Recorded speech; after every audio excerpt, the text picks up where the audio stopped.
following is a presentation of Westwood One Sports.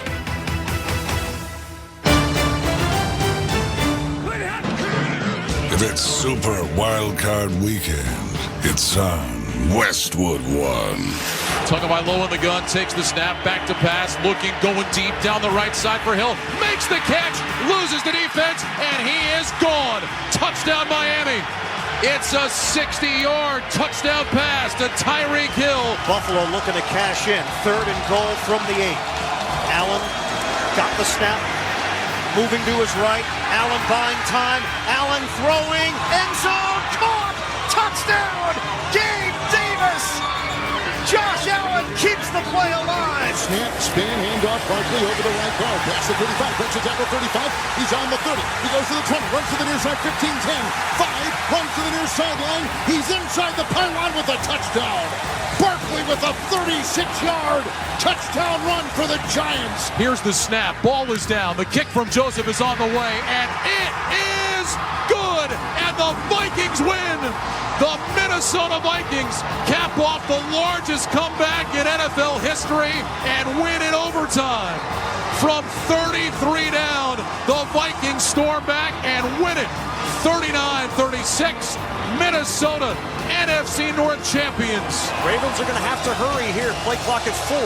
At 3, get the snap. Give to Duvernay. Blocking front to the 10. Duvernay to the 5. He'll take it in for the touchdown. And the Ravens now lead 23-13. Burrow under center. Strong side to the right. Handoff. Mixon up the gut. He's got enough for the first down, and he's still going. Mixon to the end zone. Touchdown. Joe Mixon. What an effort. Cincinnati on the board first. Every postseason game. The only thing matters is a win. That's it. Until a champion is crowned. However, whatever it takes. The road to Super Bowl 57 continues. Let's go, man. Now, let's head to the stadium and join Tom McCarthy and Ross Tucker.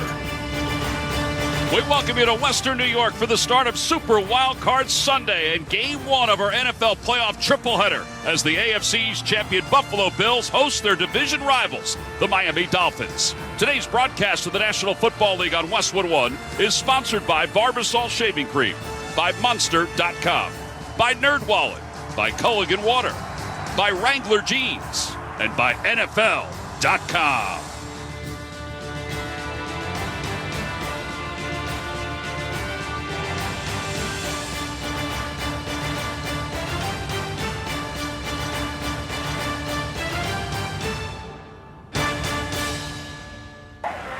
We welcome you to Super Wildcard Weekend on Westwood One, the only network to broadcast every postseason game on the road to Super Bowl 57 in Arizona. Hi, everybody. I'm Tom McCarthy, along with Ross Tucker and our sideline reporter, Aditi Kinkabwala. Aditi will join us shortly from downstairs, as will Scott Graham from our studios. Later today, on most of these same stations, it'll be the Giants and the Vikings in Game 2 of our playoff tripleheader, followed by the Ravens and the Cincinnati Bengals tonight. But first, it's time for the Dolphins and the Bills. Ross, for the 3rd time this year. But it's a little different because the Dolphins come in not only as a Cinderella team, but as a banged-up team. Well, yeah, it's a lot different, Tom. I mean, the first 2 games were both epic battles that came down to the very end. The margin of victory was 3 points or less in both of them, so they're very familiar with each other. But Tua started those games, and Tua Tagovailoa leads the NFL in both yards per pass attempt and passer rating. Unfortunately, he has still not been cleared from the concussion protocol, so they're going to go with the rookie Skylar Thompson, who will be making his 3rd start. He's actually 25 years old and older than Tua. I didn't realize that till one of the coaches on the field before the game told me that, but I actually expect the Dolphins to be very aggressive. They kind of come into this one, Tom, almost with nothing to lose. I think they're going to play like it. Well, they're going to play like it, and they're going to have to be able to keep up with Josh Allen and this high-octane offense of the Bills. Well, and think about what Josh Allen did in the postseason last year, right? I mean, 9 touchdowns, no interceptions. completions. He completed 77% of his passes for over 10 yards per attempt. He went absolutely nuts in the playoffs a year ago. I think everyone's curious as to whether or not he can get back into that zone of being able to play at that high of a level. They've got all kinds of weapons with Stephon Diggs, Gabriel Davis, and one of the things I like about the Bills, they've been running the ball better as of late with both Singletary and the rookie James Cook. And Cook has gotten a lot of touches and keeps evolving as this moves on. All right, let's talk about the Dolphins defense. How do they handle Josh Allen in this offense? I really think they need to try to get some pressure on him. They've got some good guys up front. Jalen Phillips had a good game last week against the Jets off the edge. Bradley Chubb is active today, which is huge for the Dolphins. And then Christian Wilkins had just about as good of a season as any defensive tackle in the NFL. 98 tackles, the most by any NFL D lineman since at least 1994. He's going to have that kind of day today again. Well, not only that, but he also played 85% of the snaps, and that is unheard of for a guy at his position this year. It really is. All of the guys on the Dolphins defense, they're big-name guys, are going to have to step up and make plays for them to have a chance to win. Well, it is a beautiful day here at Buffalo. Today's weather report is sponsored by FanDuel Sportsbook. Make every moment more with FanDuel, an official sportsbook partner of the NFL. 28 degrees, partly cloudy, light wind, but the sun is shining on the field. Up next, we'll check in with our sideline reporter, Aditi Kinkhabwala. This is Westwood One's coverage of the NFL playoffs. Let's go, football fans. This week on Let's Go with Tom Brady and Larry Fitzgerald and me, Jim Gray. The only thing that matters is who wins that day. That's the best part about NFL football playoffs. It doesn't matter what you did 10 weeks ago. The person who wins and the team that wins is the one that prepares the best and ultimately executes the best for those 3 hours on that playoff game in the biggest moment of the season. Every Monday night at 6 p.m. Eastern on Mad Dog Sports Radio or 6:30 Eastern on Sirius XM NFL Radio. Let's go, baby. Let's go. For non-stop NFL talk, there's only one station for you, and that's Sirius XM NFL Radio. You know, they must suggest the Eagles are going to win the Super Bowl, but collectively, offensively, defensively, the kicking game, this is a really well-coached football team. I have all this confidence with the Kansas City Chiefs. So darn good what Andy Reid and this football team continue to do. The road to Super Bowl 57 is on Sirius XM NFL Radio Channel 88 and on the SXM app.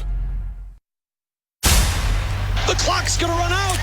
The ultimate upset has happened. The countdown is up. Yes! For the craziest. Oh my goodness. Surprising. Banks at home. Most unpredictable tournament in all of sports. Long three for the win. Banks at home. Banks at home. Get ready from the first four to the final four. It's good. It's good. March Madness lives on Sirius XM. Yes! The fantasy football season never stops on Fantasy Sports Radio. Touchdown, rock and roll! From building your daily fantasy lineups to playoff contests and pools, there's only one place to win. We'll break down this game and the rest of the playoff action. What I really care about more, when you have two quality offenses clash, the defenses kind of become secondary. Fantasy Sports Radio, where winning is just what we do. Channel 87 and on the SXM app. Back here at Buffalo as the teams prepare to take the field, the crowd, and it's a sellout, and they are going to be loud here this afternoon, are settling in. And they received some news just a few minutes ago. And for more on that, let's welcome in our sideline reporter for this afternoon, Aditi Kinkhabwala. That's right, Tom. Bill safety Damar Hamlin just tweeted a few minutes ago that he will be supporting his team from home.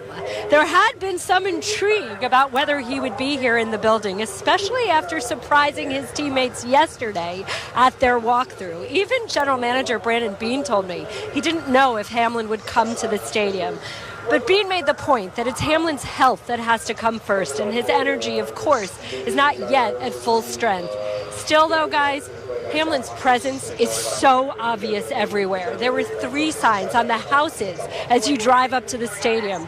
There are tons of number 3 jerseys and Hamlin Strong shirts all around this stadium. Even the ambulances have big 3s in their windows. And obviously, the Bills are buoyed by this. I talked about this with Miami Dolphins linebacker Duke Riley, and he said to me, just added to the list of things that we need to overcome today. No doubt about that. Well, Aditi, we appreciate it. We hope you enjoy it down on the field here today. Much more to come from Orchard Park, New York, as we approach kickoff between the Miami Dolphins and the Buffalo Bills. But when we return, Scott Graham joins us from our Progressive Insurance Studios. Drivers who switch and save with Progressive save nearly $700 on average. Call or click today. You're listening to the NFL Playoffs on Westwood One. I wanted to know why some people who get COVID-19 get it so bad.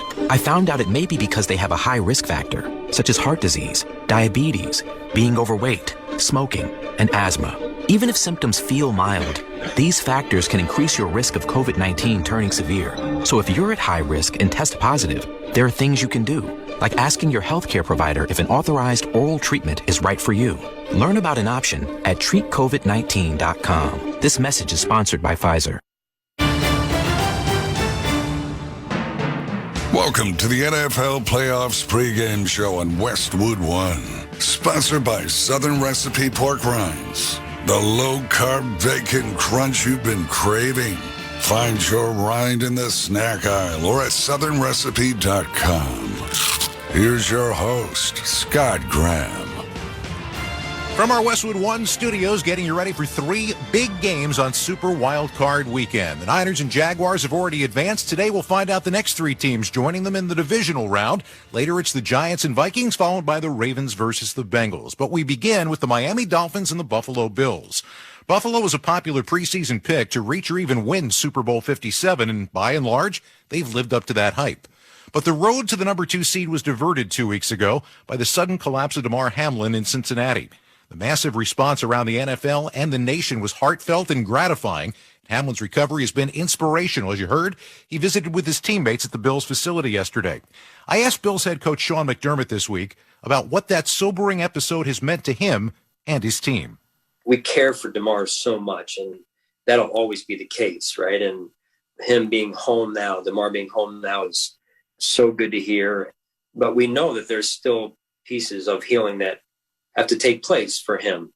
That being said, we have to be able to detach ourselves, at some point, to some extent, from what happened and move ourselves forward on the task that's right in front of us.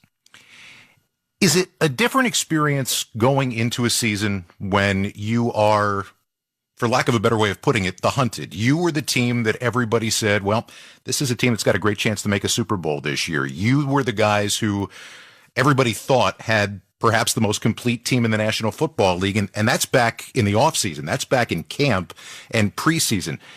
Is coaching any different over the course of an 18-week season when that's the case going in?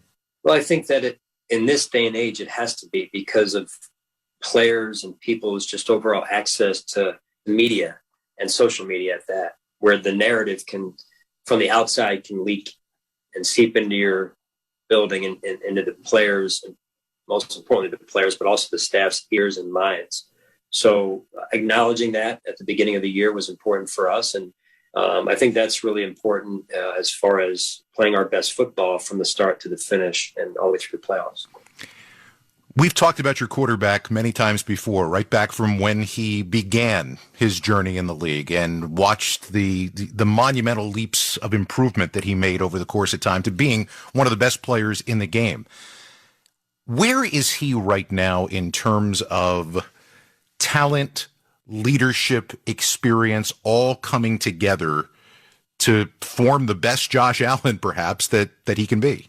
Yeah, I think he's really coming into his own, Scott, in that regard. And that's really what makes a complete player, a complete leader and leader of a franchise. And, Josh continues to take those moments and pieces of experience in stride. And, we're looking for him to continue to do that through the playoffs this year. I'm going to circle back for one more thing from almost where we started, which is going back to everything that happened with Damar and the aftermath of that. How proud are you of your team, your organization, for the way all of that was handled? Yeah, the amount of courage that our players and our staff, and I'm talking about the entire building, showed last week in the days leading up to the game. In my mind, they've already won. in terms of the game of life, right? You learn so much through an experience like that, and just the courage that was on display was incredible. I'll remember that for the rest of my life. McDermott's Bills have answered almost every challenge this season. Today, they try for their first playoff victory over their division rivals since 1995. Up next, how do the Dolphins stay competitive with a rookie quarterback making just his third career start? We're going to talk with Miami head coach Mike McDaniel. This is Westwood One's coverage of the NFL playoffs. Each year, one club can call themselves Kings of Europe as winner of the UEFA Champions League. Europe's biggest teams. Real Madrid do not know when they are beaten. A five-star show from Manchester City. And biggest stars. Messi is over it all. Harry Kane! Sadio Mane! The UEFA Champions League knockout round begins Tuesday, February 14th on SiriusXM FC 157 and the SXM app. When football season ends, basketball season heats up on SiriusXM. Good at the buzzer! In just a few weeks, the basketball world heads to Salt Lake City, and NBA Radio has your all-access pass for All-Star Weekend. Jammed it! Oh, yeah! Exclusive coverage of the Slam Dunk Contest, the three-point shootout, and the 2023 All-Star Game. Jason Tatum of the Boston Celtics. You click at the right time, first half of the season, we behind you. Hear it all in February on NBA Radio Channel 86 and the SXM app. Hear the 2023 Major League Baseball season on MLB Network Radio. Did he make the catch? Oh, he did! With spring training coverage beginning in February. Everyone has one common goal, and that's to win the championship. And don't miss coverage of the World Baseball Classic on MLB Network Radio starting in March. It's showtime! Tune into MLB Network Radio all year long. SiriusXM 89 and on the SXM app, included with all of our trials and popular plans.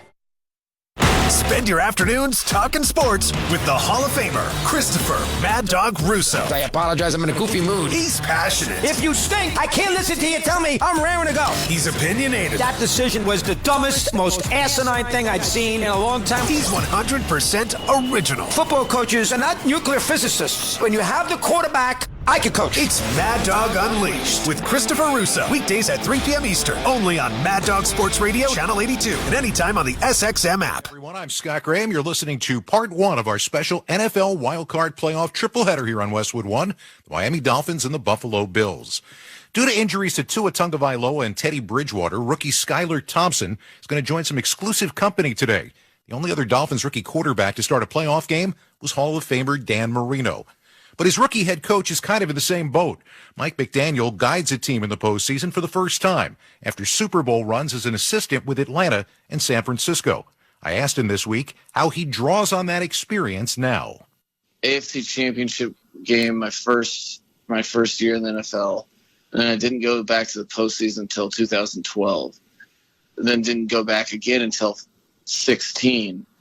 Well, 16 was the year it kind of really shaped how I've gone about every game since, where you get in the Super Bowl. It kind of stood out to me because ultimately you want to play in big games. And the only way you're going to have a career is if you do play in big games. And much of your career is going to be shaped with how you do play, your team plays in those big games. So training for these moments hasn't stopped. The ideal is that it feels normal, even though the atmosphere is as cool as it can get. And I've been trying to express that. It really goes into everything I do every week with the team. You know, I try to approach each opponent with the gravity of a playoff game, so that when you get into these elimination games, the reason you don't succeed can't be something that you can control, which is the emotions of the moment. One of the decisions that you make coming into this one kind of got taken out of your hands by injury. How do you get a young player who's trying to get his feet underneath him like Skylar prepared to play in a game of this magnitude? I think it's important to have a relentless approach in identifying what his job is. And as a quarterback, it's easy to feel like you have to win the game because you touch the ball on let's say average of 60 out of the 150 plays in the game. And that's not his job. His job is to play the position that he's played, since he's been in competitive athletics, and the same position that he was playing when he was at K-State and beating Oklahoma twice. Just reminding him that it's not about him winning or losing the game. It's about him working within the team and giving the team a chance to win the game. You got a team here that obviously goes into this game with some hurdles to try to climb and goes into this game as an underdog. What do you do as a head coach to put them in a mindset knowing that, hey, we played 2 3-point games against this team this year. We're going there to win. I think you show them the facts beyond all the narratives and beyond all, the opinions and forecasting. The thing that you really hang your hat on that I preach is what's on the tape. And the bottom line is we played 8 quarters and there was 1 point separating the two of us.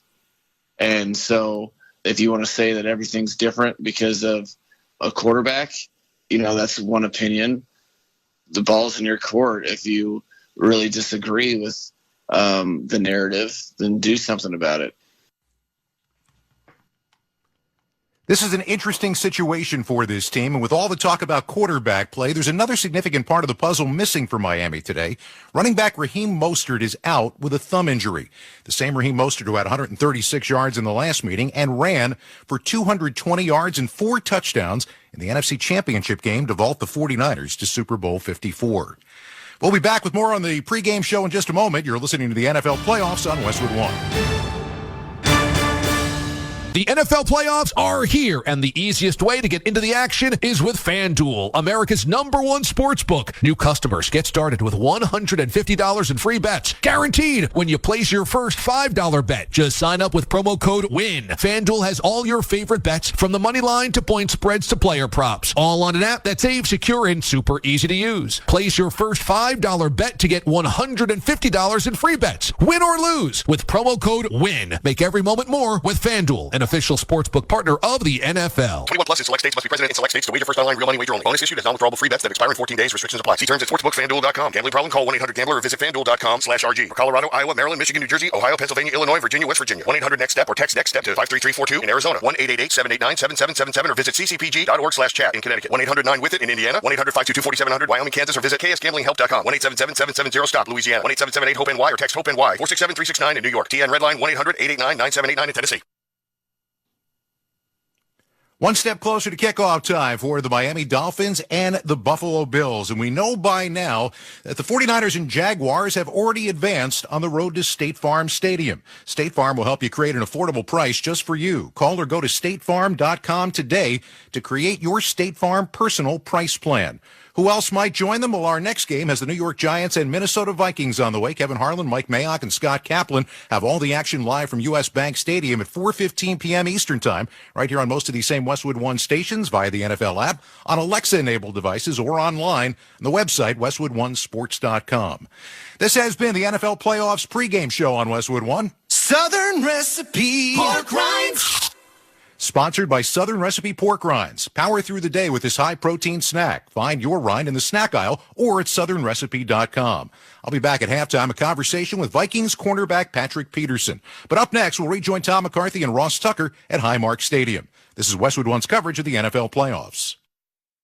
The precursor to NASCAR's season-opening Daytona 500 is the Busch Light Clash. Sunday, February 5th at 4:30 Eastern. Green flag is in the air at the Los Angeles Memorial Coliseum. A non-points paying exhibition race. Anyone can enter 27 events, but only one can win the 150-lap main event. Logano has scored the win in the Busch Light Clash. On SiriusXM NASCAR Radio, Channel 90. Hell yeah! Also streaming on the SXM app. NASCAR is racing to your radio. The Masters is on SiriusXM. Yes, sir! In the tournament's long and storied history, only 3 men have defended their title. Jack Nicklaus finishes in great style. 1990 Masters champion Nick Faldo. The year of the Tiger, again at Augusta. Could Scotty Scheffler become the 4th? It's Augusta National. It's about as cool as it gets. Listen to the Masters Tournament beginning Monday, April 3rd on Masters Radio on Sirius XM.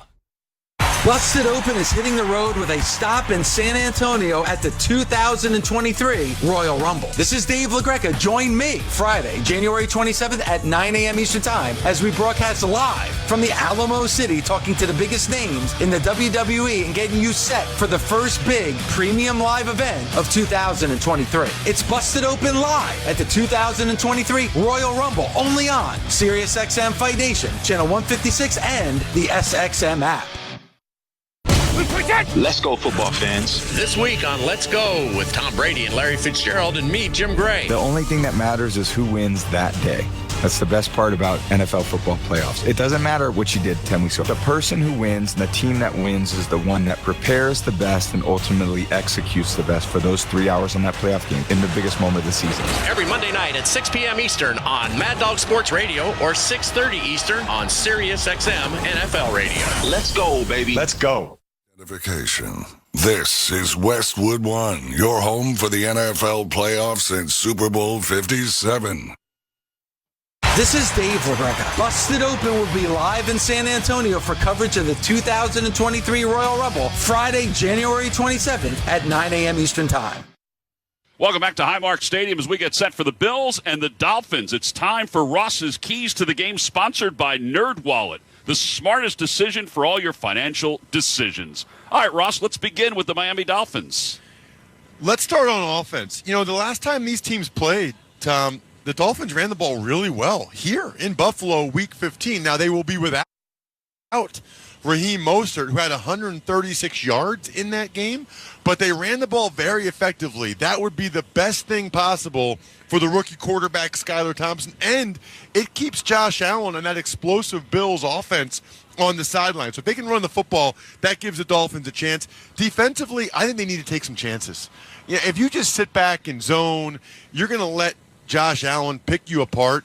I just don't think they're going to be able to score enough points to do that. I think they need to be aggressive with their blitz packages, and even some of these corners like Xavier Howard, Javon Holland, the safety, take a chance. If you think you can jump a route and get a pick six, go for it. And by the way, they are third in the league in blitz rate, so they do like to get after it. All right, what about the Buffalo Bills? Well, listen, the Bills are heavy favorites, and rightfully so. So when that's the case, protect the football.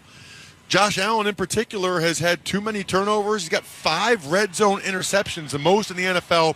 Just be willing to take the field goal. You're the better team. And then defensively, nothing deep and cheap. We all know about the Dolphins receivers.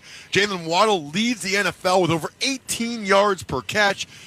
Tyreek Hill has a career-high 1,700 yards. Just don't let those guys get a 70-yard bomb over your head. You know, it's interesting, too, when you talk about Josh Allen's interceptions in the red zone. He didn't have any until the end of last year.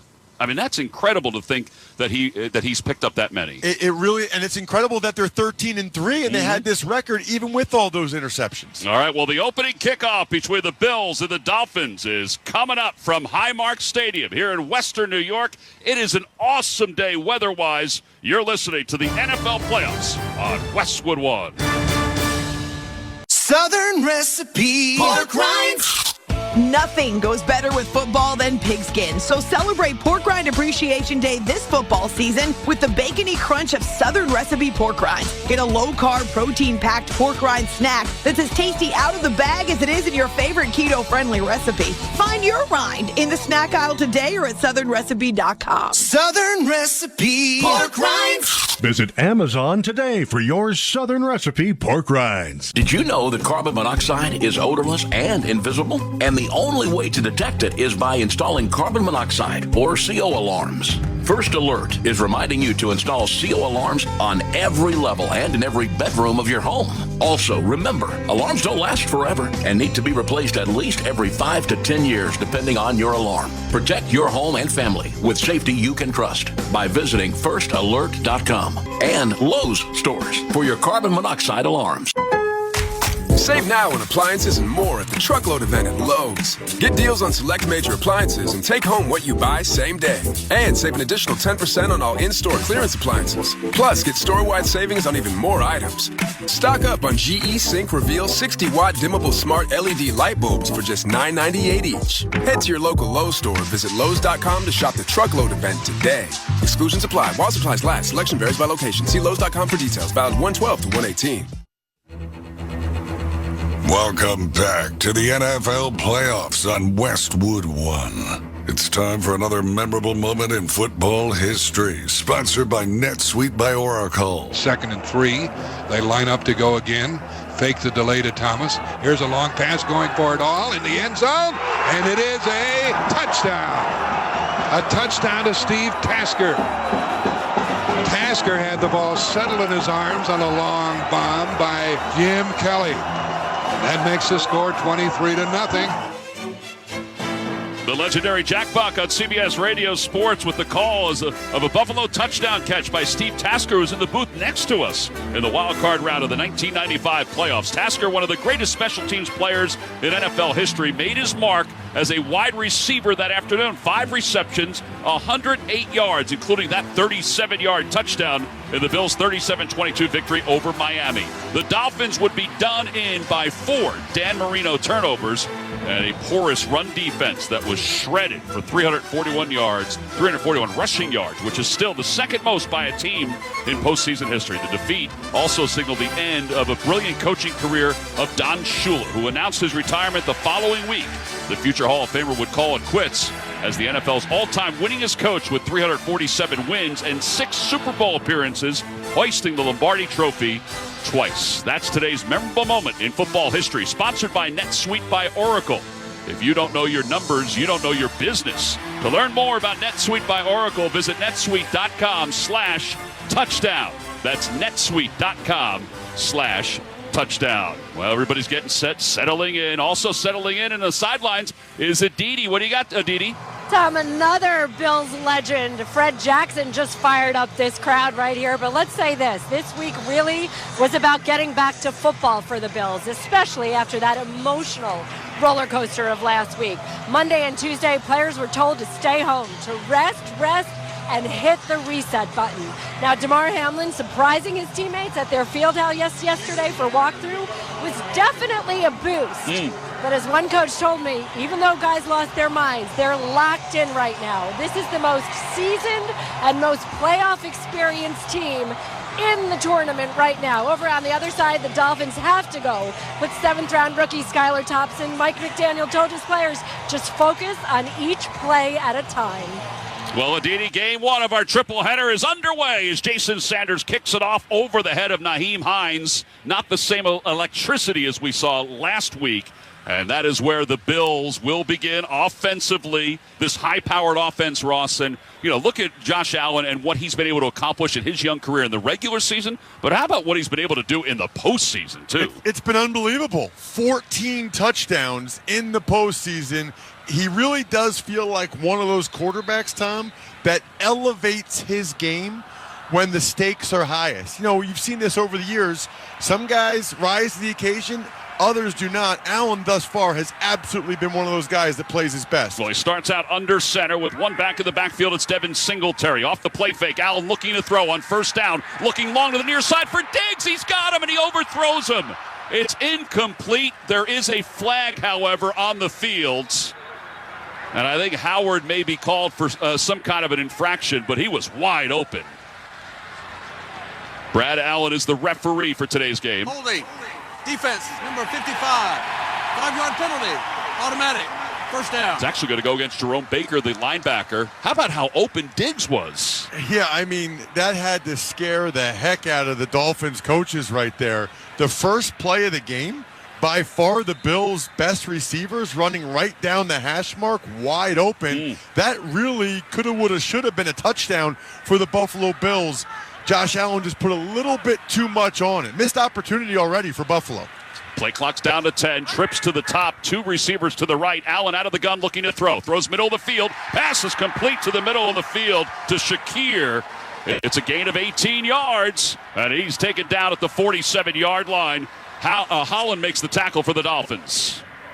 Back shoulder throw to a rookie slot receiver running down the seam. You just don't see that very often. Shakir has really come on as of late. The late round pick from Boise State has really been a big contributor, especially with Isaiah McKenzie out today. Yeah, 10 catches during the regular season. Diggs is in motion. In the backfield is James Cook. Out of the gun again is Allen. Allen throws a slant to Diggs, and he's got it inside Dolphins territory. He's taken down near the 40-yard line by Howard. Another big gain, 14 yards. So the Dolphins are playing man-to-man coverage. They're trying to be aggressive, Tom, and that means they're putting Xavier Howard, their best corner, on Diggs. Diggs has already dusted him twice.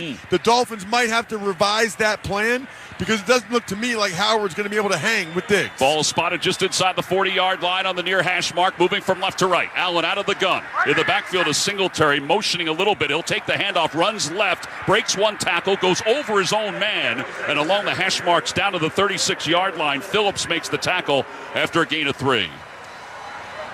It'll be 2nd down and 7. The Dolphins' defense has been playing well as of late. I don't know that that's been talked about enough this week. They've only allowed 245 yards per game the last 3 games. They've got playmakers at every level of the defense. They really, if we're being honest, they need to hold the Bills to about 23 points or less, I think, to have a realistic chance. They're going to play well. 2nd down from the 37-yard line. They hand it off to Cook, and Cook runs to his right, dragged down from behind by the ankles by Roberts. It's a short gain of 3. It'll be 3rd down. So what's interesting here, at about the 34-yard line, if you're the Bills, right now, if I'm Ken Dorsey, the play caller for the Buffalo Bills, I want to know if this is 4-down territory or not. I want to know if we get 2 or 3 yards, if we're going to go for it on 4th down, because that can contribute to the play call here. And you always have to be alert for Josh Allen's legs in these gotta-have-it situations. And particularly against the Dolphins, he's run against them this year for over 100 yards. They need to get inside the 30-yard line. On 3rd down, Allen to throw. Pressure's coming, steps up in the pocket, rolls to his left, still rolling to his left, pumps once. He tries to shovel it forward. He shovels it out of bounds on the far side. Riley makes the tackle, Duke Riley. It looks like they're going to spot him near the 1st down marker and not spot it where the football went out of bounds. They're going to call it an incomplete pass. Wow. That is interesting. They're discussing it over there on the sideline. Josh Allen is so loose with the football when he runs. He thought he had a chance to get there, but terrific hustle by the Dolphins. That's wrong. That's the wrong call. He fumbled. Yeah, he was going to shovel. It came off his leg. It actually bounced off his thigh. That's not an incomplete pass. Well, the other thing, too, is he was across the line of scrimmage, so it would have been a penalty. 4th down. All right, so it'll be 4th down. They are calling it an incomplete pass. It'll be 4th down and 3. I think they're calling it a fumble, Tom. Now they are, where he lost the ball. Okay. You can't, where the ball ended up going out of bounds, and it would have been a 1st down, but you can't fumble the ball forward like that. You go back to where you fumbled. Otherwise, every time it's 3rd or 4th and short, guys would just fumble it forward. Well, here we go. It is 4-down territory. It's after a 2-yard gain. It'll be 4th down and 3. Singletary in the backfield. 3 receivers bunched to the near side. 1 receiver close to the line of scrimmage to the left. Allen out of the shotgun. Diggs in motion. Allen barking out the play. Takes the snap, drops back to pass, throws to the near sideline, and a diving attempt by Beasley, incomplete. Boy, that is gigantic for the Miami Dolphins. Beasley is their 3rd and 4th down guy that Josh Allen likes to go to. He ran a speed out. Allen threw it just a little bit past his outstretched hand. Even if he catches it, I don't know if it's a 1st down. Well, there's a break in the action as the Dolphins will take over on down. Sponsored by Culligan Water. Culligan's high-efficiency water softener is the world's most efficient with its unique upflow proportional brining and its trademarked Aqua Sensor technology. Learn more at Culligan.com. No score, 11:56 to play, 1st quarter. This is Westwood One's coverage of the NFL playoffs. For non-stop NFL talk, There's only one station for you, and that's Sirius XM NFL Radio. I'm not suggesting the Eagles are going to win the Super Bowl, but collectively, offensively, defensively, the kicking game, this is a really well-coached football team.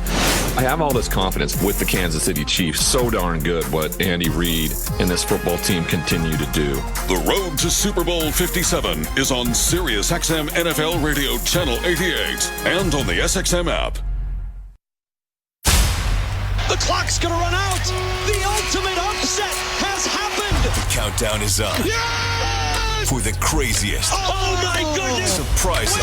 Banks at home. Most unpredictable tournament in all of sports. Long three for the win. Banks at home. Banks at home. Get ready from the first four to the final four. Let's go! Let's go! March Madness lives on Sirius XM. Yes! The fantasy football season never stops on Fantasy Sports Radio. Touchdown, rock and roll! From building your daily fantasy lineups to playoff contests and pools, there's only one place to win. We'll break down this game and the rest of the playoff action. What I really care about more, when you have two quality offenses clash, the defenses kind of become secondary. Fantasy Sports Radio, where winning is just what we do. Channel 87 and on the SXM app. Each year, one club can call themselves Kings of Europe as winner of the UEFA Champions League. Europe's biggest teams. Real Madrid do not know when they are beaten. A five-star show from Manchester City. And biggest stars. Messi is over it all. Harry Kane. Sadio Mane. The UEFA Champions League knockout round begins Tuesday, February 14th on SiriusXM FC 157 and the SXM app. Take over on downs. First down for the 32-yard line with a revamped offensive line. Armstead at left tackle. Cotton just called up from the practice squad at left guard. Williams at center. Hunt is over at right tackle, and Robert Jones is the right guard. Out of the gun is Skylar Thompson. Thompson will hand it off, gives it off to Wilson running to his right, and Wilson outside the numbers gets up to the 34-yard line. It's a gain of 3. It'll be second down and 7. No Mostert. That is a huge deal for the Dolphins, and that's why Wilson's going to get a lot of the time today. Gigantic. For those of you that didn't hear it during the week, Raheem Mostert broke his thumb on his right hand last week against the Jets. Had an awesome game against the Jets. I spoke with him on the field before the game. He talked to 3 different doctors to try to play today. None of them thought it was a very good idea. Second down and 8 for the 34-yard line.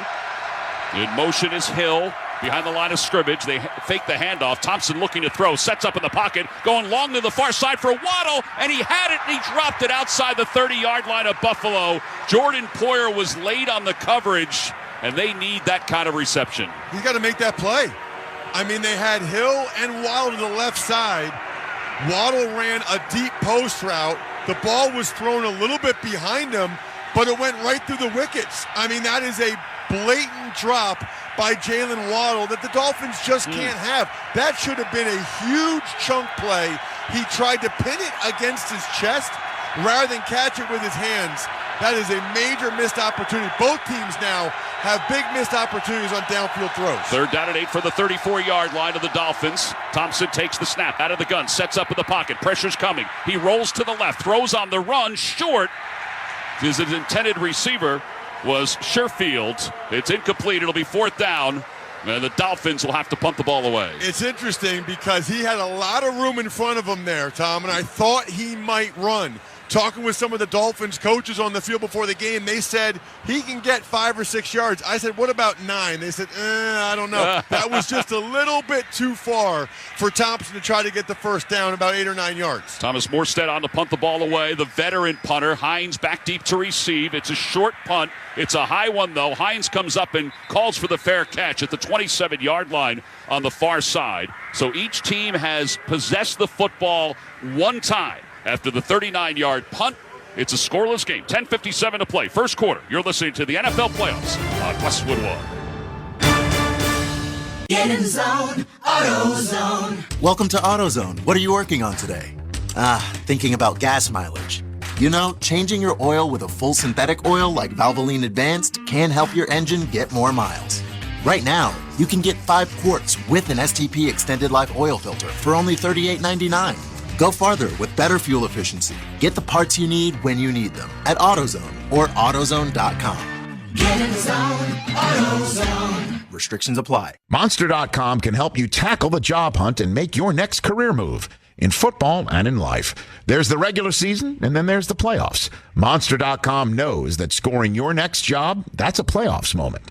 To bring your A game, you need Monster.com. With great coaching and millions of job openings, Monster.com has all you need for a strong performance when it counts. We all know the playoffs are no time for messing around. Go to Monster.com and win the job hunt. Monster.com. What does it feel like to file with TaxSlayer and get your guaranteed maximum refund? It feels like the last level of a video game.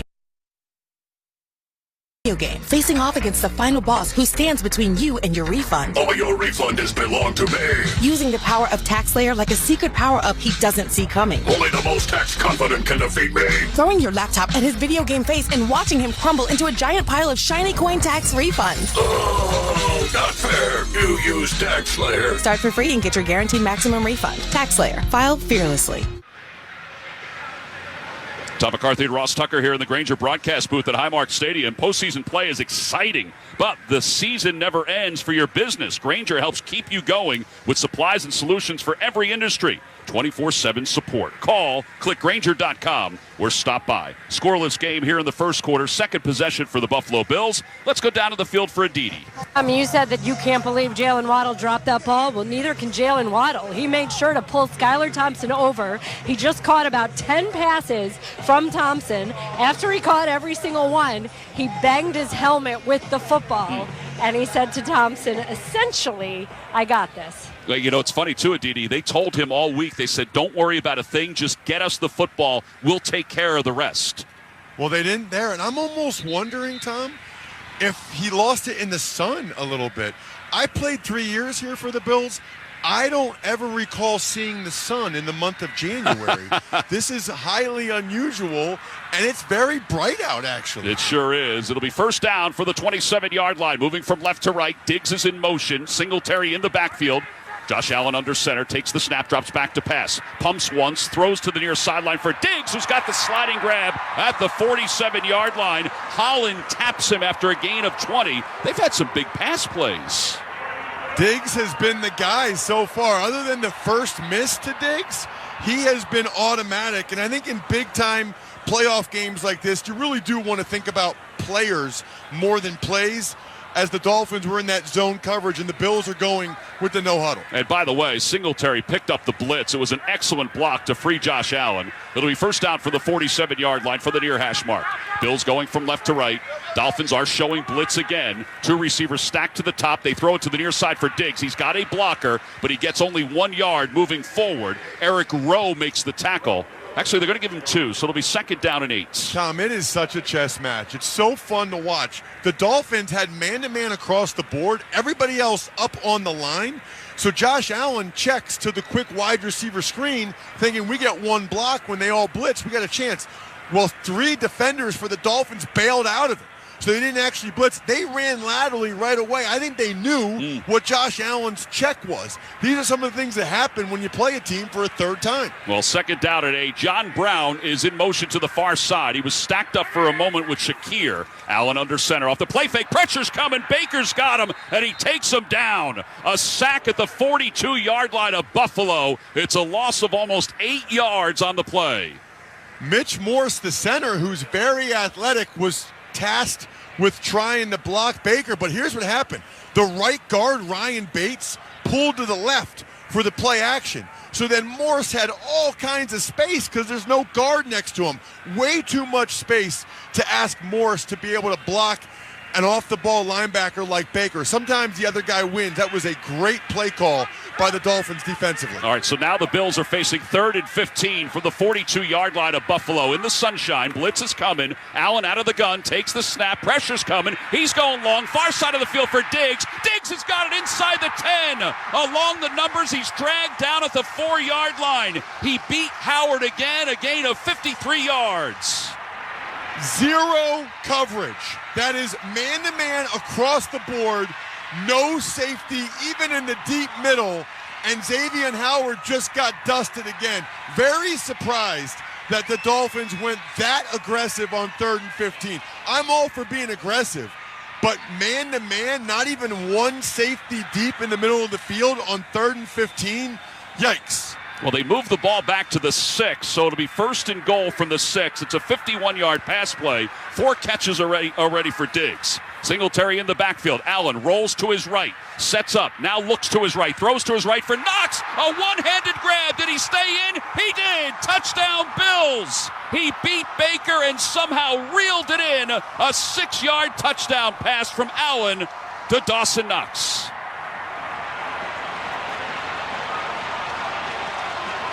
I have no idea how either one of those guys do that, and they do it so often.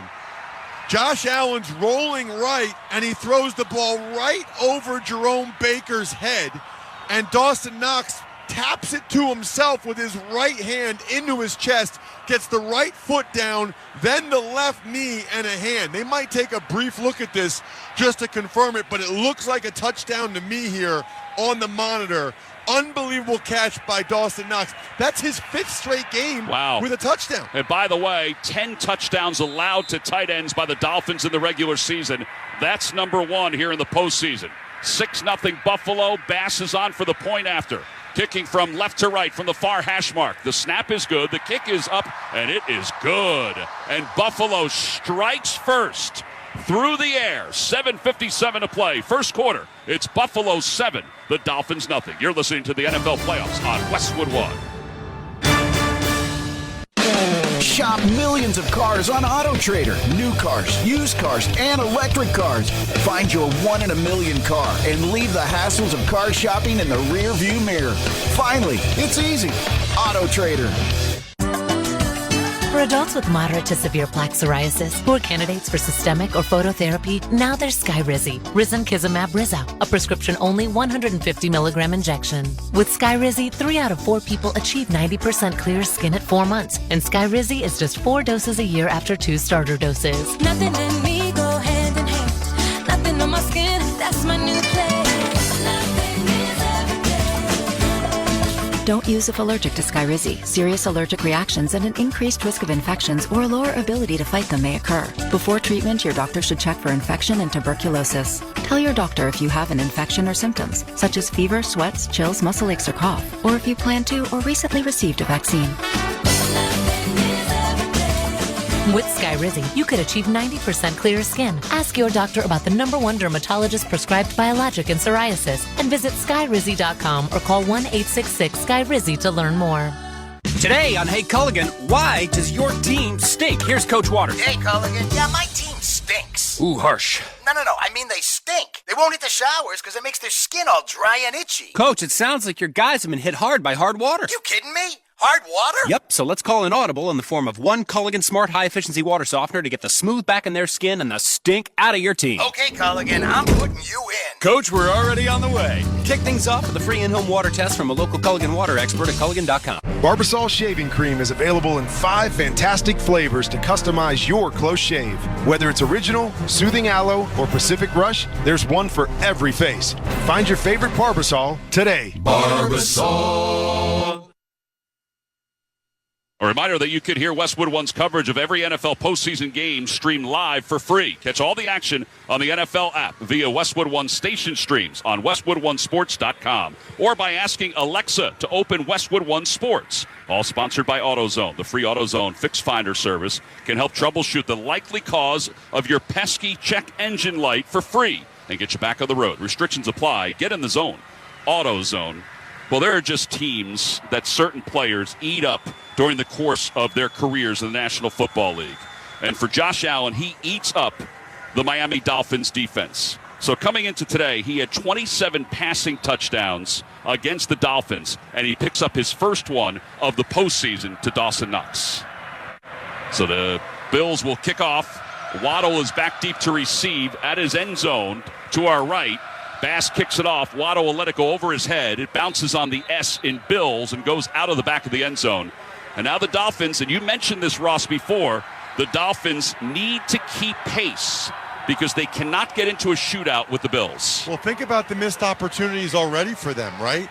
Jalen Waddle drops the ball that would have given the Dolphins the ball inside the Bills' 30-yard line. Then they have the Bills in 3rd and 15 after the sack by Jerome Baker, and they play straight man-to-man, cover 0, no help for Howard, and he gets dusted by Stephon Diggs.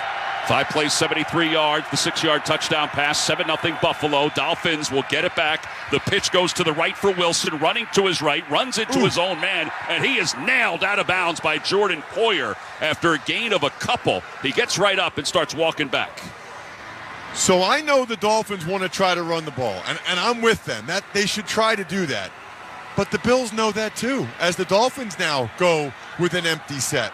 Yeah, Skylar Thompson is going along this offensive line, barking out the signals. I formation. Ingold, the fullback, is the lead man. Thompson rolls to his near side, throws on the run, intercepted! Dean Marlowe along the sidelines at the 25-yard line is out of bounds at the 22-yard line. And for Marlowe, starting at safety, coming up big for the Bills. Exactly what the Miami Dolphins could not have and could not do. And one of the concerns with Thompson, he has turned the football over in his 2 starts. It's supposed to be an easy play-action pass, and Marlowe dropped off the underneath receiver to get underneath the secondary receiver. Thompson didn't see him at all. That is a young rookie mistake that the Dolphins just can't have. And Marlowe obviously was getting a little heat this past week because he played last week for Hamlin, and he picked up the interception there. So it's first down from the 23-yard line for Buffalo. Moving from left to right, Cook is in the backfield next to Allen to his right. Allen takes the snap, hands it off to Cook, runs up the middle, dragged down from behind by Jalen Phillips. It's a gain of maybe 1 on the play. It'll be 2nd down and 9. I know it's early, Tom, but it really feels like the Dolphins need to hold the Bills to a field goal here at worst. I mean, another touchdown, down 14-0, just doesn't feel like with Skylar Thompson that the Dolphins are going to be able to come back from any type of big-time deficit. Turnover obviously would be gigantic. As the Bills have a straight empty set here, you always have to be alert for Josh Allen to run in these situations. Yeah, and Hines is off to the left as a receiver. Flag will come in. It'll be a free play. He lofts it toward the end zone for Diggs, and it's incomplete. He overthrows him. Smart play, though. That's the right play by Josh Allen. You know you got a free play, throw the ball up. Give your Pro Bowl receiver a chance to make a play in the end zone for a touchdown. There are actually 2 flags down, one on the near side, one on the far side. And here's Brad Allen. Defense, number 55, moved into the neutral zone prior to the snap. 5-yard penalty. 2nd down. Brad Allen in his 9th year as a referee. This is an all-star officiating crew, but he is the referee this afternoon. I really like, Tom, the hard count there by the Bills because the Dolphins are being so aggressive with their blitzes. You got linebackers up on line of scrimmage. Hard count, right?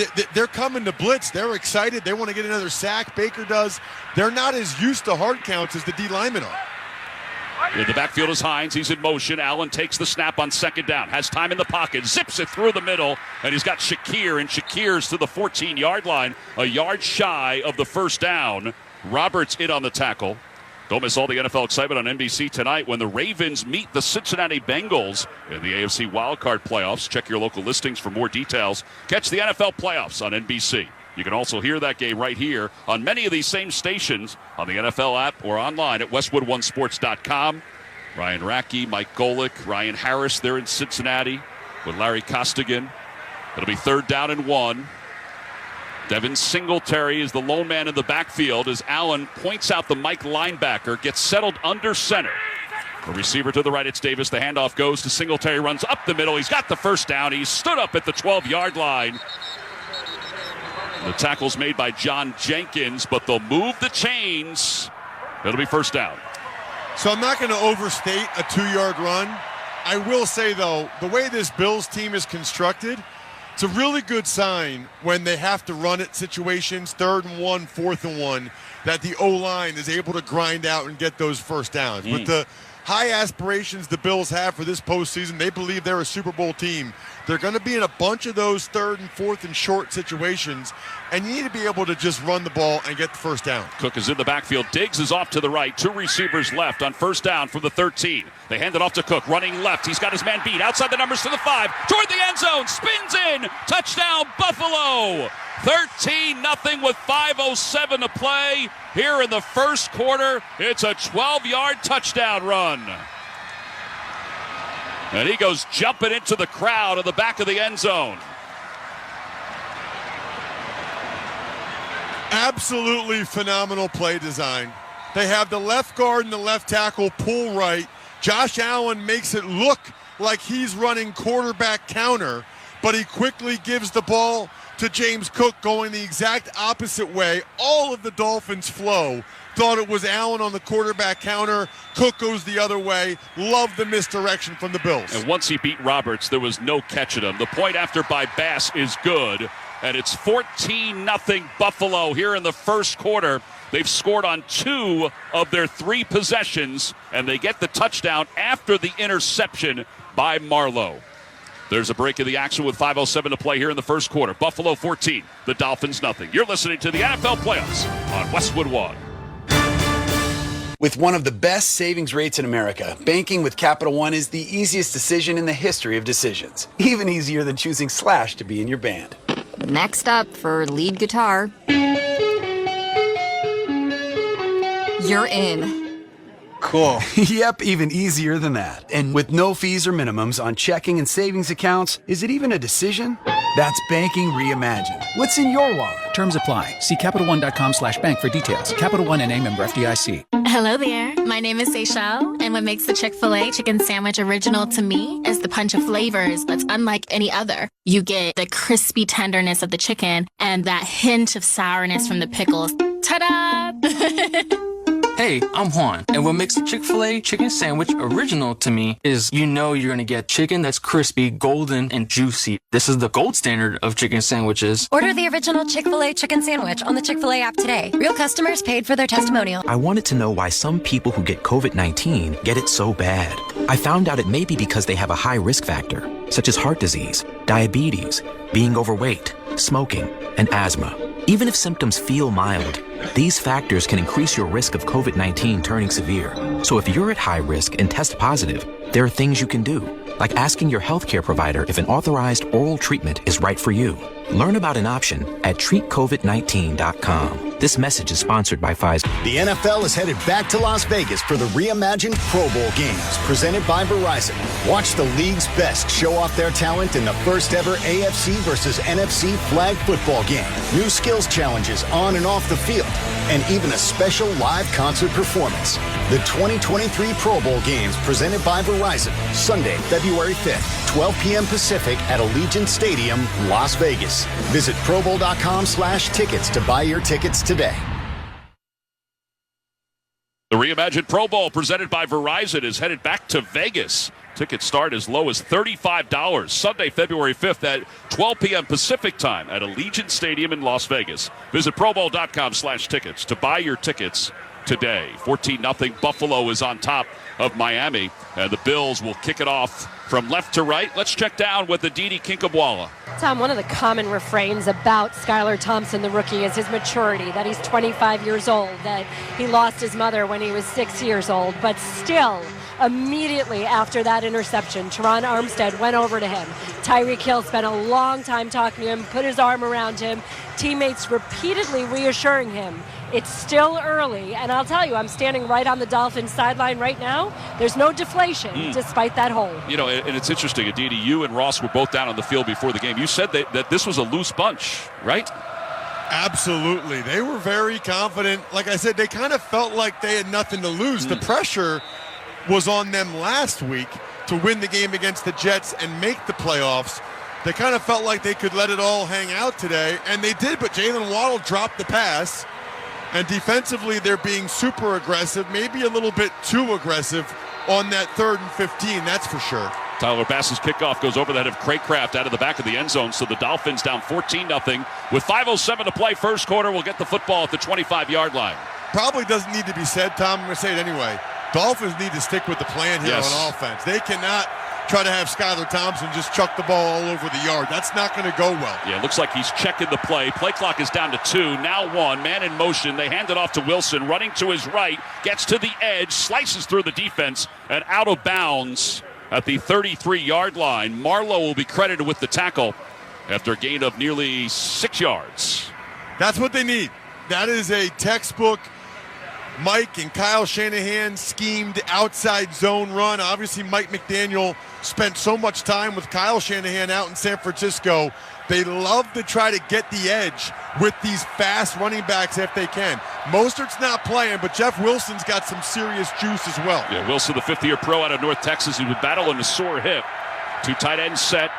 Thompson under center, man in motion. They hand it off to Wilson. He'll go left, cuts back right, and he's snuffed out.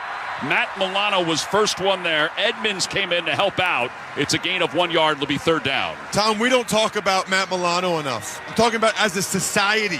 We need to talk about Matt Milano more. The guy's unbelievable. I mean, to get him in the 5th round, he is so instinctive, so quick. He was able to backdoor that. What does that mean? That means he went around the blocks from behind, but still able to chase down Wilson. 3rd and short. This is where the Dolphins want to live. Should be able to get some of those shallow crossing routes. 3rd down and 3. The ball spotted at the 32-yard line. They need to get to the 35-yard line. Gesicki's in motion. Thompson takes the snap, sets up in the pocket, pumps to his right, throws to his right, passes complete to his right. Gesicki has got the first down along the sidelines before he stood up by White, a gain of 8 yards. Gesicki's kind of been the forgotten man.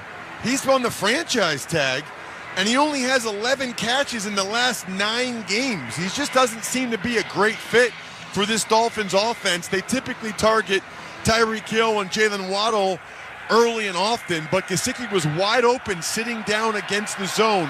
The Bills play a lot of zone. They play a lot of corners coverage, which is 4 deep, so you should be able to throw stuff underneath. First completion of the day for Thompson. Man in motion. Thompson under center. Takes the snap. Throws to his right. Passes incomplete. Off the hands of Tyreek Hill, who wanted a penalty called against White. He thought he was holding him.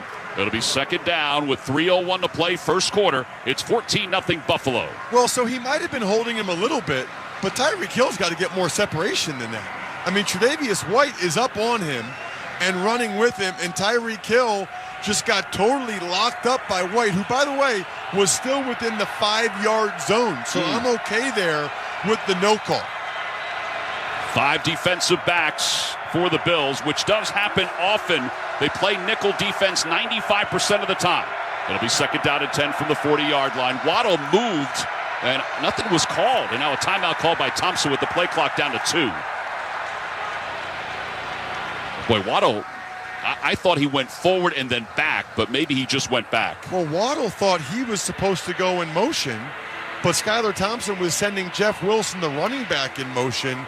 That's a bad look, right? And this is pro football, as all these guys do all week.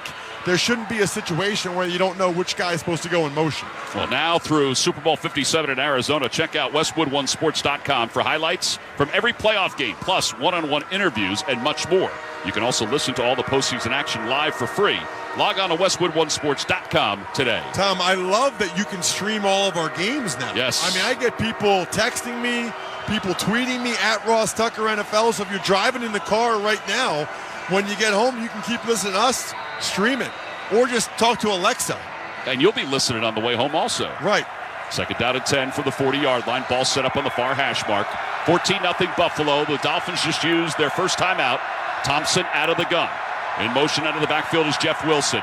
2 receivers right. Play clock down to 7. Waddle in motion. And now movement on the offensive line. And this is just not good. Again, this is a revamped offensive line. Start. Offense, number 72. 5-yard penalty. 2nd down. Sarah Thomas threw the flag. She's the down judge on the far side. Armstead, who was frustrated after that, was called for the penalty. He should be frustrated, but this is the same play they tried to run the play before, where they had to call timeout. So think about that now. One play, they've had to use a timeout and get a false start. You know what they should do with that play? Throw it away and never call it again. Well, it's 2nd down and 15. They've got to get to midfield for a first down. Ball set up on the far hash mark, moving from right to left. Offset I formation in the backfield. Thompson out of the gun. Quick one-step drop, throws to his right, and another one dropped. Tyreek Hill had it at the 44-yard line, and it bounced off his shoulder pads and dropped to the ground. Well, this is not okay. I mean, he's running an in-breaking route. He's wide open, and again, it got to his body. He tried to catch it with his chest rather than his hands, and it bounced off his shoulder pads. Wow. Both he and Waddle have done that now. You're talking about the only pair of receivers in the NFL with over 1,200 yards, and they're letting their team down right now. Third down and 15. 3 receivers to the left, 1 in motion, 2 to the right. Thompson looking to throw, looking long to the far side for Waddle. This time he had it and dropped it. He had it inside the 25-yard line. White was in on defense, may have broken it up, but that was another catchable ball. I think that time Tre'Davious White did an awesome job getting his left hand in there to knock it away, but Waddle landed hard on that right shoulder, and he is slow to get up. And maybe if Thompson had led him a little bit more, he would have been able to make the catch. Yeah, he is slow to get up and going to the sidelines. His helmet is off. It'll be 4th down. Hines is back deep to receive to our left at the 15. Morstead will punt from right to left. On 4th down, low snap, handled well by Morstead. No pressure. It's going to be another short one. It's a high one. Hines assesses, gets the catch at the 22. He's hit. He goes back to the 20. Now inside the 15, going the wrong way. Breaks it to the 25 on the near side to the 30. Lowers his shoulder and is knocked out of bounds at the 35-yard line. It's a return of 14 yards. Morstead, he got hit as he made that tackle after a punt of 44. That is why punters don't often make tackles. Morstead just got trucked. 2:37 to play, first quarter. It's Buffalo 14, the Dolphins nothing. You're listening to the NFL Playoffs on Westwood One. If you want to save money and start the year right, Staples has you covered. I need everything to restock my business. File folders, break room supplies, even business cards. Staples has you covered with big savings on everything you need for your home or office. And now at Staples, Rewards members get $30 back via Staples Store Bonus when they spend $100. That's $30 to use toward everything from ink to tech. Save big right now at Staples, the working and learning store. Rewards members only. Store bonus redeemable in-store only. Offer ends 1/21. I wanted to know why some people who get COVID-19 get it so bad. I found out it may be because they have a high risk factor, such as heart disease, diabetes, being overweight, smoking, and asthma.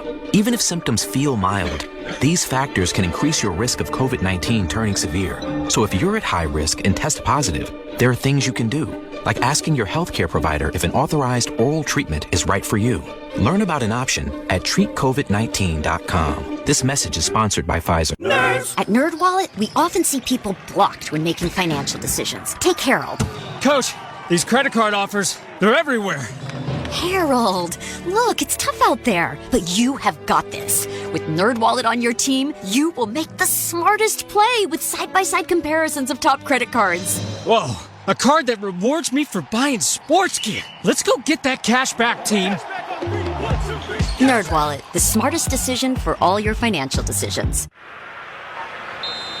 Welcome back, everyone, to Highmark Stadium in Orchard Park, New York, along with Ross Tucker, Didi Kinkawaba. I'm Tom McCarthy, and together with Navy Federal Credit Union, we'd like to thank you for joining us for this afternoon's broadcast of the NFL Playoffs in Westwood One, and give an extra special shout-out to over 1 million men and women in uniform stationed around the world at military bases and ships at sea. Navy Federal Credit Union proudly serves the armed forces. Learn more at NavyFederal.org. And the first pass play on this series for Josh Allen goes to the 50-yard line to Gabe Davis.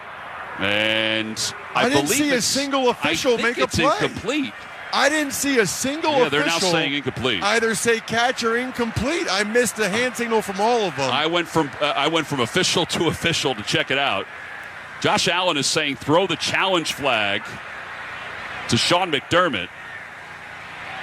Boy, it kind of does look like he got that right hand underneath it here on the monitor. Sean McDermott's talking to the official next to him. He's got the flag in his hand on the near sideline. The fans want him to throw it. They're showing it multiple times here. And he throws it. On the booth, and the fans love it. Although, by the way, have the fans ever said that they didn't think their guy caught it in a situation like this? No. They always think their guy caught it. There's not a whole lot of objectivity, Russ. Well, this Close Shave Instant Replay review is sponsored by Barbasol 1919 Classic Shaving Cream, a fresh take on the original. This new non-aerosol formula features enhanced ingredients and exceptional glide. Learn more at Barbasol.com. 2:29 to play, first quarter. Buffalo 14, the Dolphins nothing. You're listening to the NFL Playoffs on Westwood One. At Wrangler, we know that life is all about taking the reins, no matter what's in front of you or which way the road turns. Because life is one big glorious ride, and Wrangler jeans are made to handle every step of it. Wrangler, for the ride of life. Without the ones like you, who work tirelessly to keep things running, everything would suddenly stop. Hospitals, factories, schools, and power plants, they all depend on you. No matter the weather, emergency, or time of day, you're the ones who get it done. At Grainger, we're here for you with professional-grade industrial supplies. Count on real-time product availability and fast delivery. Call, click Grainger.com, or just stop by. Grainger, for the ones who get it done. Is that a horse? Actually, it's a wild stallion. Since Navy Federal Credit Union's Platinum Card made it easier to tame our holiday debt, I wanted to see if I could tame something else. Uh-huh. Help me saddle up. I need to pick the kids up from school. With a low intro APR on balance transfers, the Platinum Credit Card lets you take control of your debt. Learn more at NavyFederal.org/Platinum offer. Navy Federal Credit Union. Our members are the mission. Insured by NCUA. Welcome to a late night edition of What If, the show where I, Jake from State Farm, answer your insurance what ifs. We've got Sean on the line. What's up? Hey, Jake, what if I'm too stressed about my coverage to sleep? Like, what if I don't have enough? Or what if I need to change it? Oh, if you can't sleep, just give us a ring. We're available 24/7. At State Farm, we're there for your what ifs. Oh, great. What if I just take a little nap? Like a good neighbor, State Farm is there.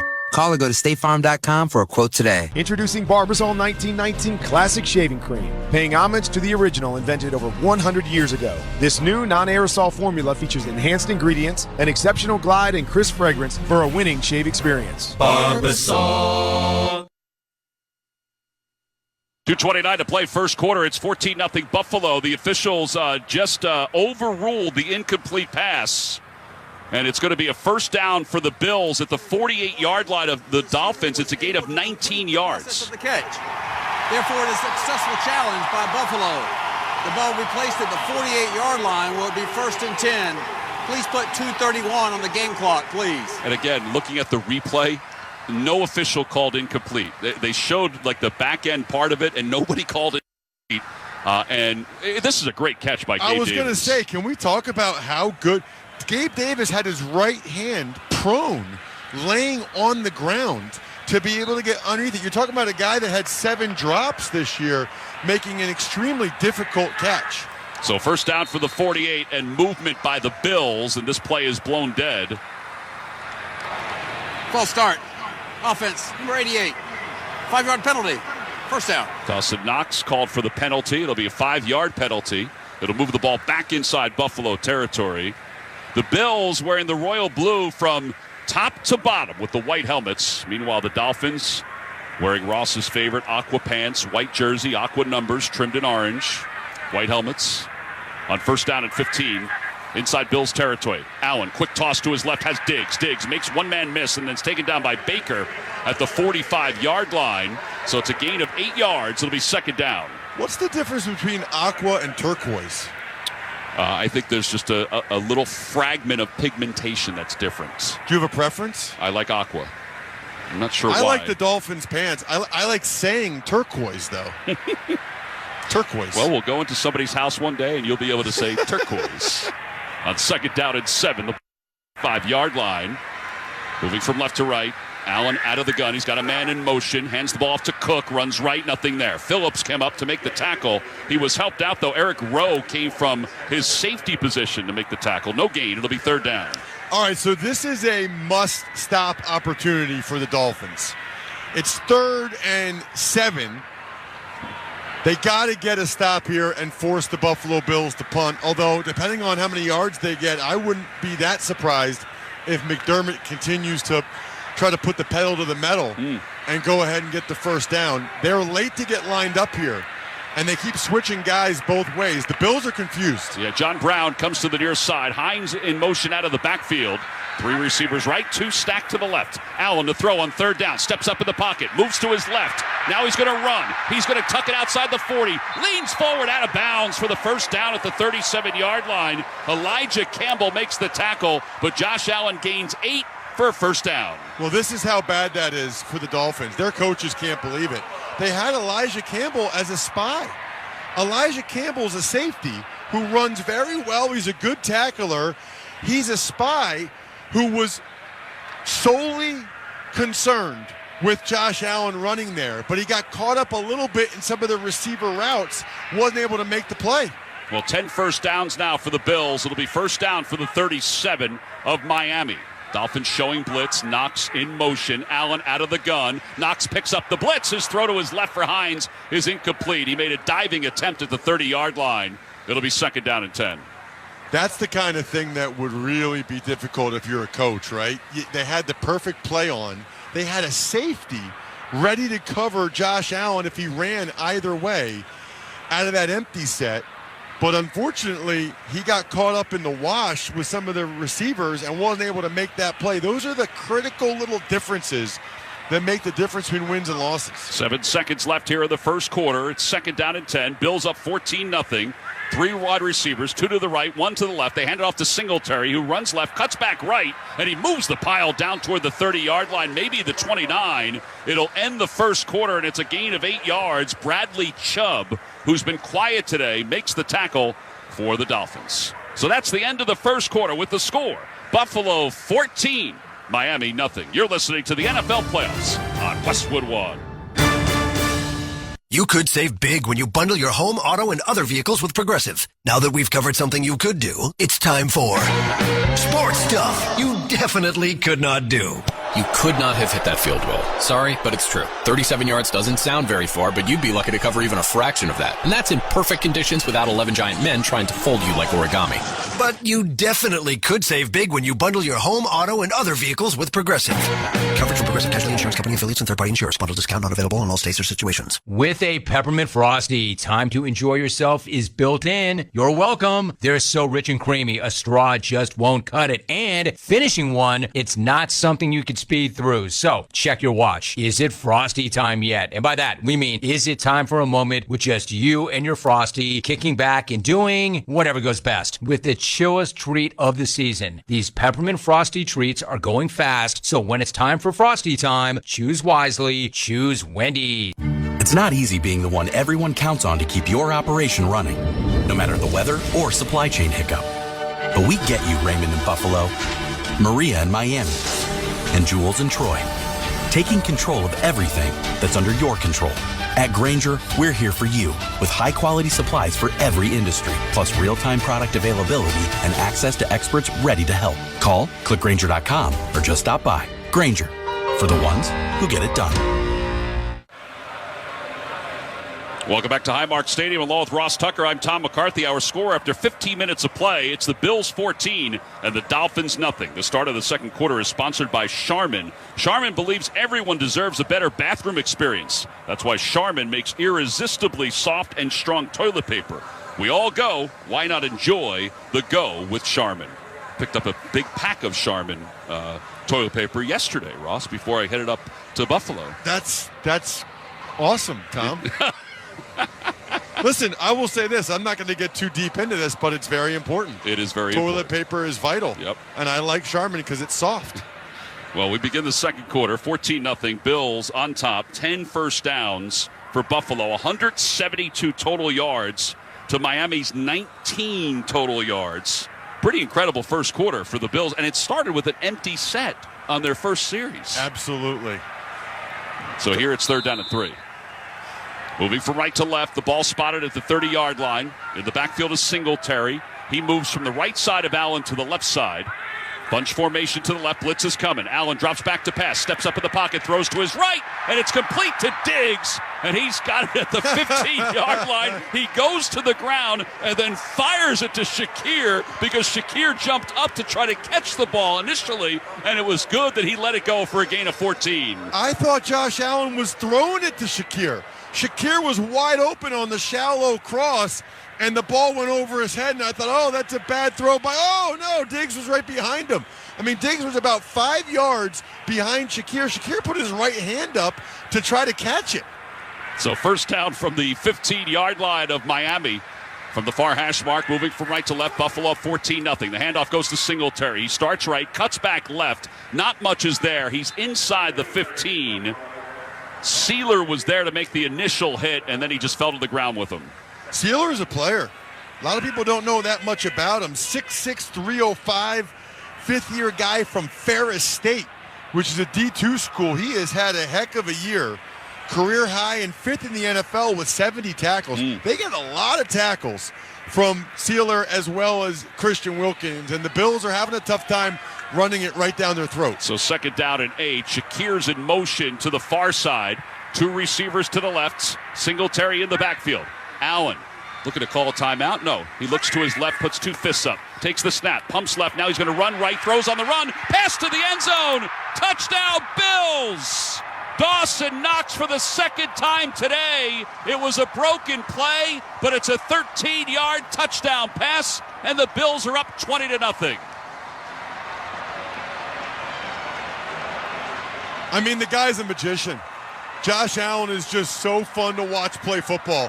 He audibled to the left side, made it seem like he was going to run the quick wide receiver screen that way. They might want to take a look at this Dawson Knox catch to make sure he secured it and didn't need the ground. And in fact, that is close. That's one they might want to take a longer look at. It is very, very close. Further review. All right, so Brad Allen is going to take a look at it. So just to kind of give you a picture of what it was, he slid backward and went to the ground. The ball was low. It looked like his hand may have still been part of it, but we'll find out when we return. Right now it's 20-0 Buffalo, 13-29 to play first half. This is Westwood One's coverage of the NFL playoffs. When football season ends, basketball season heats up on Sirius XM. Good at the buzzer! In just a few weeks, the basketball world heads to Salt Lake City, and NBA Radio has your all-access pass for All-Star Weekend. Jammed it! Oh, yeah! Exclusive coverage of the Slam Dunk Contest, the three-point shootout, and the 2023 All-Star Game. Jason Tatum of the Boston Celtics. You click at the right time, first half of the season, we behind you. Hear it all in February on NBA Radio Channel 86 and the SXM app. Hear the 2023 Major League Baseball season on MLB Network Radio. Did he make the catch? Oh, he did! With spring training coverage beginning in February. Everyone has one common goal, and that's to win the championship. And don't miss coverage of the World Baseball Classic on MLB Network Radio starting in March. It's showtime! Tune into MLB Network Radio all year long. Sirius XM 89 and on the SXM app, included with all of our trials and popular plans. Spend your afternoons talking sports with the Hall of Famer, Christopher Mad Dog Russo. I apologize, I'm in a goofy mood. He's passionate. If you stink, I can't listen to you tell me I'm raring to go. He's opinionated. That decision was the dumbest, most asinine thing I'd seen in a long time. He's 100% original. Football coaches are not nuclear physicists. When you have the quarterback, I can coach. It's Mad Dog Unleashed with Christopher Russo. Weekdays at 3 p.m. Eastern, only on Mad Dog Sports Radio, Channel 82, and anytime on the SXM app. The precursor to NASCAR's season-opening Daytona 500 is the Busch Light Clash, Sunday, February 5th at 4:30 Eastern. Green flag is in the air at the Los Angeles Memorial Coliseum. A non-points paying exhibition race. Anyone can enter 27 events, but only one can win the 150-lap main event. Logano has scored the win in the Busch Light Clash. On SiriusXM NASCAR Radio, Channel 90. Hell yeah! Also streaming on the SXM app. NASCAR is racing to your radio. Seconds for station identification. This is Westwood One, your home for the NFL playoffs and Super Bowl 57. Hear every NFL playoff game through Super Bowl 57 on SiriusXM NFL Radio, Channel 88, and on the SXM app. Along with Ross Tucker and Aditi Kinkhabwala, I'm Tom McCarthy here in Buffalo. They're reviewing this potential touchdown pass from Josh Allen to Dawson Knox, and they're actually bringing the offense back on the field. After reviewing the play, the receiver did not maintain possession of the ball and complete the process of the catch. It's an incomplete pass. Please set the game clock to 13:30. It will be third down from the 13-yard line. So I'm a little surprised they overturned that. I am also. You know, I did not think that there was indisputable visual evidence to overturn the call on the field. I think certainly if it was called incomplete, they wouldn't have overturned it. But it looked to me like Dawson Knox got that left hand underneath it and scooped it up before using the ground to catch it. All right, so it's 14-0 Buffalo. It's third down and 8. Ball at the 13-yard line of Miami. From the middle of the field, Allen out of the gun. Drops back to pass. Pressure's coming. He tries to avoid it. Cuts to his left and falls down. That's going to be the second sack by the Miami Dolphins. Sealer and Wilkins were there to pull him down. You know what, though? That's a smart play by Josh Allen.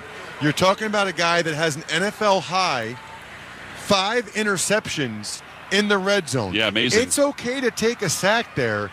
It's a chip shot field goal. You go up 17-0. You go up 3 scores. That's a heads-up play by Josh Allen. You don't get credit for it, other than, I guess, from me, because you got to go up 3 scores here. Well, Sam Martin will be the holder. Bass will be the kicker. And this play is blown dead. And a timeout is called. I think Elijah Campbell is hurt. Yeah, he came limping out of that sack because he had a piece of it also. The fans are booing, but he legitimately was limping just a few moments ago. Hey, don't forget to join us Sunday, February 12th for Super Bowl 57. Kevin Harlan, Kurt Warner, Gene Steratore, Mike Golick, and Laura Oakman will have all the excitement live from Arizona beginning at 5 p.m. Eastern. Scott Graham kicks off our pregame coverage at 2 p.m. Eastern. Log on to WestwoodOneSports.com for details or to listen to the live stream for free. If it's the Super Bowl, it's on Westwood One. So we're going to take a timeout as they take a look at Elijah Campbell. It's 14-0. Bills on top. 12:52 to play. First half. You're listening to the NFL Playoffs on Westwood One. If you don't know your numbers, you don't know your business. That's true when your business is growing fast, and even more true when there's a lot of uncertainty. Inflation is running rampant, supply chains are clogged, and the labor market is tight. What does that mean for margins? But not every business is in the dark. Over 30,000 businesses know their numbers because they use NetSuite by Oracle, the #1 cloud financial system. NetSuite gives you visibility and control of your financials, planning, budgeting, and of course inventory, so you can manage risk, get reliable forecasts, and improve margins.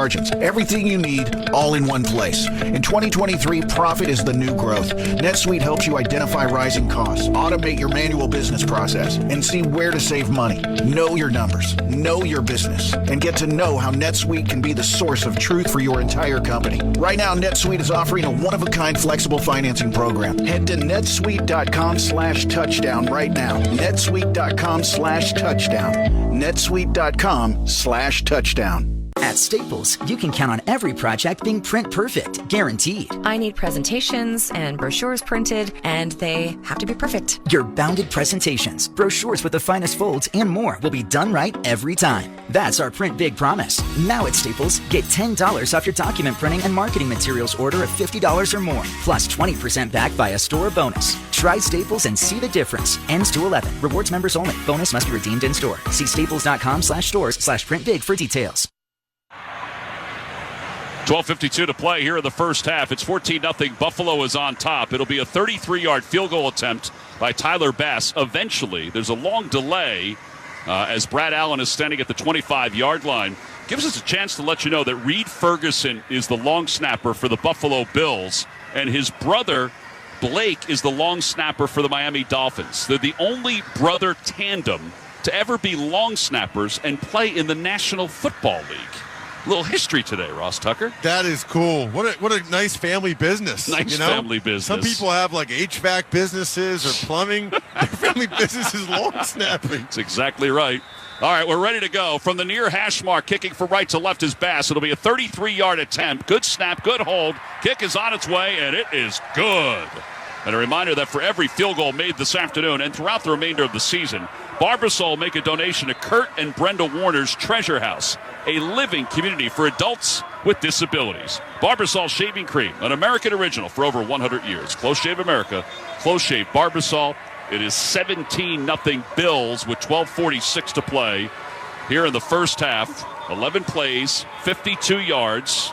They erased a would-be touchdown to Dawson Knox, and they had to settle for a 33-yard field goal by Tyler Bass. But as you mentioned, they're up by 3 scores. Right, that's the key. You got to get up by that third score in that situation if you're Josh Allen. And so far, this game has quite frankly played out the way a lot of people thought it might when Tua Tagovailoa was ruled out earlier in the week. Yeah, they had hoped that Teddy Bridgewater would be healthy to start. He is the backup, but he's out with a hand injury or finger injury. That's always kind of strange to me. He has a dislocated pinky on his throwing hand. He's the backup today. So he's not healthy enough to start the game, but if Skylar Thompson got hurt on the first play, then Bridgewater would have played the rest of the game. I spoke to some of the Dolphins coaches about that, and they said, listen, we would rather start Skylar Thompson with a full week of practice and all the reps as opposed to Bridgewater without any practice because they didn't want to aggravate or make the pinky injury worse. So for people who are wondering why Bridgewater's not out there, that's the answer. Although, if this gets worse, I wonder if they give him a shot. Maybe, yeah. Well, Bass will kick it off from right to left. River Craycraft is back deep to receive. The kickoff goes along the sidelines and out of bounds, and there's a flag. And Tyler Bass did not want to do that. It's so funny to watch 12 coaches' heads on the Bills sideline immediately whip over and look at the coach like, what are we doing here? Kickoff out of bounds. Kicker, I'm sorry. Kicking team. The receiving team will take the ball to the 40-yard line. First down. It is I think, one of the toughest penalties to swallow when it's against you because it gives the team the ball at the 40-yard line. It's at least a free 15 yards. Yes. And by far the best field position the Dolphins have had so far in this game. They got to do something with it. Well, 1st and 10 from the 40-yard line. A receiver to the left, 2 to the right. Now 1 in motion. Wilson in the backfield as the lone man. Play clock is down to 5. Thompson checking the play. It's down to 2. Now 1. He's under center. Takes the snap. Off the play fake. Sets up to throw. Has time. Looks left. Time's winding down. Throws to the right. Passes complete to Smythe, his tight end. And he's down toward the 40-yard line. Edmonds made the tackle. It's a gain of 30, and it's only the second completion of the day. Excuse me, gain of 20. It's only the second completion of the day. That was at least the third guy in Skylar Thompson's progression. That is a really good sign for the rookie from Kansas State in his third start that he was able to get from 1 to 2 to 3 and finally get the Dolphins in Buffalo territory.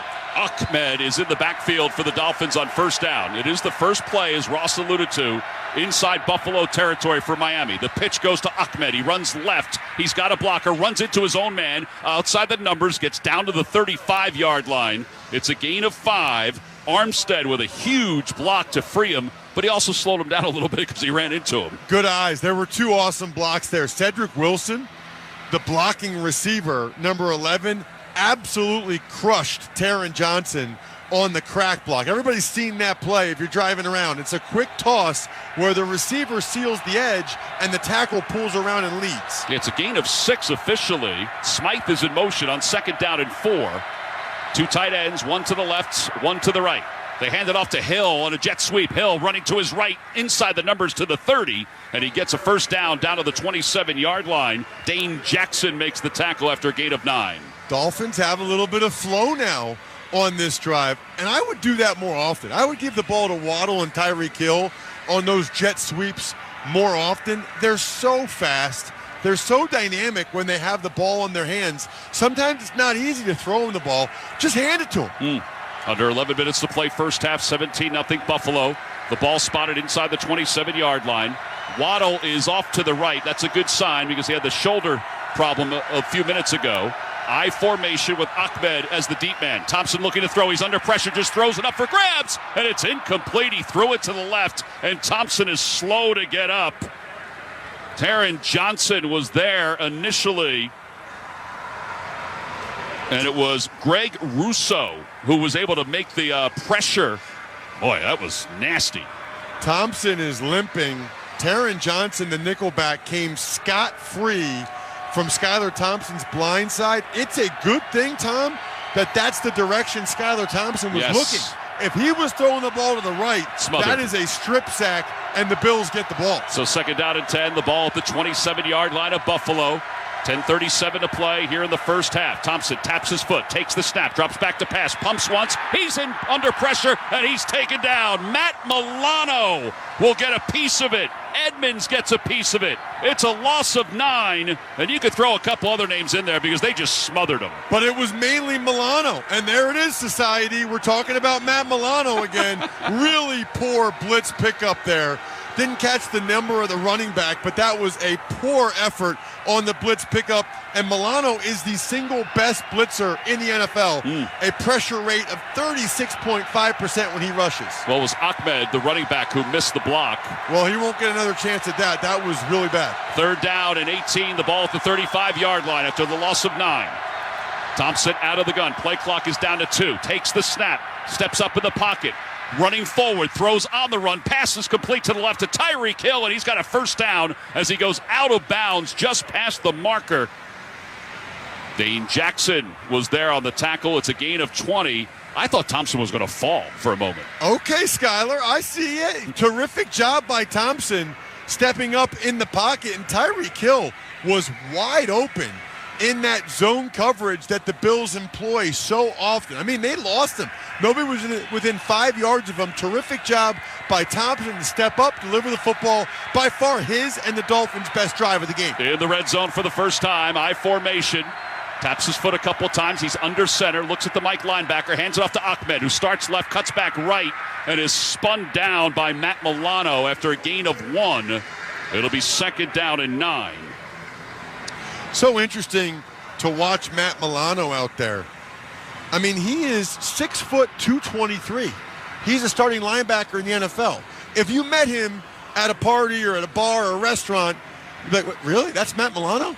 6 foot 220. That used to be a safety back in my day. Heck, when we were fans, Tom, back in the 80s and 90s with Atwater and David Fulcher, he would have been a smallish safety. Well, he's got 4 tackles, 1 sack so far. Ahmed and Wilson are both in the backfield. And now in motion is Ahmed. He's spinning around in the backfield. Thompson out of the gun. Pumps left. Looks right. Pressure's coming. Taken down. He's sacked again. Basham, who had 2 sacks in the regular season, picks up a postseason sack here. It'll be 3rd down. I believe they were trying to run a middle screen where Thompson fakes left, fakes right, comes back in the middle. By the time he came back to the middle, Hunter Long, the tight end, hadn't gone out for the route. There was nobody there. And Boogie Basham, with one of the all-time best D-line last names in NFL history, gets the sack. All right, so it's now a 3rd down and 16 from the 22-yard line. Moving from left to right. 1 receiver left, 2 receivers right. Tyreek Hill is in motion from the right. Low snap handled by Thompson. Drops back to pass, throws underneath, and it's dropped. It was Jeff Wilson who had it out of the backfield, and he just dropped it. That'll be the 4th drop of this first half for the Dolphins. Well, listen, he didn't have a prayer of getting the 1st down anyway. That was a check down to try to get better field goal range, but he started to look down because he wanted to try to make a guy miss before he actually caught the football. And these Dolphins skill guys are not doing Skylar Thompson any favors. He actually would be playing pretty decent if these guys caught some of these passes. Well, the veteran Jason Sanders, who won the game last week with a 50-yard field goal, is on for a 40-yard field goal attempt. 17-0 Buffalo, 7:38 to play, first half. Good snap, good hole. Kick is on its way, left to right, end over end, and the kick is right through the middle. And the Dolphins are finally on the board with 7:34 to play here in the first half. And with that field goal, Barbasol will make another donation to Kurt and Brenda Warner's Treasure House, a living community for adults with disabilities. Barbasol, the trusted choice for a close, comfortable shave. Close Shave America, Close Shave Barbasol. 17-3, Buffalo is on top of Miami here in the first half with 7:34 to play. You're listening to the NFL Playoffs on Westwood One. Nerds! At NerdWallet, we often see people blocked when making financial decisions. Take Harold. Coach, these credit card offers, they're everywhere. Harold, look, it's tough out there, but you have got this. With NerdWallet on your team, you will make the smartest play with side-by-side comparisons of top credit cards. Whoa, a card that rewards me for buying sports gear. Let's go get that cash back, team. NerdWallet, the smartest decision for all your financial decisions. I wanted to know why some people who get COVID-19 get it so bad. I found out it may be because they have a high risk factor, such as heart disease, diabetes, being overweight, smoking, and asthma. Even if symptoms feel mild, these factors can increase your risk of COVID-19 turning severe. So if you're at high risk and test positive, there are things you can do, like asking your healthcare provider if an authorized oral treatment is right for you. Learn about an option at treatcovid19.com. This message is sponsored by Pfizer. Is that a horse? Actually, it's a wild stallion. Since Navy Federal Credit Union's Platinum Card made it easier to tame our holiday debt, I wanted to see if I could tame something else. Uh-huh. Help me saddle up. I need to pick the kids up from school. With a low intro APR on balance transfers, the Platinum Credit Card lets you take control of your debt. Learn more at NavyFederal.org/Platinum offer. Navy Federal Credit Union. Our members are the mission. Insured by NCUA. I know a lot of you really want the State Farm Personal Price Plan, but what's with the oversharing? Like this message from Sarah. Hi, Jake from State Farm. I eat hard-boiled eggs, like shell and all. Crunch is exquisite. You don't need to get that personal. The State Farm Personal Price Plan helps you create an affordable price just for you. Like a good neighbor, State Farm is there. Call or go to statefarm.com for a quote today. Prices vary by state. Options selected by customer. Availability and eligibility may vary. Tom McCarthy and Ross Tucker here at the Grainger broadcast booth at Highmark Stadium. Keep your game moving forward at work with supplies and solutions for every industry. Call, click Grainger.com, or stop by one of over 250 Grainger branch locations. It's 17-3. Buffalo's on top of Miami. Miami just went 10 plays, 38 yards, 5 minutes and 9 seconds, and Jason Sanders with a 40-yard field goal. Sanders will kick it off. Nyheim Hines is back deep to receive to our right. He's right at the bottom of the two L's in the end zone, the Bills. And the kickoff goes over his head and out of the back of the end zone. Let's check in with Aditi. Tom, Dolphins DB Elijah Campbell is questionable with a knee injury. Interesting, because we saw him come out of that pile before limping pretty badly, and then he fell to the ground and was checked out. Thomas Morstead went into the tent, but he's been cleared. He's fine. That would have been interesting if they lost their punter as well. All right, so the Bills up 17-3 with 7:34 to play here in the first half with the football from the 25-yard line. Reggie Gilliam in for the first time. The handoff goes to Cook. He runs to his left, cuts back to his right, across the 30, and he's up to the 33-yard line. It's a gain of 8. Holland makes the tackle. What an addition Cook's been.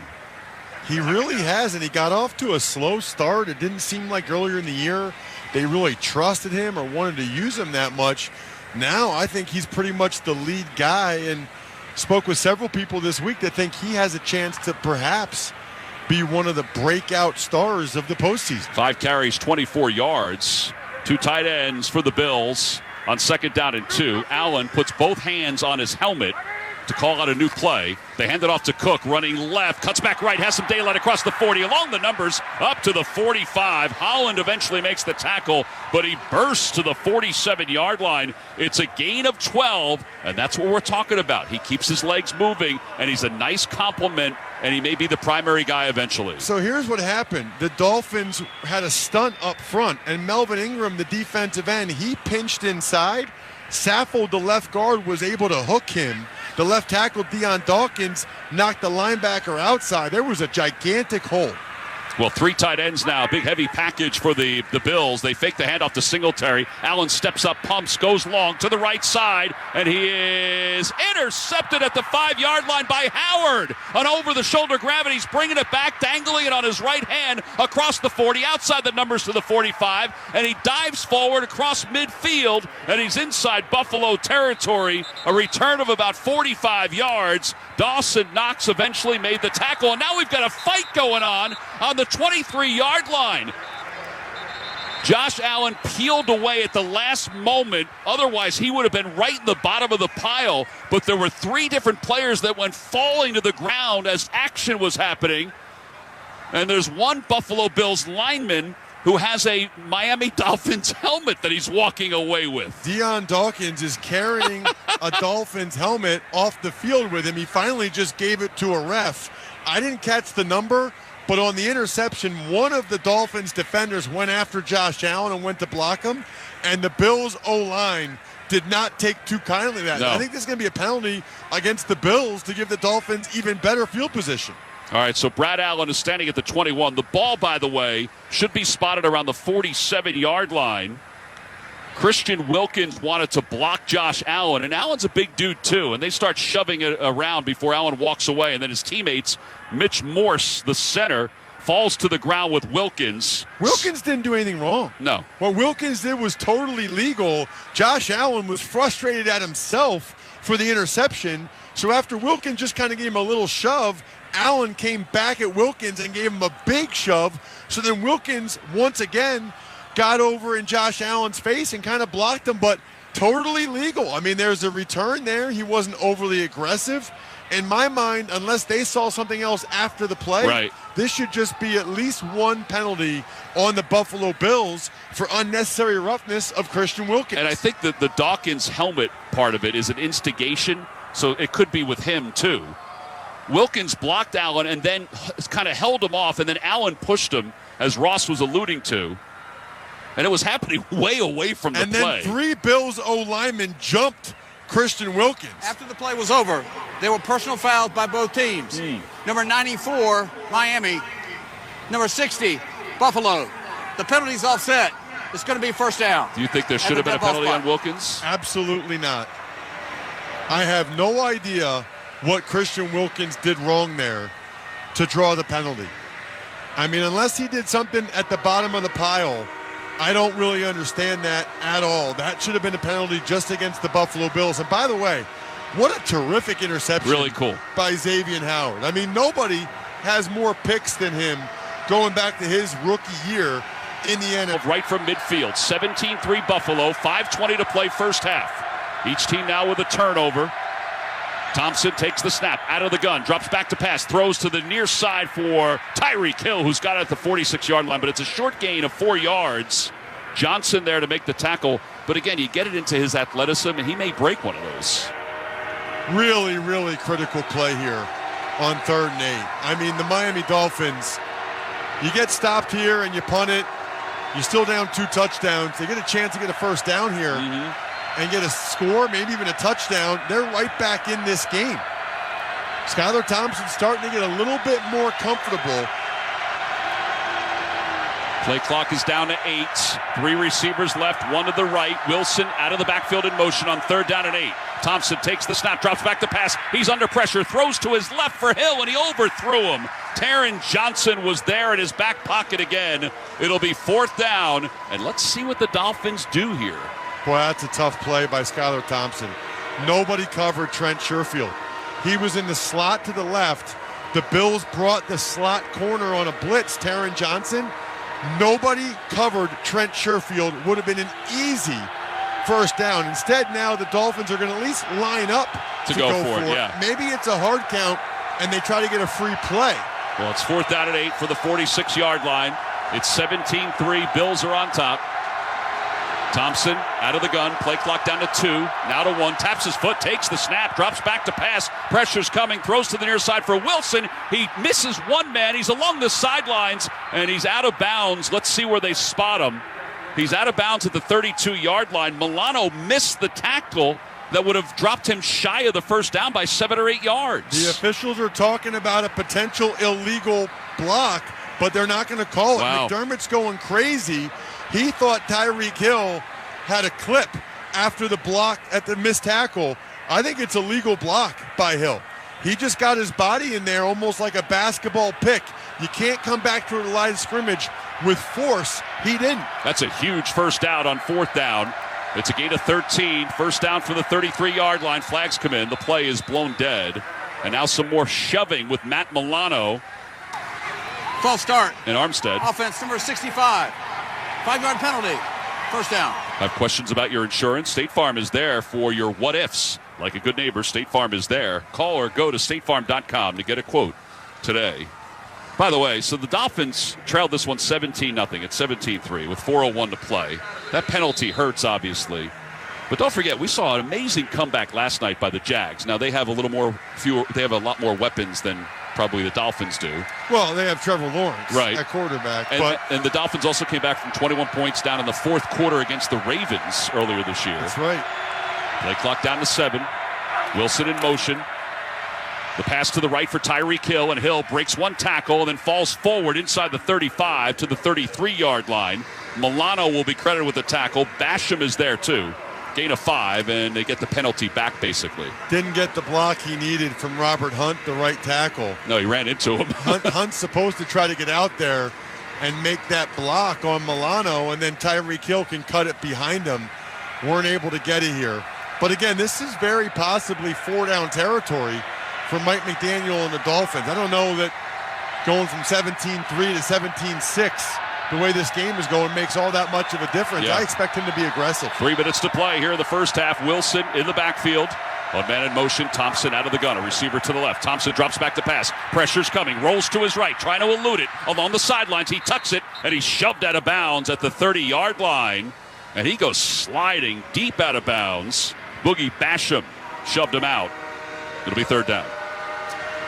Thought that was the right play there by Thompson. Yes. He did a nice job of actually avoiding Basham. He kept looking to throw until it just didn't make sense to keep looking. At least picked up enough yardage to give them a chance here on 3rd down. Thompson is not rattled. No. Thompson is playing with poise, which is exactly what the coaches told me before the game he would do.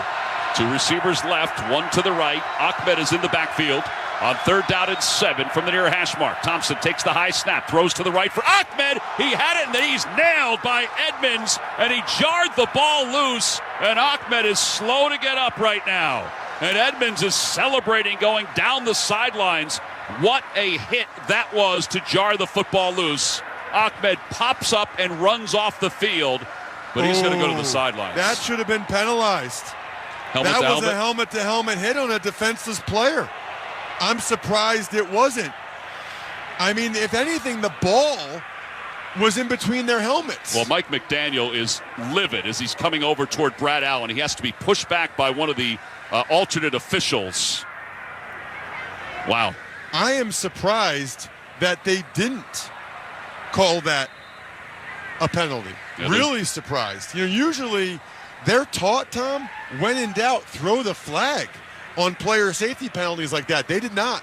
Dane Jackson is an injured Bills player that's sitting down at the 25-yard line. So there's a timeout on the field as Sanders comes on, and he's going to attempt a field goal here with 2:20 to play in the first half with the Bills on top 17-3. Jackson sat down very late after this play was over. So they're tending to him on the near sideline. And Mike McDaniel is still really upset. He should be, Tom. Yeah. Now, here's the only thing I would say. This is hard to describe, but the ball was being caught at face mask level by point. Ahmed. Yep. So Edmonds comes in, and it's helmet to helmet, but I think the ball might have been in between the 2 helmets, the 2 face masks. Jackson is up on his feet, walking off. He only has about 10 feet to walk off.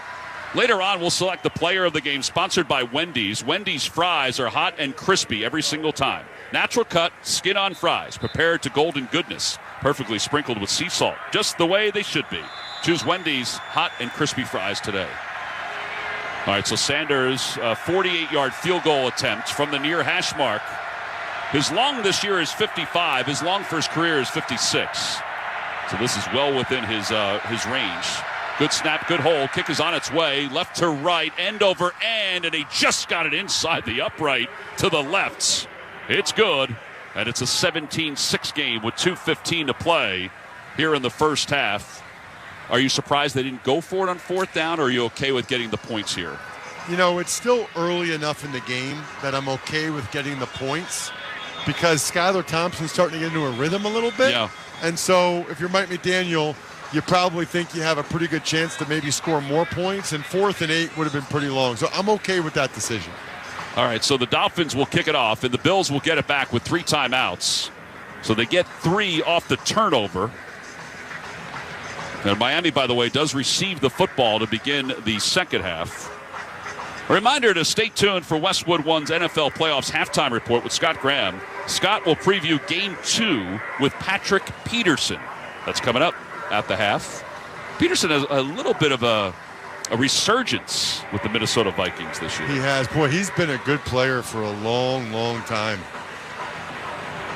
Kind of cool when someone goes to a new team like that and they win. Yeah. You know, I think that's a better way for him or really any player to end their career as opposed to, you know, like a J.J. Watt, for example, where, you know, he finished his career on a rough team in a down year. Hines back deep to receive. Sanders will kick it off left to right, middle of the field. With the sunshine in the background, Hines will take it 2 yards deep. He's going to return it along the near hash mark across the 10 to the 15, middle of the field to the 20, 25, and he's up to the 28-yard line. He needed one more block. It's a return of 26 yards. The playoffs are here on NFL Plus. Has your game day covered? Watch playoff games on your phone or tablet and more. Go to plus.nfl.com and start your free trial of NFL Plus today. I'm a big NFL Plus guy. Big time. On it all the time. Huge fan of the product. Couldn't live without it, to be honest. Love the condensed games. Absolutely. When you're trying to watch a bunch of them. All right, so Josh Allen, after the interception, has Cook in the backfield next to him, takes the high snap, hands it off to him, fakes a throw. Cook runs left, and he stood up and pushed back. Sealer makes the tackle after a gain of 2. And that'll take us to the 2-minute warning here in the first half with the Bills on top 17-6. So we've reached the 2-minute warning, sponsored by First Alert. Did you know carbon monoxide is odorless and invisible? Help protect your family by installing First Alert carbon monoxide alarms on every level and in every bedroom. Visit firstalert.com for CO alarms and safety tips. It's the Bills 17, the Dolphins 6. You're listening to the NFL Playoffs on Westwood One. Did you know that carbon monoxide is odorless and invisible? And the only way to detect it is by installing carbon monoxide or CO alarms. First Alert is reminding you to install CO alarms on every level and in every bedroom of your home. Also, remember, alarms don't last forever and need to be replaced at least every 5 to 10 years, depending on your alarm. Protect your home and family with safety you can trust by visiting firstalert.com and Lowe's stores for your carbon monoxide alarms. Bonus days are back for pros at Lowe's. You earn points and save when you buy the top pro brands you trust, like DeWalt.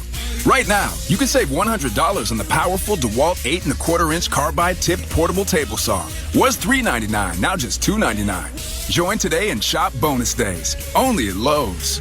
Bonus points calculated before taxes and fees after applicable discounts, if any. Valid through 1/20. Subject to change while supplies last. Visit Lowe's.com/MVP's bonus points for details. Monster.com can help you tackle the job hunt and make your next career move. In football and in life. There's the regular season, and then there's the playoffs. Monster.com knows that scoring your next job, that's a playoffs moment. To bring your A game, you need Monster.com. With great coaching and millions of job openings, Monster.com has all you need for a strong performance when it counts.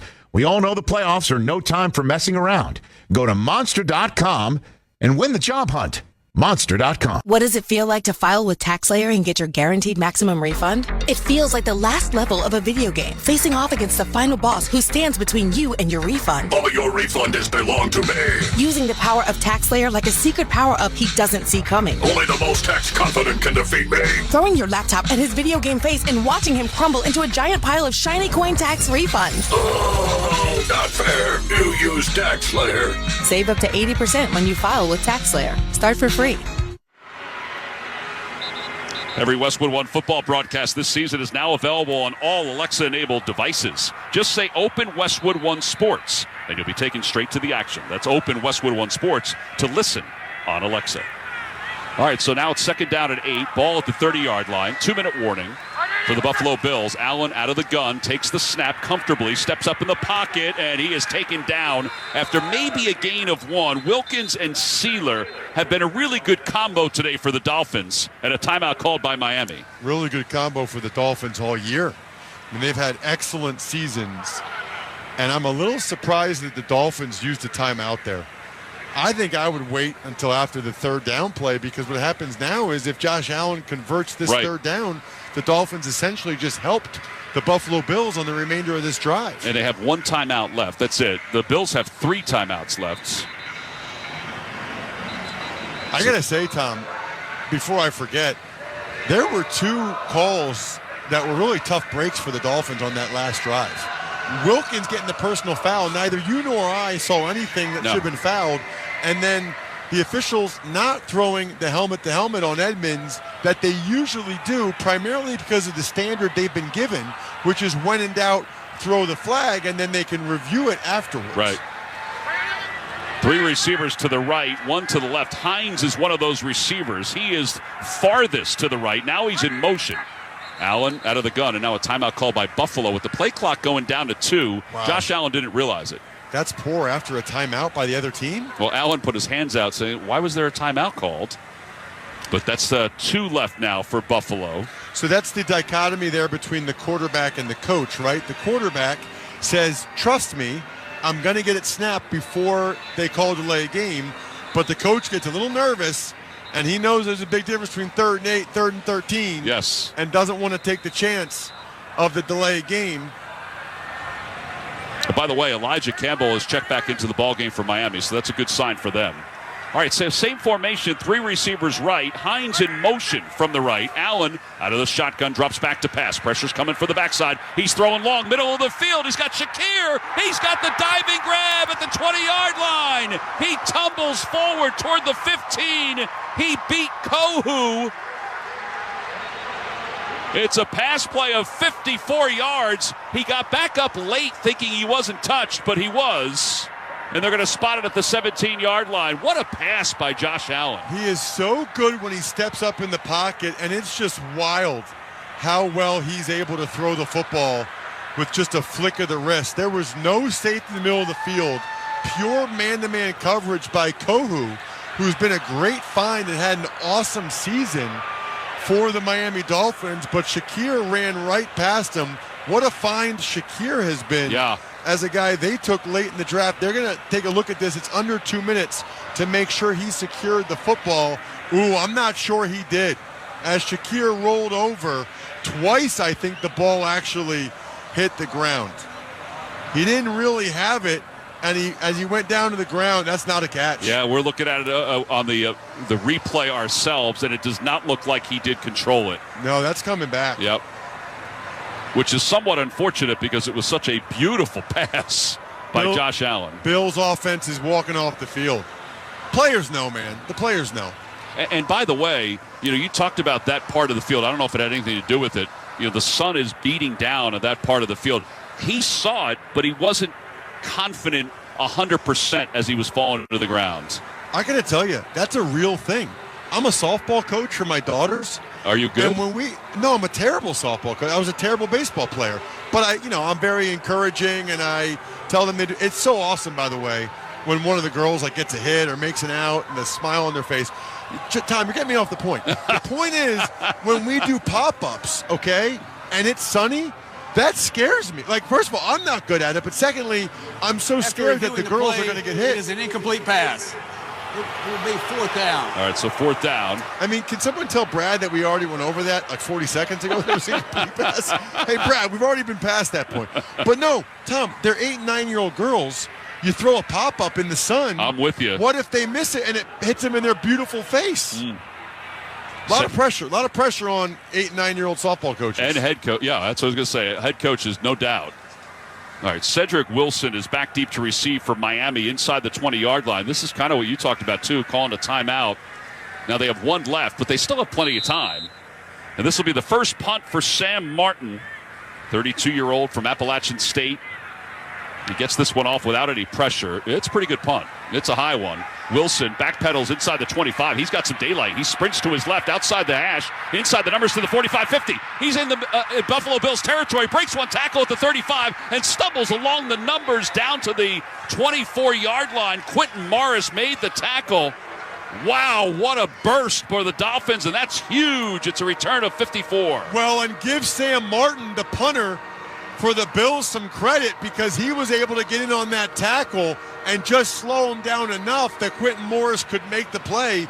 If Sam Martin doesn't slow him down there, that's a touchdown, and special teams can be huge in these playoff games. The Dolphins are absolutely in business here. All right, down 17-6 with 1:32 to play here in the first half. One timeout left. The ball is spotted on the 27-yard line of the Bills. Moving from left to right. Do you sense some anxiety in the building right now? I would think a little bit. There's a little bit of nervousness for the Bills fans right now. Skylar Thompson sends Waddle out to the far side as a receiver. Wilson in the backfield. Thompson takes the snap. Looks left, looks right. Throws right. Passes incomplete. Broke it up. It was intended for Wilson. Tremaine Edmonds knocked it out. It'll be second down. Obviously, this is not what the Dolphins want to have happen, Tom. But one of the reasons why you kicked the field goal in the last drive is because if you have to kick a field goal here, then you're making it a one-score game. Very true. By the way, Waddle has been quiet. 2 targets, no receptions in this first half. 2 receivers right, 2 to the left, and movement on the right side of the offensive line. I think it's Robert Hunt who moved. False start. Offense number 68. 5-yard penalty. Second down. So I can speak to this. Hunt usually plays guard.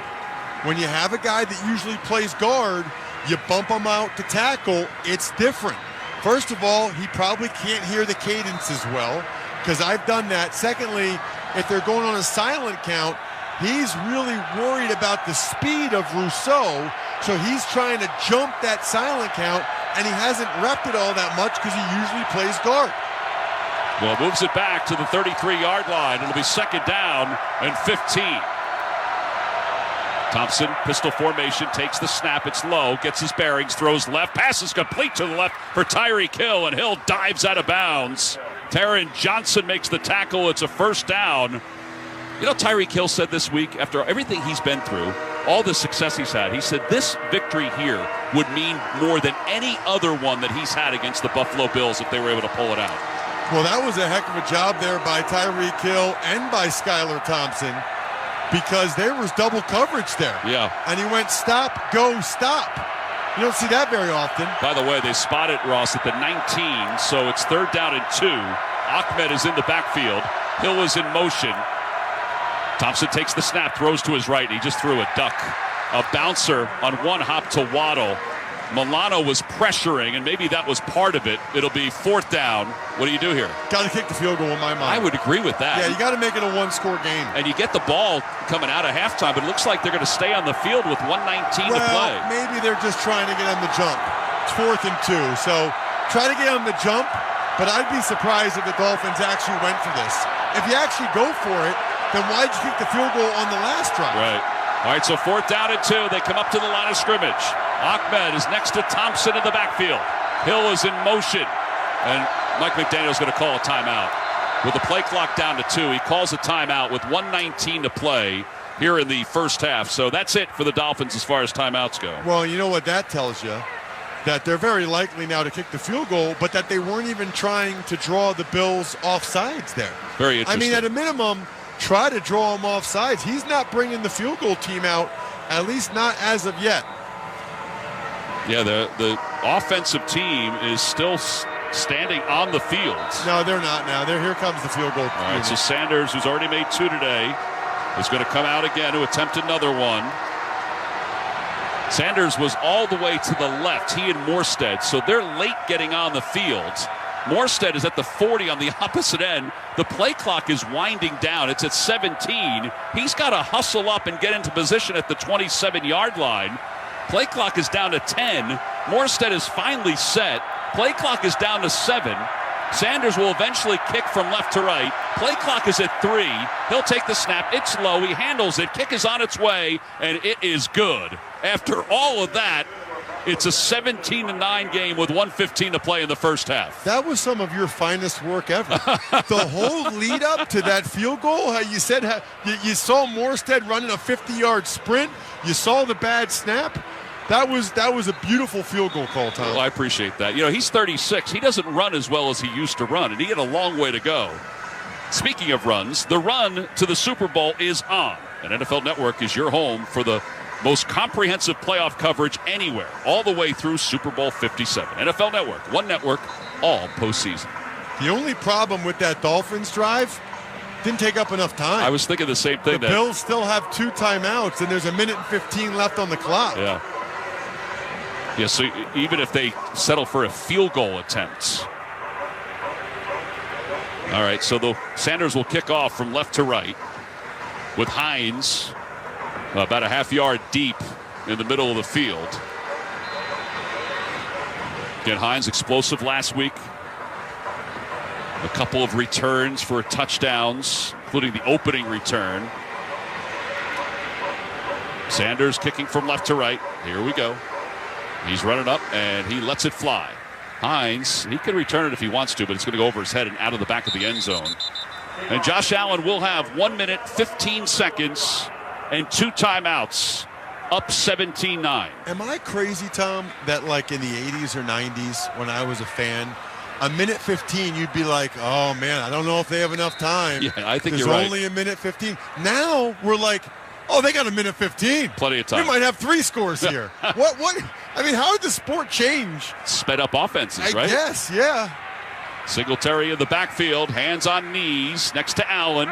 Bunch formation to the right. Allen drops back to pass. Sets up in the pocket. Pumps to his right. Throws to his right. Has Dawson Knox open along the sidelines. And Knox is shuttled out of bounds after a first down by Duke Riley. It's a gain of 11. 1:08 to play here in the first half. And with 2 timeouts, the Bills have all kinds of time. I mean, they're not even really in a hurry, especially when he gets out of bounds, obviously, and stops the clock. Yep. First down to the 36-yard line. 2 receivers left, 1 to the right. 2 backs in the backfield, including Knox off the play fake. Allen steps up in the pocket, throws on the run, incomplete. He was pressured as he threw it. It was intended for Cole Beasley, who's up off the practice squad. It was Sealer who was in his back pocket. It'll be second down. That was one of those textbook Josh Allen climbing the pocket. He might climb the pocket faster than any quarterback I've ever seen. He goes from the 7 steps or 7 yards back up to the line of scrimmage so fast, and it's almost always a big play. He rarely misses like that.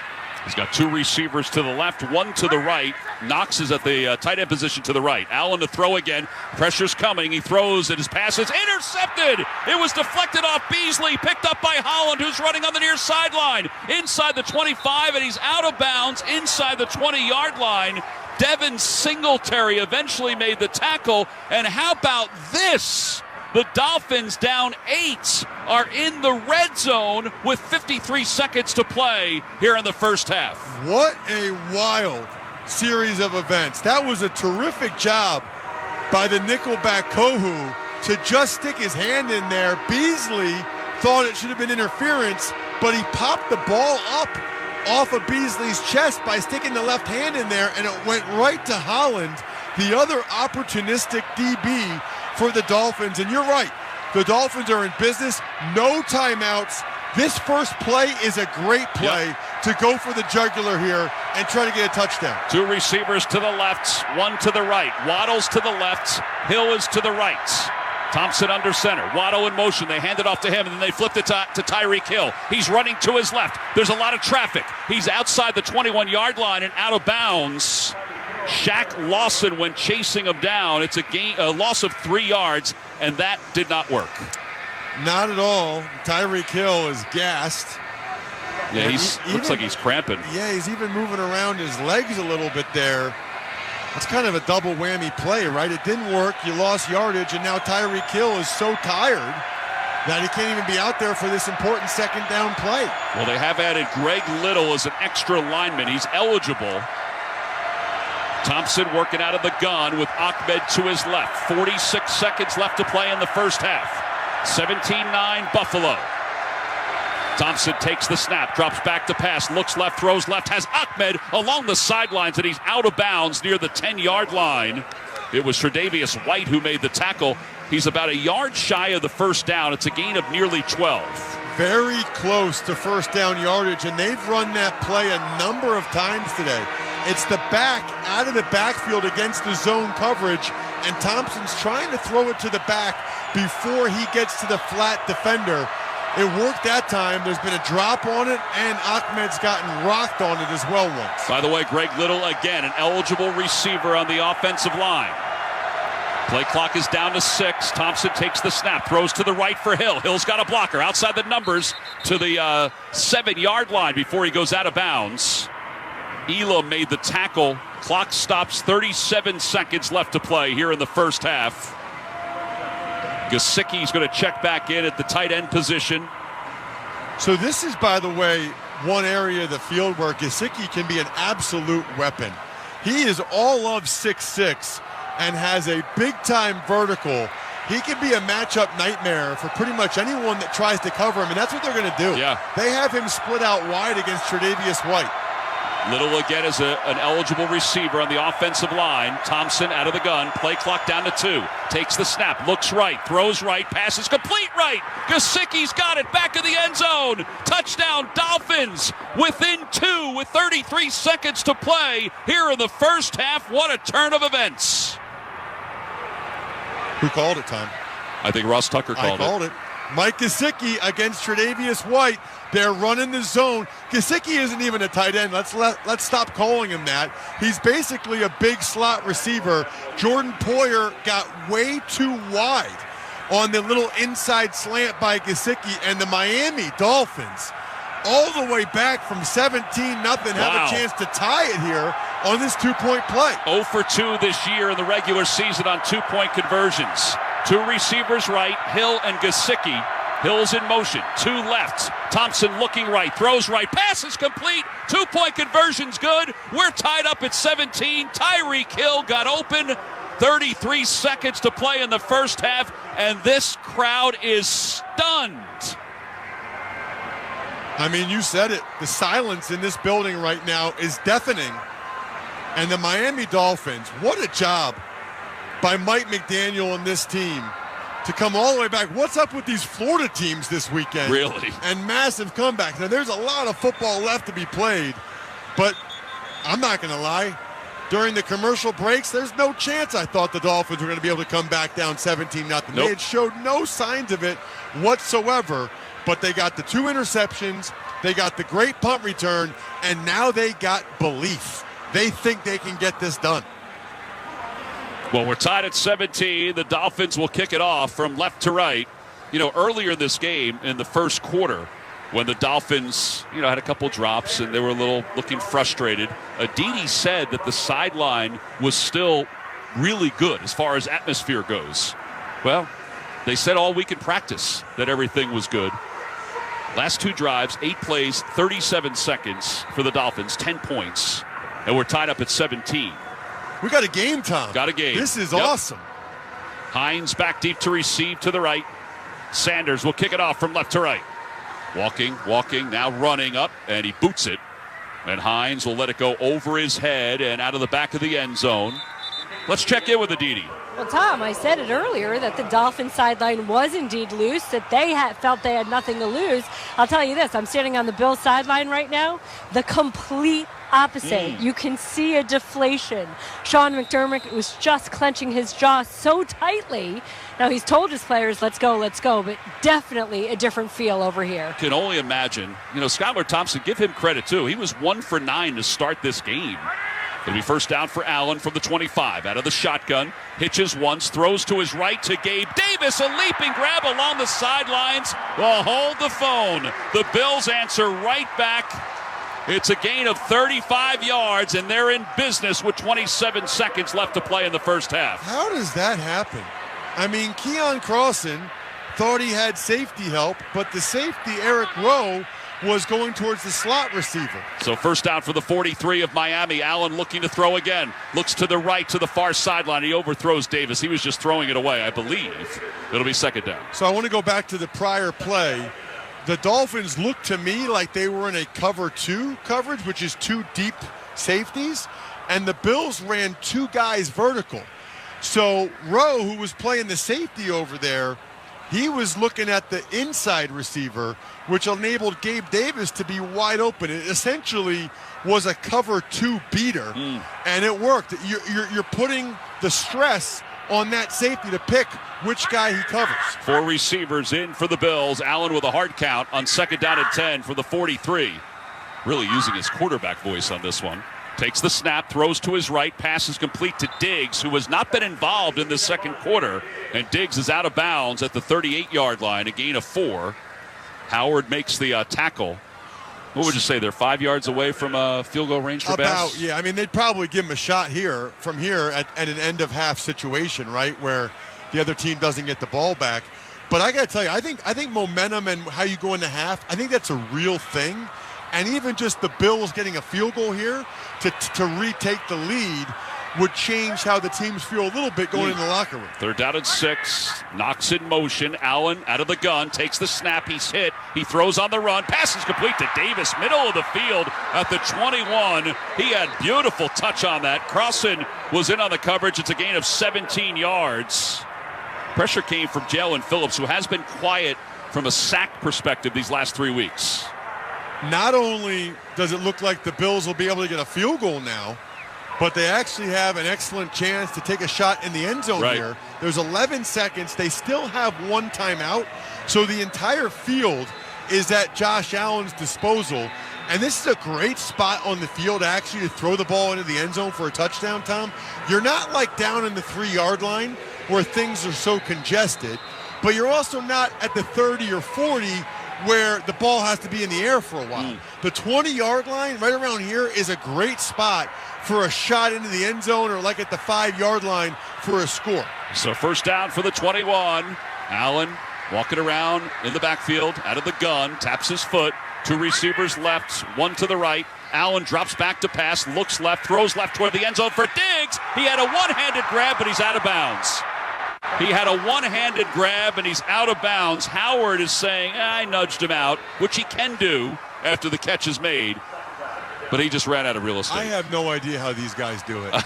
I mean, he just stabbed it with his left hand, got the left foot. Well, that's close. That is really close. Looking at the replay, it is very close. He might have gotten that left foot down. Oh, my goodness, I think he got in. I think they need to take a look at that. Well, Sean McDermott is on the sidelines. He's wondering if... They need to look at that. Yeah. We have a pylon cam here, and that's close enough. They got to buzz down and stop. Do I need to do something here? They need to look. Oh, there we go. Yeah. Now they're going to look at it. Well, the Bills will use a timeout with 7 seconds left. The one thing I will say, looking at the replay again, is whether he was juggling it. It was an amazing attempt on his part.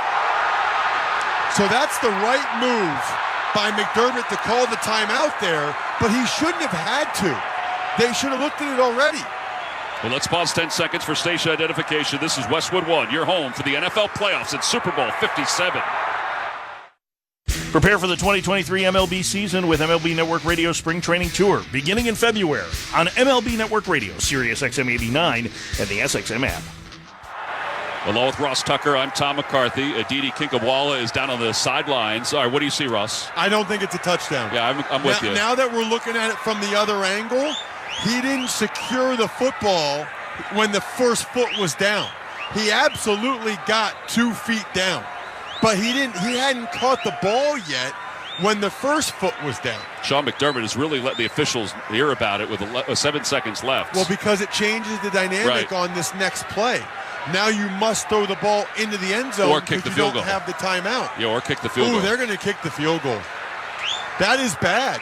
McDermott's furious, and he should be, because they should have taken a look at that, in my opinion. That should have been a buzz down from the league in the booth and not a situation where McDermott had to use that timeout. Yeah.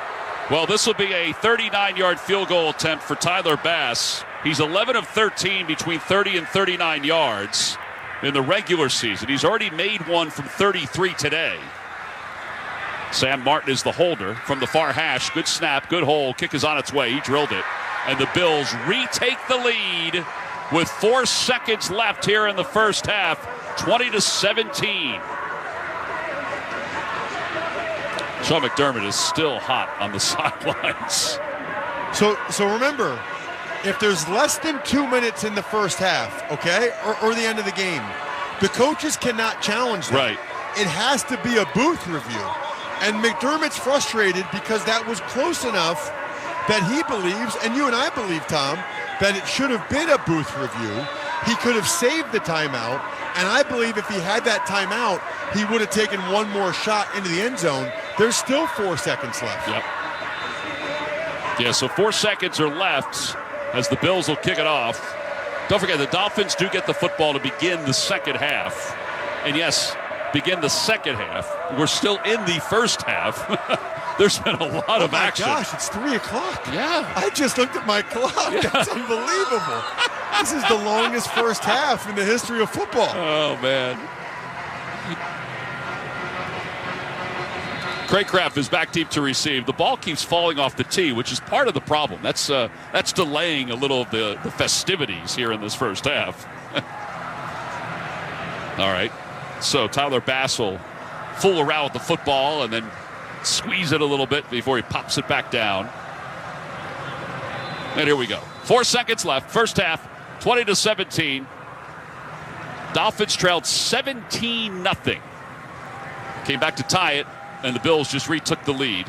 The kickoff will send Craycraft over to the right, and it'll just spin in the end zone.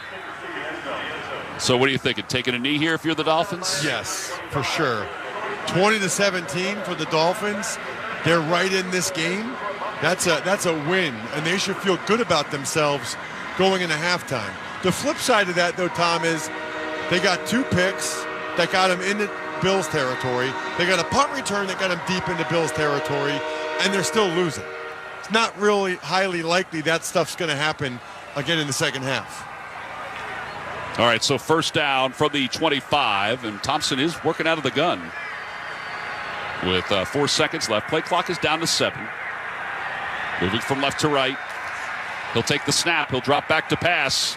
He's going to let it fly. High, lofting spiral to the near side for Hill, who leaps and he can't hang on. And that will end the first half.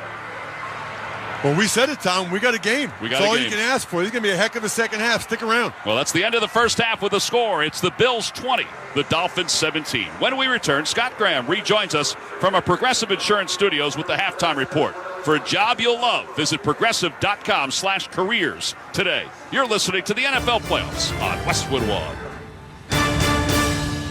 You could save big when you bundle your home, auto, and other vehicles with Progressive. Now that we've covered something you could do, it's time for sports stuff you definitely could not do. You could not have turned that double play. If you think you could dive, then spin, then launch a perfect throw 120 feet, you must be forgetting that you get dizzy when you stand up too fast sometimes. If you tried to throw that hard, that would be the last thing you did with your arm before shoulder surgery. But you definitely could save big when you bundle your home, auto, and other vehicles with Progressive.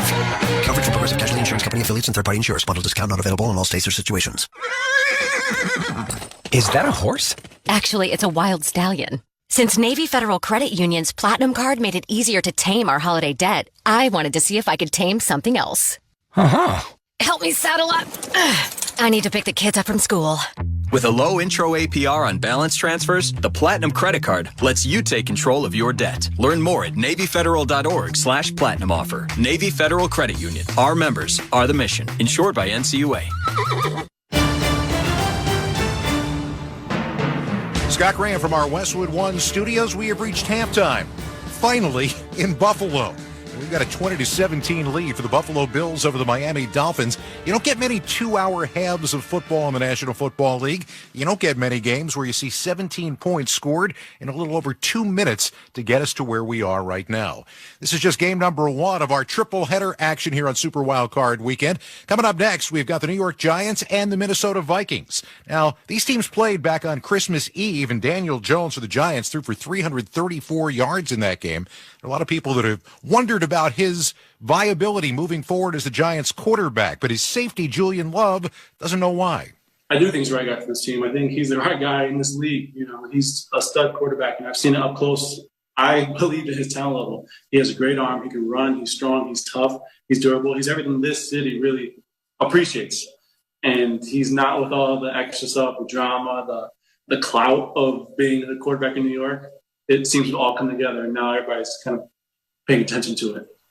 Giants have been good this year in one-score games, but the Minnesota Vikings have been perfect in one-score games, including that victory over the Giants on Christmas Eve. 11-0 in games decided by one score this year, an unbelievable turnaround from what this team did before, something I talked about with their cornerback Patrick Peterson earlier this week. It's just so crazy, how night and day it is versus last year we was losing those games, and this year we're finding ways to win those ball games. It's just, I want to say the biggest contribution to that is, having a majority of the guys back from the previous year, understanding what hindered us from being a successful defense and a successful team. So that was a point of emphasis as well to the players, to come in and make sure that we hold up our end of the bargain before halftime and at the end of the game. And if we're able to do that, the outcome is pretty favorable in our way.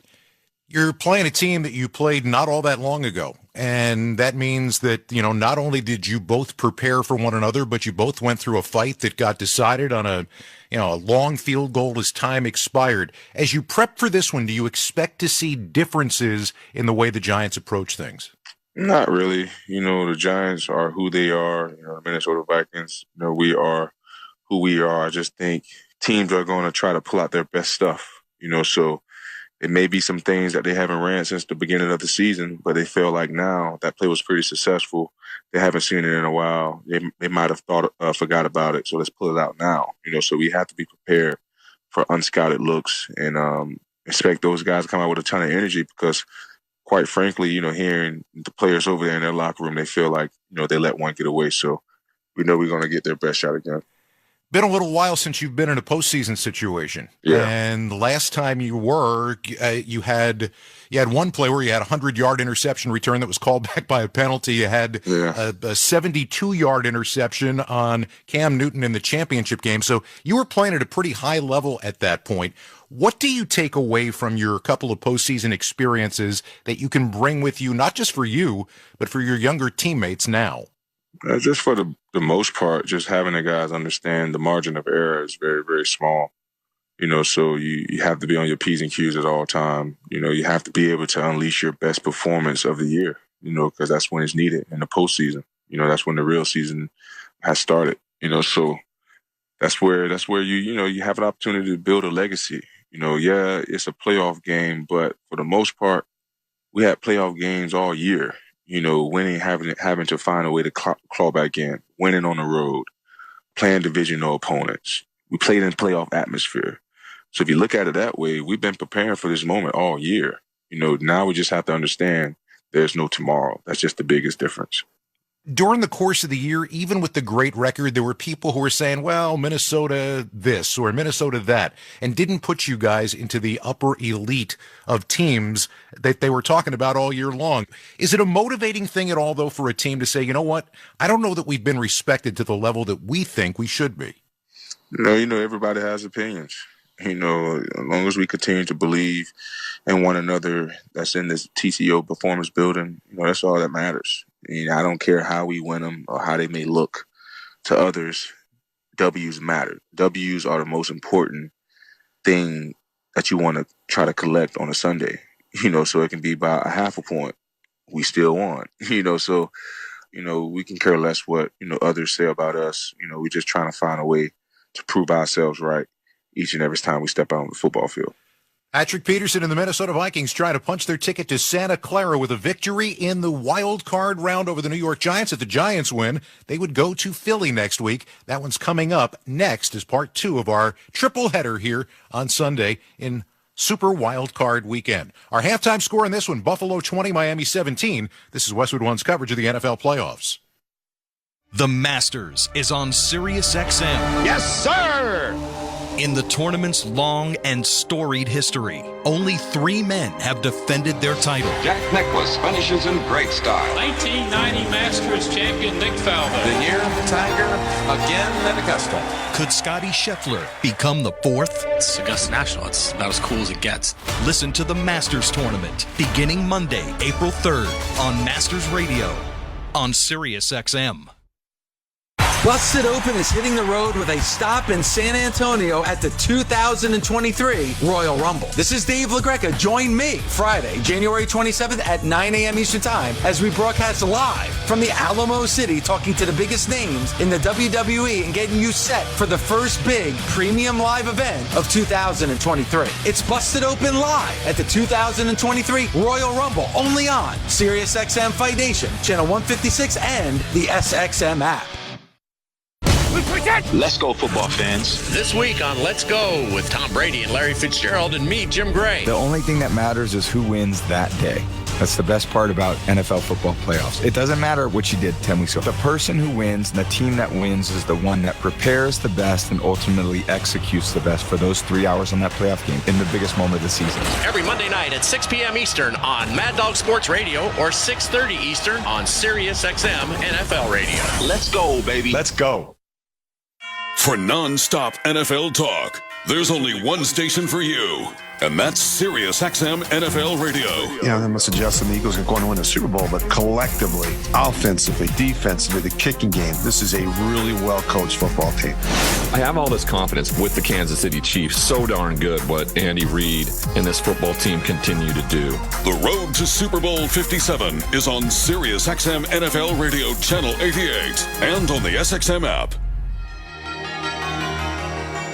Little again is an eligible receiver on the offensive line. Thompson out of the gun. Play clock down to 2. Takes the snap. Looks right. Throws right. Passes complete right. Gesicki's got it. Back in the end zone. Touchdown Dolphins. Within 2 with 33 seconds to play here in the first half. What a turn of events. What a turn of events indeed. And there was an even bigger turn of events after that was done. After the 2-point conversion, Bills got a field goal before halftime to retake the lead. Welcome back to the NFL playoffs on Westwood One from the Progressive Insurance Studios. I'm Scott Graham. Drivers who switch and save with Progressive save nearly $700 on average. Call or click today to find out if Progressive could save you hundreds on your car insurance.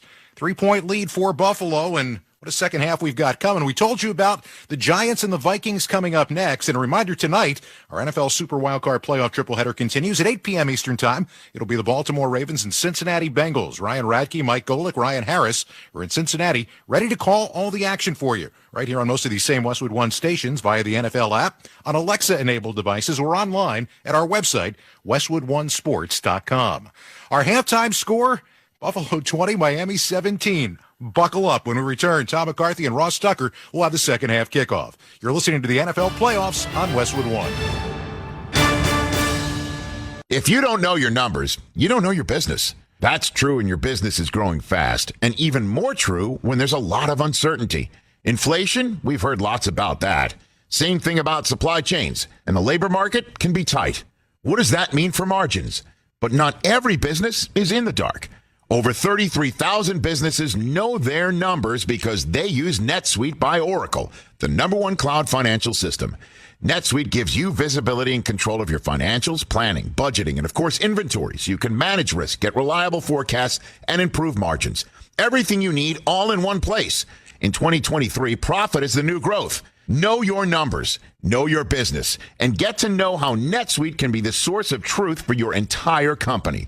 Right now, NetSuite is offering a one-of-a-kind flexible financing program. Head to netsuite.com/touchdown right now. netsuite.com/touchdown. netsuite.com/touchdown. Well, both teams have found their way back onto the field as we are almost ready for the start of the second half between the Bills and the Miami Dolphins. It's Buffalo 20, Miami 17. Let's take a look at some of the first half stats. I mean, Buffalo was dominating the first half statistics. They have 15 first downs to Miami's 7. Skylar Thompson, 10 of 23, 104 yards, 1 touchdown, 1 interception. Those numbers actually would be better if not for the 4 drops that his receivers have had. Josh Allen, 14 of 23, 220 yards in the first half, but he also threw 2 interceptions. From a rushing standpoint, Cook has 7 carries for 40 yards. All right, Ross, let's look at some of the keys that you think need to happen in the second half. Let's begin with the Miami Dolphins. Well, 2 things for the Dolphins. Defensively, you can't get beat over the top anymore. I mean, they've been beaten over the top multiple times there in the first half and continue to find the way to get the ball to Tyreek Hill and get Jalen Waddle back involved. Those guys are so dynamic with the ball in their hands. I continue to try to feed them. And then for the Buffalo Bills, I think it's really simple, Tom. Just take care of the ball. Yeah. I mean, if they take care of the football and you don't throw those interceptions, they're in a much, much better place. That was the 3 times the Dolphins actually got in Bills territory were 2 interceptions and a punt return. They never actually really moved it in there themselves. Yeah, don't forget, the Bills were up 17-0 before the Dolphins tied it at 17 with the 2-point conversion to Tyreek Hill. And then eventually the Bills, less than a minute later, connected on a field goal going into the half. But as we mentioned, the Dolphins will get the football to begin the second half. So they're already out on the field to our left. The sun, which had been basically dripping on the field for most of the game, is now just over on the Dolphins sideline. So the playing field itself is all in shade. So we've seen a few drops where guys are looking into the sun. Maybe it'll be a little bit different in the second half. Well, that can't happen anymore because there is no sun on the field. Right. Although the Dolphins, it looks like a commercial. The Dolphins from Miami with their aqua pants. The sun is only on them on the entire field here at Highmark Stadium. Well, Tyler Bass is waiting before he kicks it off from right to left. Craycraft is back deep to receive to our left. He's right at the goal line. Fans are getting back into their seats. There's some empty seats in the middle sections here at Highmark Stadium. That's the club level. Yeah. You ever notice that the people in the club level, they really take their time coming back out after halftime. All right, so here we go. Bass will kick it off. The second half is underway, and the kickoff goes over the head of Craycraft and bounces on the B and Bills and just spins around, and Miami will begin with its first possession of the second half. What are you expecting from Thompson here? I don't think it's going to be any different than what we saw in the first half. They showed a lot of faith in him. Earlier in the first quarter, they were trying to run it, and it really wasn't working that well with just their base run offense. They did better when they were running play action pass and also doing some of these wide runs. Tyreek Hill, very late to get out here. Tyreek Hill just ran out here out of the locker room. He's not on the field for this play. Yeah, 2 receivers to the right, 2 to the left. Now a man in motion, Smythe, the tight end, into the backfield. They hand the ball off to Wilson, and Wilson runs right. Not much is there. Stood up by Dean Marlowe. He did get a couple yards, and it'll be second down. And now an injured player on the field. It's Smythe, the tight end. He's going to have to check out. He's going to have to come off because they stopped the clock for him. 14:50 left to play here in the third quarter. TaxSlayer gives you the power to claim your tax breaks and get your max refund guaranteed. Level up your tax filing game this year and file fearlessly at TaxSlayer.com. Hunter Long, the third-string tight end, who played a couple of downs in the first half, checks in. So he and Gasecki will be the tight ends as they break the huddle. Second down and 9. Ball's on the 26-yard line. Hill is in the play now. He's off to the right, covered up by Tre'Davious White. 1 receiver left. Wilson in the backfield. Thompson barking out the signals. Under center. Blitz is coming from Milano. Off the play fake. Thompson looking to set up a screen, and it's incomplete. The man he wanted, Jeff Wilson, wasn't turned around. Pressure was coming from Daquan Jones, the veteran. Really good coverage, too, by the Bills. Edmonds was all over it. There was nowhere to go with the football, and now it sets up 3rd and long. Exactly the situation the Dolphins have been trying to avoid, but they've had some success to Tyreek Hill on these situations. Craycraft checks in. He'll be an extra receiver for the Dolphins. He'll split out to the right. 2 receivers, including Hill, off to the left. Sherfield is the other one. No Dane Jackson out there for the Bills. Right. Elam, the rookie, is out there instead. Play clock down to 1. Thompson takes the snap, drops back to pass. Pressure's coming, rolls to the right, looking for a receiver to come up. He throws. Pass is incomplete, I believe. Yes, incomplete. Wilson had it on the sidelines, but then bobbled it out of bounds. Tremaine Edmonds was in on the coverage for the Bills. Now Wilson gets up a little bit gimpy. That would not be good. They're already without their best runner in Raheem Mostert, and that's a gigantic 3-and-out here for the Bills. They went into halftime with some momentum after that field goal, and now they continue it by getting the 3-and-out. Hines back deep to receive at the 25, getting his chin strap set. That's a high, booming kick. He can return it, takes it at the 24, assesses a little bit inside the numbers, and he falls forward to the 30. Blake Ferguson, the long snapper. Fedulum make the tackle on special teams. A 50-yard punt, 6-yard return, and Josh Allen will go on offense for the first time in this second half, on top 20-17. The Bills really moved the ball pretty effectively for the most part. They just started to have some drops of their own. Remember the Shakir drop on the bomb from Josh Allen, which would have been huge. He wasn't able to control it. And then even Josh Allen had a beautiful throw to Diggs, who wasn't able to get both feet down in bounds with possession of the football. Speaking of Diggs, he's off to the right. Diggs in the first half, 7 catches, 114 yards. Gilliam is in motion, the fullback. Allen under pressure. He is hit, and he fumbled the ball. It's loose inside the 10. Squirts toward the 5. Picked up by the Dolphins. Into the end zone. It's Sealer. And the Dolphins take the lead. It was knocked away by Eric Rowe. Sealer was able to pick it up and rumble into the end zone. Another turnover. I just said at halftime the key for the Bills was to not turn the football over. Josh Allen did not see the corner blitz until it was too late, but even so, he's got to be smarter about securing the football in these situations. He turned around, he saw it. You got to hold on to the ball. He fumbles way too much for such a big man with such big hands. Credit Rowe for ripping it out of there. And Sealer, 6'6", 305 from Ferris State with the scoop and score. That's my favorite touchdown by a Ferris State D lineman ever, I'm pretty sure. Here's the point after by Sanders, and it's good. And how about this? The Miami Dolphins up 24-20 with 13:59 to play here in the third quarter. This is Westwood One's coverage of the NFL playoffs. The clock's going to run out. The ultimate upset has happened. The countdown is up. Yes! For the craziest, oh my goodness, surprising, most unpredictable tournament in all of sports. Long three for the win. Banks it home. Banks it home. Get ready from the first 4 to the final 4. It's good. It's good. March Madness lives on Sirius XM. Yes! The fantasy football season never stops on Fantasy Sports Radio. Touchdown, rock and roll! From building your daily fantasy lineups to playoff contests and pools, there's only one place to win. We'll break down this game and the rest of the playoff action. What I really care about more, when you have two quality offenses clash, the defenses kind of become secondary. Fantasy Sports Radio, where winning is just what we do. Channel 87 and on the SXM app. It's the NFL Super Wildcard Weekend on Sirius XM. Let's go!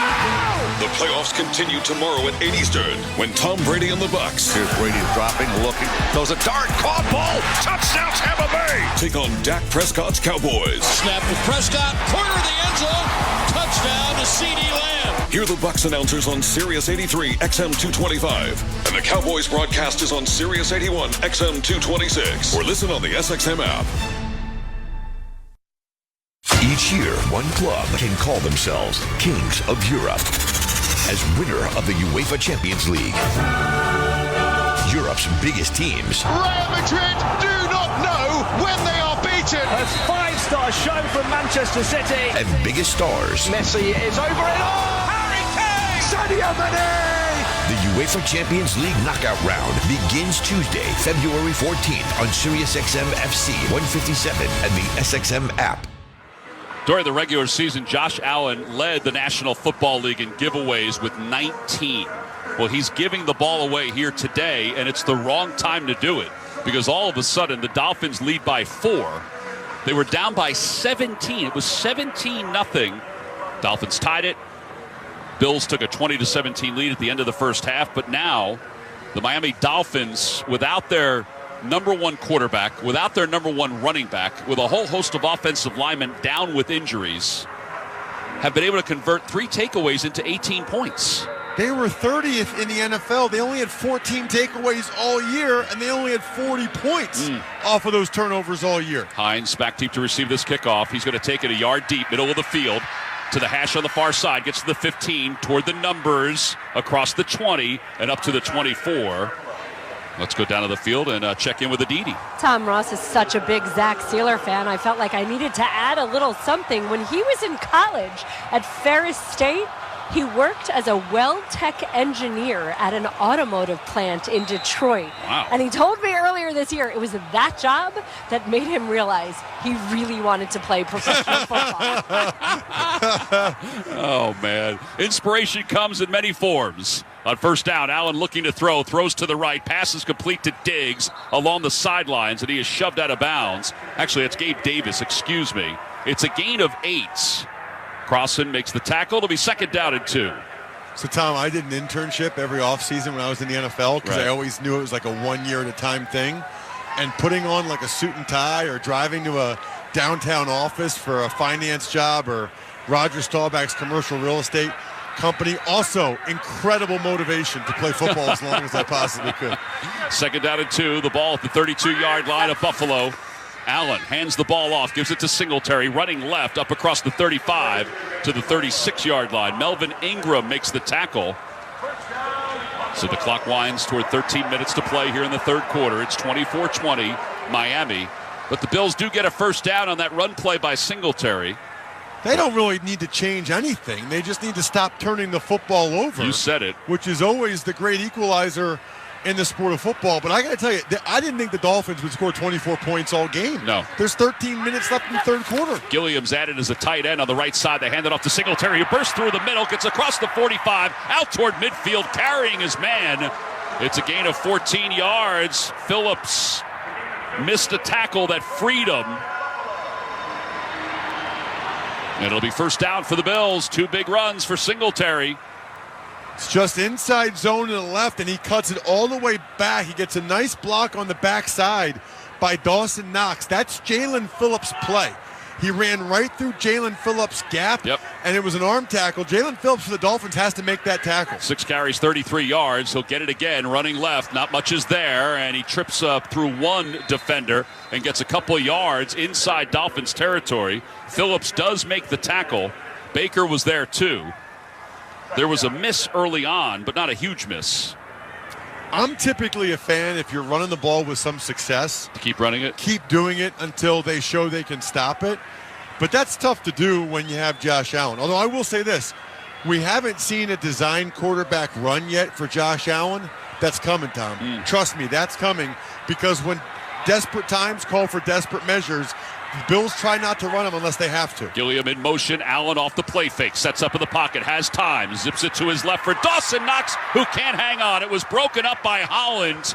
Knox had it, and then Holland knocked it loose. That was a tremendous play by Javon Holland. He's sort of the Matt Milano of the Dolphins defense in that he's a really good player that doesn't get enough attention nationally. Jerome Baker ran with him. Dawson Knox actually pushed off on Baker. That could have been offensive pass interference. Holland came in and kind of uppercutted and punched the ball out like Mike Tyson's punch out. Very well done by Holland. Singletary in the backfield. Bunch formations. Broke it up on the right side. Shakir's in motion to the near side. Allen from the gun on third down looking to throw. He throws to his right. Overthrows Shakir. Wow. Not only that, but Gabriel Davis was wide open on the far side of the field running along the sidelines. There's a lot of bad there, Tom. I mean, Gabe Davis is wide open, and Josh Allen didn't see him. Would have been a touchdown down the sideline. And then Shakir's wide open middle of the field for a first down. And I think the ball might have gotten tipped. Just looked at it again on the monitor. Initially, I thought Allen just threw it too high. I think Christian Wilkins got a fingertip on it, which just changed the trajectory of the ball a little bit. And Martin will punt this one. He's trying to pooch it. Wilson back deep to receive it. It bounces inside the 10 and goes into the end zone. And it was Wilson's sort of block that allowed that ball to get into the end zone, a 47-yard punt. 11:16 to play, third quarter. Dolphins 24, Bills 20. You're listening to the NFL Playoffs on Westwood One. The NFL playoffs are here, and the easiest way to get into the action is with FanDuel, America's #1 sportsbook. New customers get started with $150 in free bets, guaranteed when you place your first $5 bet. Just sign up with promo code WIN. FanDuel has all your favorite bets, from the money line to point spreads to player props, all on an app that's safe, secure, and super easy to use. Place your first $5 bet to get $150 in free bets. Win or lose with promo code WIN. Make every moment more with FanDuel, an official sportsbook partner of the NFL. 21 plus in select states. Must be present in select states to wager. First online real money wager only. Bonus issued as non-withdrawable free bets that expire in 14 days. Restrictions apply. See terms at sportsbookfanduel.com. Gambling problem? Call 1-800-GAMBLER or visit fanduel.com/RG. For Colorado, Iowa, Maryland, Michigan, New Jersey, Ohio, Pennsylvania, Illinois, Virginia, West Virginia. 1-800-NEXT-STEP or text NEXT-STEP to 53342 in Arizona. 1-888-789-7777 or visit ccpg.org/chat in Connecticut. 1-800-9-WITH-IT in Indiana. 1-800-522-4700 Wyoming, Kansas, or visit ksgamblinghelp.com. 1-877-770-STOP Louisiana. 1-877-8-HOPE-NY or text HOPE-NY 467-369 in New York. TN Redline 1-800-889-9789 in Tennessee. I know a lot of you really want the State Farm personal price plan, but what's with the oversharing? Like this message Brian left me. Hey, Jake from State Farm. I love the smell of my cat's breath. Yeah. You don't need to get that personal. The State Farm personal price plan helps you create an affordable price just for you. Like a good neighbor, State Farm is there. Call or go to statefarm.com for a quote today. Prices vary by state. Options selected by customer. Availability and eligibility may vary. A reminder that you can hear Westwood One's coverage of every NFL postseason game streamed live for free. Catch all the action on the NFL app via Westwood One station streams on WestwoodOneSports.com or by asking Alexa to open Westwood One Sports. All sponsored by AutoZone. The free AutoZone Fix Finder service can help troubleshoot the likely cause of your pesky check engine light for free and get you back on the road. Restrictions do apply. Get in the zone. AutoZone. It's 24-20. Dolphins on top of the Bills. Bills have turned the ball over 3 times today. It's the 5th game this year that they have at least 3 turnovers. Skylar Thompson leads the Dolphins offense up to the line of scrimmage. By the way, Waddle and Hill are off to the left. Waddle does not have a catch today. He has a drop. Thompson walking around in the backfield, the rookie from Kansas State. He's got 2 tight ends to the right of the offensive line. In motion is Waddle. Thompson taps his foot, takes the snap, fakes the handoff, rolls to the right, sets up and fires, middle of the field for Waddle, leaping attempt, and he dropped it. It was knocked away by Taron Johnson at the last moment. That's a heck of a play by Johnson. It is a good play by Johnson, but Jalen Waddle's got to make one of these plays. I mean, that's at least the 3rd opportunity he's had with the ball in both of his hands. Now, credit to Johnson. Right. He punched that one out with his right hand and stayed with it. That is so well done. But Jalen Waddle is showing today that he is not much of a contested catch guy. That's not his strength. Pistol formation for the Dolphins. They hand the ball off. And Wilson running over the block of his right guard, gets up to the 24-yard line before he's eventually taken down. Nku made the tackle for the Bills. It'll be 3rd down and 6 from the 24. Kind of feeling some Bills pressure here, right? Yeah. 3rd and pretty long. The crowd's getting loud. Crowd realizes they're going to have to try to will this Bills team to a win here. They want to get loud, make it tough on the O-line. Feels like it might be a Matt Milano blitz time. Milano is lined up on the left side of the defensive line. Edmonds on the right side, showing blitz. Thompson with the play clock down to 2, taps his foot, play clock at 1, takes the snap, drops back to pass, steps up and fires toward the middle, and it's incomplete. It went right through Gesicki's hands. May have been tipped by Edmonds, I'm not sure, but that looked like it was a catchable ball. I initially thought Edmonds was going to get the pick on it. Yeah. They tried to go to Gesicki down the seam. Edmonds, the linebacker, was running with him.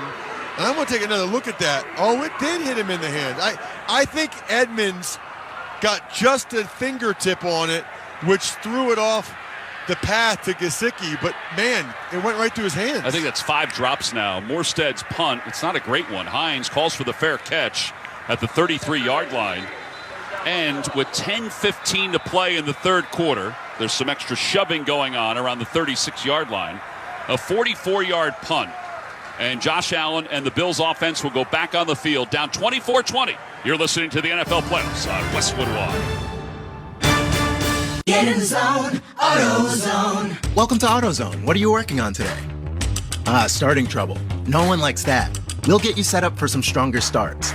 You might just need a fresh charge, and we'll take care of that free of charge. But if it is time for a new battery, we've got replacement batteries that'll fit your needs, starting at just $79.99. You can learn more about our battery selection at AutoZone.com. That's what makes us America's #1 battery destination. Get in the zone, AutoZone. Claim based on data from the NPD Group 2021. Southern Recipe Pork Rinds. Southern Recipe is celebrating Pork Rind Appreciation Day by giving you a chance to win $5,000 and a year's supply of high-protein, low-carb pork rinds in this year's Sacks for Snacks sweepstakes. For a chance to win, enter at SouthernRecipe.com. That's SouthernRecipe.com. No purchase necessary. See official rules at SouthernRecipe.com. Southern Recipe Pork Rinds. Visit Amazon today for your Southern Recipe pork rinds. At Staples, you can count on every project being print perfect, guaranteed. I need presentations and brochures printed, and they have to be perfect. Your bounded presentations, brochures with the finest folds, and more will be done right every time. That's our Print Big promise. Now at Staples, get $10 off your document printing and marketing materials order of $50 or more, plus 20% back by a store bonus. Try Staples and see the difference. Ends 2/11. Rewards members only. Bonus must be redeemed in store. See staples.com/stores/printbig for detail. For the ones finding new ways to ensure the job always gets done. For the ones wearing many hats. For the ones who are hands-on, even from far away. And the ones keeping business moving forward. We are Grainger, offering professional-grade industrial supplies, plus real-time product availability and access to experts ready to answer your toughest questions. Call, click Grainger.com, or just stop by. Grainger, for the ones who get it done. Tom McCarthy and Ross Tucker here in the Grainger broadcast booth at Highmark Stadium. Just like football, your business wins with speed. Grainger's fast delivery means industrial supplies and solutions can get to you with speed you need. Call, click Grainger.com, or stop by. It's 24-20. Miami's on top. Buffalo with the football. They have 3 turnovers today. James Cook joins Allen in the backfield. Last 6 drives. Interception, punt, interception, field goal, fumble, and a punt.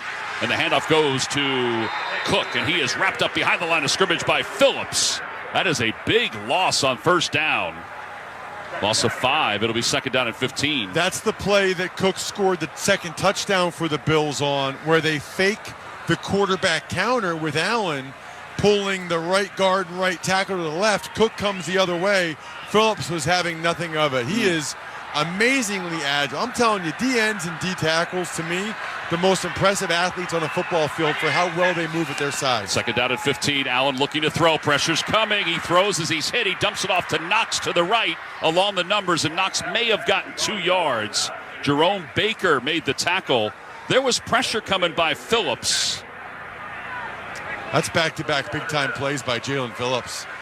He hit Josh Allen low. I think they're going to say he got blocked into him. Yeah, Spencer Brown kind of threw him into Josh Allen's right ankle. I think Phillips thought he got a sack, but Allen just able to get rid of the ball. But this is 3rd and real long. My recommendation to the Dolphins would be don't try cover 0 again with man-to-man across the board. Diggs is in motion to the near side. Dolphins showing blitz. Allen takes the snap, drops back to pass, eludes Phillips, rolls to the right, sets up and fires it to the left sideline for Diggs, makes a leaping attempt, incomplete. Howard was in on the coverage. It'll be 4th down with 8:52 to play here in the 3rd quarter. How about that throw, though? Amazing. Are you kidding me? He ran and rolled out. He was past the numbers at around the 30-yard line. He threw the ball all the way to the opposite 20, out of bounds. I mean, that was a absolute hose, and Diggs mistimed the jump. Credit Howard, though, for good coverage. Here's the punt to Cedric Wilson. This is a good punt. Wilson runs to the far side of the field and lets it go out of bounds. That is a booming punt by Sam Martin, the 32-year-olds who let it fly big time. It's out of bounds at the 15-yard line. 56-yard punt.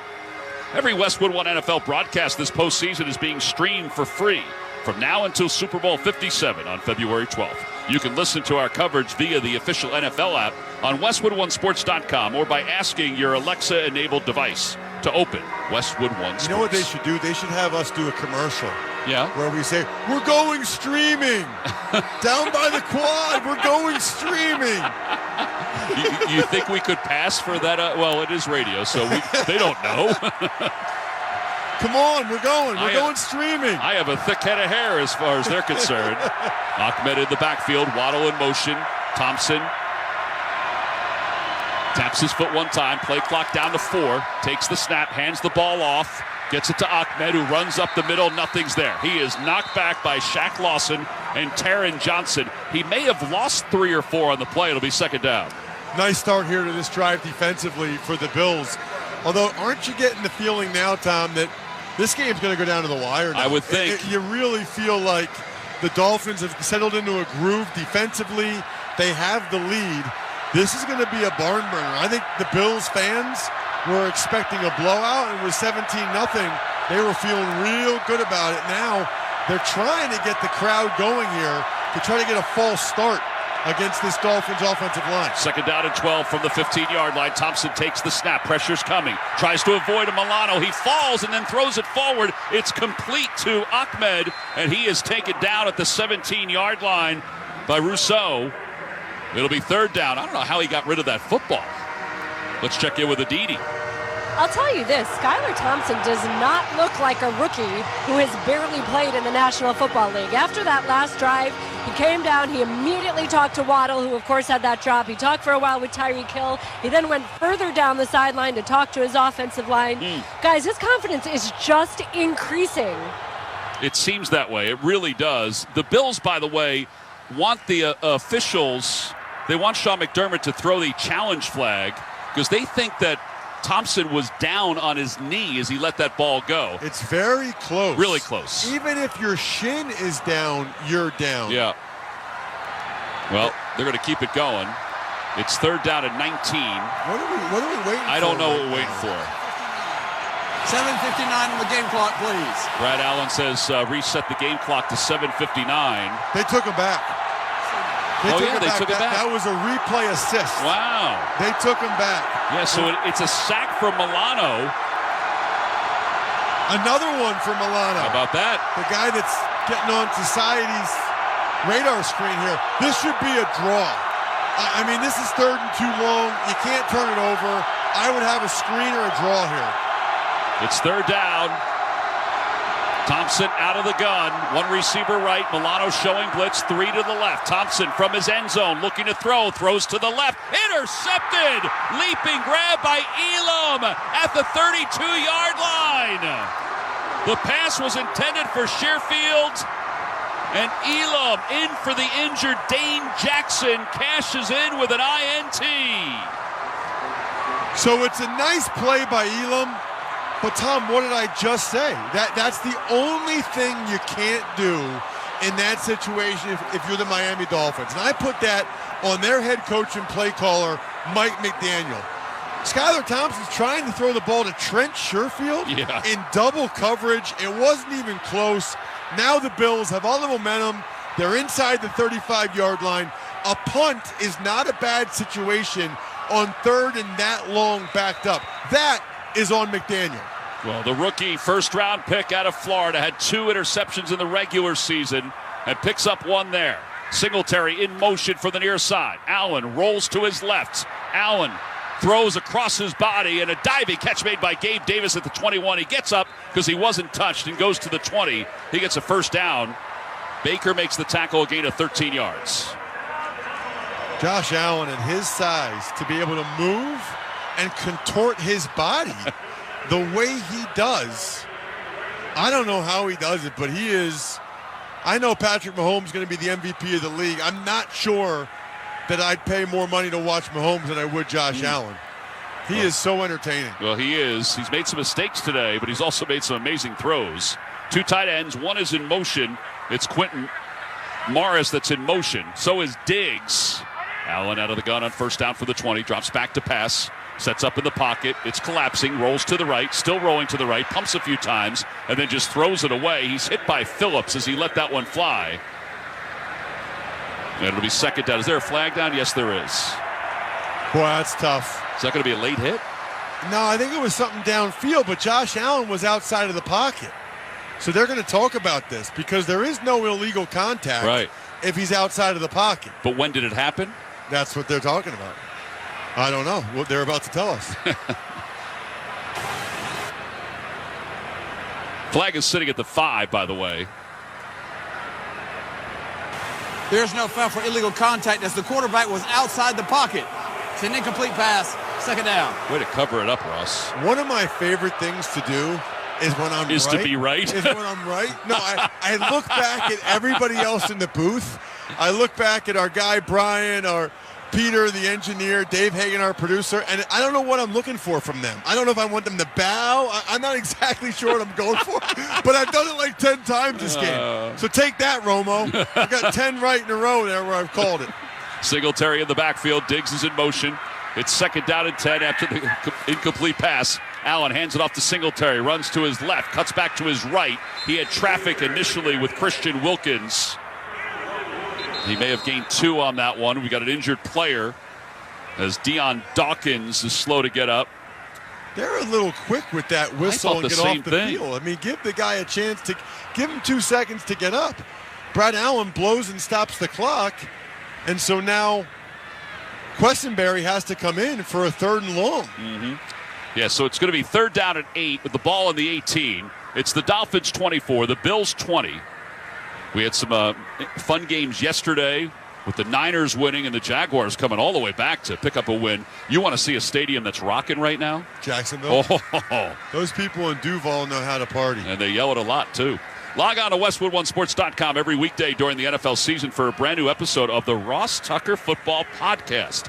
Listen at your convenience at WestwoodOneSports.com/Ross Tucker, where he will proclaim that he is right on several different occasions. It's 30 minutes every day, Monday through Friday, and I'll be breaking down all 5 Super Wildcard weekend games and the Bills press box food, which was very impressive at halftime. Yes. I like barbacoa.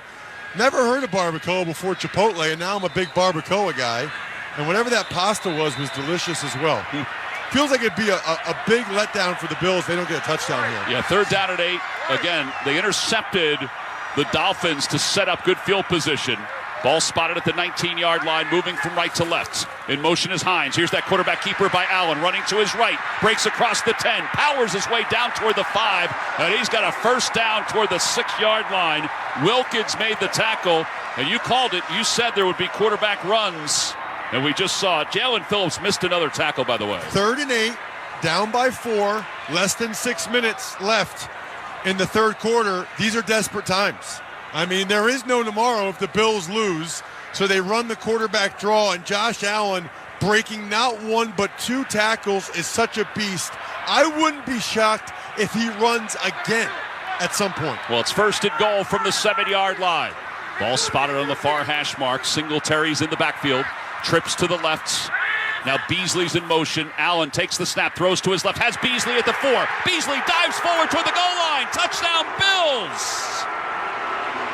The veteran Cole Beasley did not have a touchdown in the regular season because he was retired for most of the regular season. But he scores here in the postseason to give the Bills a 2-point lead. It was an out route, and it looked to me, I got to get another look at that, because it looked to me like Diggs and Gabe Davis were blocking downfield before the ball was thrown. You know, they were just trying to run their route. It's a good job by those guys of trying to run their route. The Dolphins defensive backs were trying to jam them. Bass's point after is good. And the Bills are on top by 3, 27-24 with 5:18 to play here in the 3rd quarter over the Dolphins. You're listening to the NFL Playoffs on Westwood One. At Wrangler, we know that life is all about taking the reins, no matter what's in front of you or which way the road turns, because life is one big glorious ride, and Wrangler jeans are made to handle every step of it. Wrangler, for the ride of life. Did you know that carbon monoxide is odorless and invisible? And the only way to detect it is by installing carbon monoxide or CO alarms. First Alert is reminding you to install CO alarms on every level and in every bedroom of your home. Also, remember, alarms don't last forever and need to be replaced at least every 5 to 10 years, depending on your alarm. Protect your home and family with safety you can trust by visiting firstalert.com and Lowe's stores for your carbon monoxide alarms. Shop limited time deals at the Truckload event at Lowe's, happening now. Save big on your favorites across the store. During this event, get up to 50% off select tools and accessories. Plus, find the perfect floor tile for your home for less. Get up to 50% off select styles while you can. Head to your local Lowe's store or visit Lowes.com to shop the Truckload event today. Valid 12/29 to 1/25 while supplies last. Selection varies by location. See Lowes.com for details. Discount taken at time of purchase. I wanted to know why some people who get COVID-19 get it so bad. I found out it may be because they have a high risk factor, such as heart disease, diabetes, being overweight, smoking, and asthma. Even if symptoms feel mild, these factors can increase your risk of COVID-19 turning severe. So if you're at high risk and test positive, there are things you can do, like asking your healthcare provider if an authorized oral treatment is right for you. Learn about an option at treatcovid19.com. This message is sponsored by Pfizer. Shop millions of cars on AutoTrader. New cars, used cars, and electric cars. Find your 1 in a million car and leave the hassles of car shopping in the rear view mirror. Finally, it's easy. AutoTrader. Let's check the drive summary sponsored by Monster.com. Monster.com can help you tackle the job search and make your next career move. It's time to get off the sidelines. Go to Monster.com and win the job hunt. All right, so the Buffalo touchdown makes it 27-24. 5 plays, 33 yards. Beasley with his first, how about this, Russ? First career postseason touchdown reception. That's surprising. Isn't it? Yeah, a little surprising with the time he had in Dallas and here in Buffalo, but a very different vibe now in this building. Yes. It's amazing how quickly really one play can change everything, and that was the decision by Mike McDaniel to have Skylar Thompson try to throw the ball down the field from his own 1-yard line on 3rd and forever. Craig Kraft is back deep to receive this kickoff from Bass. Craig Kraft's going to return this one. He's at the 1 on the near side, along the numbers to the 10, now to the 15, snakes his way across the 20, and he's up to the 24-yard line. Cam Lewis made the special teams tackle. Well, again, Dolphins were down 17-0. And let us see if they can come back now, down by just 3, 27-24. Skylar Thompson, the rookie from Kansas State, 7th-round pick. Played in 7 games in the regular season, made 2 starts. So there's 2 interceptions by Allen and a fumble, 2 interceptions by Thompson. Kind of feels like the next interception, that's going to be the team that loses the game. The next interception might end up being the clincher. 5 DBs in for the Bills. Wilson in the backfield. Tyreek Hill in motion. Quick toss to Hill to his left. He has blockers. Outside the numbers to the 30. Along the sidelines to the 40. And he tries to walk the tightrope before he goes out of bounds at the 40. Well, they're actually going to mark him out of bounds at the 37-yard line. So he burst a few. Gain of 13. Jordan Poyer missed a tackle. I think he's just waiting for his Robin to come back, Micah Hyde, in the next couple weeks. Well, they're making Matt Milano come off the field here. He got blocked by Alec Ingold on a crackback block, and they're making him get checked out for a head injury, but he's saying that he's fine. He's not happy. No, he's not. But how about Tyreek Hill making Jordan Poyer look that bad? I mean, nobody makes NFL players look worse than Tyreek Hill. I just can't tell you how crazy that is. Well, it's first down at the 37-yard line, under 5 to play here in the 3rd quarter. Hill slowly in a trot behind the line of scrimmage in motion. Thompson out of the gun, fakes the handoff. Pressure's coming from the backside. He doesn't realize it. He throws it to the middle, and it's incomplete. He was hit as he threw that one, and the Bills tried to cover it up as if it may have been a fumble. Boogie Basham was there first. But he wasn't the only one. There were a lot of guys in that area. There was a lot of guys in that area. I mean, Edmonds was in there. They got a lot of pressure quickly on Skylar Thompson. So 2nd down and 10 from the 37 of Miami. Dolphins down 3. Milano, by the way, is back in. He was convincing enough to not get checked out totally. Wilson in the backfield next to Thompson. Thompson takes the snap, drops back to pass. Pressure's coming, rolls to his right, rolls away from the pressure and just throws it up for grabs to the sidelines. Tremaine Edmonds was chasing him down. It'll be a 3rd down. Basham was there as well. So if I was ever a defensive coordinator, Tom, I would do that more often. A delayed blitz. You know why? Because if you're an offensive lineman, You look at your linebacker, and it's like, oh, okay, he's not coming. And then you move on to the next thing. If he just stands there for a split second, you think he's not blitzing, and then he comes. Yeah. I think more teams should do more delayed blitzes. Dolphins are 3 of 12 on third down. Well, plus with a guy as athletic as Edmonds, too. Yep, it's loud now. Third down and 10. Thompson takes the snap. Nobody's open. Rolls to the right. Nobody's open still. Still rolling. Setting up on the sidelines. Throws on the run to Gesicki, and it's incomplete. He thought he was held. Jordan Poyer was in on the coverage. Elam was there, too. I'm a little surprised they didn't call that. I'm very surprised they didn't call it. Gesicki was trying to disengage from Poyer. Poyer had him hooked. It was a nice protection by the Dolphins. He had all kinds of time. And then Skylar Thompson even bought more time after that. And at the very tail end of the play, Gesicki tries to uncover. Morstead's punt. It's a short one.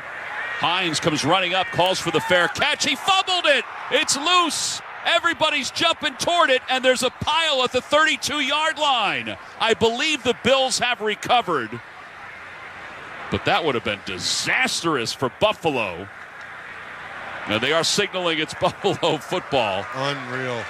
Fedulum is pointing that it's the Dolphins' ball. Oh, the Dolphins have it. Dolphins do have it.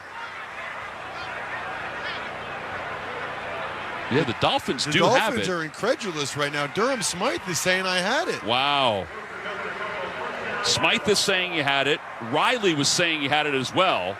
And Mike McDaniel can't believe it. And Phillips now is jawing with Tyrell Dotson. I will say this. Initially, Dotson had it. Right. I don't know what happened at the end of the pile. He definitely had it. Dotson had it. That's the right call, I think. Well, it'll be Buffalo football. Don't miss all the NFL excitement on Fox today when the Giants take on the Vikings in the NFC playoffs. Check your local listings for more details. Catch the NFL playoffs in Super Bowl 57 on Fox. You can also hear that game right here on many of these same stations on the NFL app or online at westwood1sports.com. Off the play fake, Allen sets up in the pocket, looking to throw. Dumps it off to the near side. He's got his tight end Quentin Morris along the numbers, and Morris powers his way up to the 44-yard line. Eric Rowe made the tackle after a gain of 12. Big fan of when Josh Allen throws the ball to his check down. Because it's not really in his nature, right? It's a play-action pass. It's a shot play. They're trying to get a big gain. Josh Allen loves dropping bombs, as he should. But sometimes just throw the ball underneath because they dropped back in a deep zone. Quentin Morris ran through a couple guys. You get a first down, you're almost near midfield. Yeah, he also had Cook open, too, if he wanted to. Shakir is in motion. They hand it off to Cook, who runs up the middle, and he's across the 45 along the hash mark to the 47-yard line. Sealer makes the tackle. You mentioned, Tom, the Giants-Vikings game. Yeah. I love when we do like the 1 o'clock game. My whole drive back to Pennsylvania will be listening to Westwood 1. I mean, I'll listen to the whole Vikings-Giants game, maybe even some of the Bengals-Ravens. Just nice. It makes the drive go so much faster. Yeah, you can pop it on westwood1sports.com and listen. We'll find it on a radio station. On second down, Allen to throw. Throws to his right, and it's incomplete. He threw it behind Gabe Davis. And the clock stops with 2:55 to play here in the third quarter, with the Bills up 27-24. So remember how right at the start of the game we were talking about Josh Allen's playoff numbers last year? They were excellent. 9 touchdowns, 77% completion percentage, 10.3 yards per attempt, which is nuts. He hasn't been quite that good today. No. He's been a little bit up and down, inconsistent. First quarter he was fine, but then he's fallen off here. Trips to the far side, 2 receivers to the near side.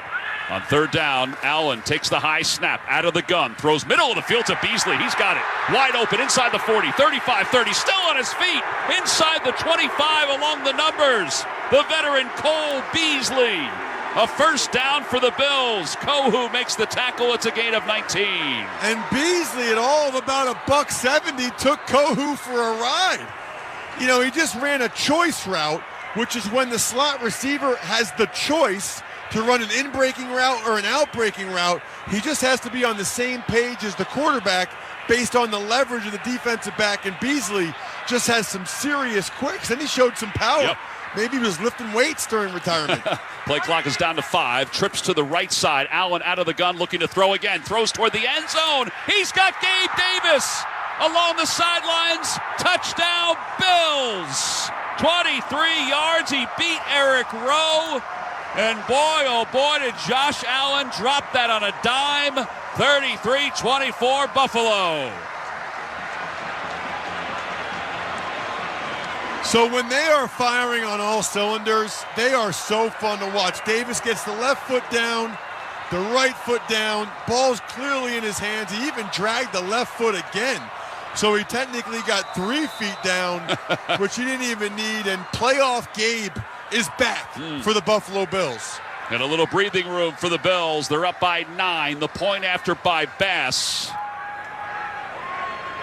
Snap is good, hold is good, and the kick is good. 34-24 with 2:07 to play here in the third quarter. Let's pause 10 seconds for station identification. This is Westwood 1, your home for the NFL playoffs in Super Bowl 57. This is the Masters. Scotty Scheffler with his first major championship. The Masters returns this April on SiriusXM 92 and on the SXM app. Along with Ross Tucker and Aditi Kinkhabwala, I'm Tom McCarthy here in Buffalo. The Bills on top by 10, 34-24. They've had a 17-point lead. That was erased. They had a 3-point lead. That was erased. Now, after being down by 4, they've scored 14 unanswered points to take a 34-24 lead. That drive, 5 plays, 68 yards, 23-yard touchdown pass to Gabe Davis. Now tied with James Lofton with 6 touchdown receptions, the most in playoff history. That's pretty impressive. That is wild. I mean, last year, he was unbelievable. 10 for 242 and 5 touchdowns last year. And then this year, Tommy only had 1 game with over 100 yards receiving. Only 1, and today he's got 113 yards receiving. Well, Tyler Bass is going to kick it off. Craig Kraft is back deep to receive this kickoff. Bass gets into this one. It's over his head and out of the back of the end zone on 1 bounce. All right, so now the Dolphins, they were down 17. They came back to tie it in the first half. Now they're down 10 with 2:07 to play here in the third quarter. And we shall see if they can battle back once again. Well, this is obviously not the position they wanted to be in. Again, having to be down 10. Really, the impetus for their scoring in the first half was turnovers. And being able to score off those turnovers, I don't know how well they're going to be able to move the ball right now with the way this Bills front is getting after it and the way the crowd now is electrified again. I formation. Craig Kraft is in motion. The pitch goes to Wilson, running left, and he is tripped up after a gain of just a couple of yards. Elam makes the tackle coming up from his cornerback position. Again, playing for the injured Dane Jackson. Second down. They've run that toss quite a bit in this game with moderate success. It was a pretty nice job, actually, by Elam, the rookie corner, to undercut the block of Alec Ingold, the lead fullback. Ahmed checks in. Waddle checks out for the Dolphins. Again, Waddle quiet today. Really quiet today. And he's had his opportunities. Thompson, 11 of 32, 117 yards. He's under center. Now a timeout call because the play clock was down to 2, and it was Armstead who realized it and called the timeout with 1:21 to play here in the third quarter. When's the last time you saw a left tackle call timeout? Somebody had to take charge, Ross. Teron Armstead just went out of his 2-point stance. We were told don't ever do that. Really? Yeah, because you don't know what the coach is thinking. I mean, the coach should call that if they need to. If the quarterback's not ready to do it, the coach should, and that does give him a chance to get Waddle back in the game. A reminder that Westwood 1 is the only place for exclusive audio coverage of every NFL postseason game, from the Wildcard round all the way to Super Bowl 57 in Arizona. The NFL playoffs are on Westwood 1.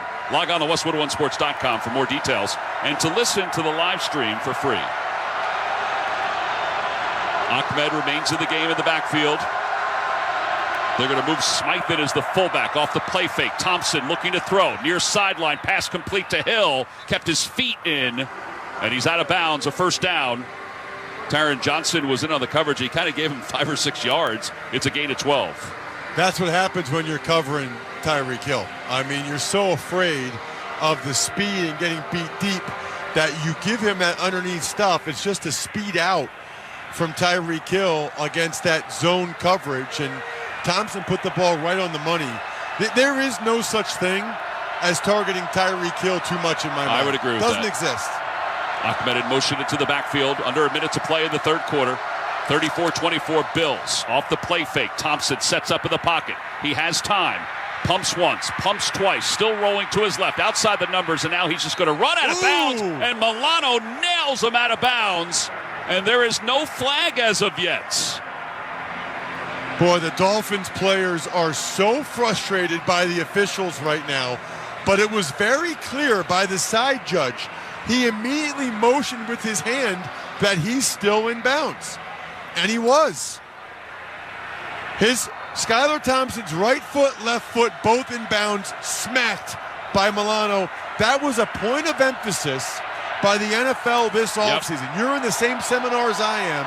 They didn't want to call it unless the quarterback was out of bounds. 10 seconds left in the third quarter. 34-24 Bills. It's second down and long. Thompson looking to throw. Tries to zip one to the left. It's incomplete, and a flag comes in. Craycraft was held by Tre'Davious White, I believe. He was definitely held. I don't know why Tre'Davious White's arguing this. His back was spun around. I mean, and by the way, 2 refs threw the flag. You might be able to convince one. You're not going to convince both. Tell you what, Tre'Davious White better be careful because he is jawing at the official and Tyreek Hill. Pass interference. Defense, number 27. Spot foul. Automatic first down. You know, that's a big penalty because it rolls it into, or right at midfield because it's a spot foul. With 3 seconds left here in the third quarter. Edmonds is our... It is so funny to me that Tre'Davious White was arguing about that. I mean, it wasn't even close, Tre'Davious. Yeah. I just don't understand that. 3 seconds left from midfield. Thompson here in the third quarter has Ahmed behind him. Smythe in motion, the tight end to the right side of the offensive line. Now the second tight end in motion off the play fake. Thompson to throw. His pass is incomplete. It was intended for Hunter Long. And that is the end of the third quarter here in Buffalo. With the score, the Bills 34, the Dolphins 24. You're listening to the NFL Playoffs on Westwood One. Monster.com can help you tackle the job hunt and make your next career move in football and in life. There's the regular season, and then there's the playoffs. Monster.com knows that scoring your next job, that's a playoffs moment. To bring your A game, you need Monster.com. With great coaching and millions of job openings, Monster.com has all you need for a strong performance when it counts. We all know the playoffs are no time for messing around. Go to Monster.com and win the job hunt. Monster.com. It's time to gear up for the NFL postseason. Head over to NFLshop.com today for the largest collection of officially licensed gear from all your favorite brands. NFL Shop is your ultimate destination for jerseys, t-shirts, headwear, and more. Take your game day style to the next level with the best selection of NFL gear anywhere. Show off your team pride with styles fit for the whole family. To shop now, go to NFLshop.com. Sports are easy to disagree on. Let's see what happens when sports talk hosts talk about something they agree on. No, hold on. I'm saying drivers who switch and save with Progressive could save hundreds. Well, I disagree. I think drivers who switch and save with Progressive could save hundreds. Come on, man. Wait, I think we're saying the same thing. Oh, so what do we do now? Everyone agrees that drivers who switch and save with Progressive could save hundreds. Progressive Casualty Insurance Company and Affiliates. National average 12-month savings by new customer surveyed who saved with Progressive between June 2020 and May 2021. Potential savings will vary. Don't forget that next week we'll have all the excitement of the divisional round of the NFL playoffs featuring doubleheaders on both Saturday and Sunday on most of these same stations. Our coverage kicks off at 4 p.m. on Saturday and 2:30 on Sunday Eastern Time. Log on to WestwoodOneSports.com for more details or to listen to the live stream for free. From the Wildcard round all the way to Super Bowl 57 in Arizona, the NFL playoffs are on Westwood One. Well, whoever wins this game, and it depends, obviously, whether it's the Dolphins or the Bills, because obviously the Dolphins are the extra team. The Bills winning the division. It'll be interesting to see what the matchups are next week. I mean, Jacksonville won yesterday, and it all depends on what happens in the Sunday night game in the AFC between the Ravens and the Bengals. I expect that to be very competitive, by the way. I know there's still no Lamar Jackson, but the Ravens get Mark Andrews, J.K. Dobbins back. Their defense has been playing so well. Huntley gives them a better chance than Anthony Brown. And to play a team back-to-back like that, I think that's going to be I think the next two games, while I'm driving back to PA, are going to be awesome games. Second down and 10 from midfield. We start the fourth quarter. It's 34-24 Bills. Thompson out of the gun, taps his back foot. Then hesitates for a moment. Does it again, takes the snap. Drops back to pass, throws quickly to the right. Pass is complete to the right. And he's got a first down along the numbers. Tremaine Edmonds, Cedric Wilson was the receiver. Tremaine Edmonds was trying to make that tackle. It's a gain of 14 yards. Skylar Thompson's playing well, Tom. I mean, he really, efficient. He had two bad interceptions, which obviously doesn't sound real good, but I certainly put the second one more on Mike McDaniel than I do on Skylar Thompson. Ahmed is in motion to the near side. Two receivers right, three lefts. Thompson in an empty backfield, takes the snap, throws to his left, passes complete to Ahmed. He's along the hash on the near side, and he's down inside the 25 to the 24-yard line. Edmonds makes the tackle, but it's a gain of 12. So when the Bills drop back in these zones, they're so worried about the receivers and their speed that the second-level defenders, the linebackers, they're getting like 15 yards of depth. So these 5-yard throws to the running back like Ahmed, they're there, and he's able to turn upfield and get a nice chunk of yardage. 4 first downs on this drive. Got 4 wide receivers, 2 to the left, 2 to the right. Thompson looking to throw. Pressure's coming, and he's dropped. He's sacked at the 32-yard line. Ed Oliver swung him to the ground. Ed Oliver came from the offense's right, and it didn't look to me like anybody even tried to block him. Robert Hunt took Milano or Rousseau off the edge, and the right guard Jones took the blitzing Edmonds. Nobody blocked the D tackle. I can almost assure you there is no blocking scheme where you don't touch the defensive tackle and you let him go right up the field and kill your quarterback. Ahmed remains in the game. Jeff Wilson limped off the field, the running back for the Dolphins. Thompson from the gun. Quick toss to the left for Ahmed. He makes one-man miss inside the 30. 25, breaks the tackle to the 20. Now the 15, and he's thrown out of bounds close to the 10-yard line. Taron Johnson eventually made the tackle. Edmonds missed the tackle and allowed the 20-yard gain. Excellent job by the Dolphins O-line there. I mean, all three of those guys. First it was Smythe with the block, then Armstead, Williams, Cotton. All three of those guys got blocks downfield. Ahmed cut it behind all three of them on the quick wide receiver screen, except it was to a running back. And this is a really nice drive by the Dolphins. Sure is. When they absolutely had to have it. First down and 10. Jeff Wilson is back in the game behind Thompson in the pistol formation. They hand it off to him. He runs up the middle, lowers his shoulder inside the 10-yard line. He gained 2. Matt Milano made the tackle. It'll be second down and 8. 12-14 and counting to play. Fourth quarter. Buffalo 34, the Dolphins 24. Amazing to think that with a rookie quarterback, Skylar Thompson, the 25-year-old from Kansas State, that they've put up 24 points. A lot of it's been thanks to their defense, no doubt. They just had Mike Gesicki check in again. Tom, you know how I feel about Gesicki in the red zone. He's to the left of the formation by himself. 2 receivers to the right. Offset I formation with 2 running backs. They pitch it to Ahmed, who runs to his right. Edmonds is trying to track him down, and this play is blown dead. A timeout called by the Bills before this play happens. Yikes. The shame of it is that Ahmed prior to the snap may have gotten hurt on charge that run. Timeout. Buffalo. Boy, that frustrates the fans, right? I think it's going to frustrate Edmonds, too. It was so loud, nobody heard him call timeout, but Tremaine Edmonds made a tremendous, can I say a tremendous play by Tremaine? Yeah, you can. And now it's all for naught. How about how fast he is for 6'5", 250? Amazing. Are you kidding me? I'd like to see him play DN for a few snaps. And he's only 24 years old, which is remarkable. Fifth year in the NFL. Yeah. He came in the NFL at 19. Teenager. All right, so the timeout called by Buffalo. Each team has burned a timeout in the second half already, so they're down to 2. Should be noted, obviously, the Dolphins won a touchdown here, but you're down 10. You got to get one of the scores here. I only say that to say if you're Skylar Thompson, Be smart. This is not a force the ball into the end zone situation because you need 2 scores anyway. 3 receivers split out to the right, bunch formation, Waddle to the left. Wilson in the backfield. Off the play fake, they pitch it to Waddle. He'll run to his right.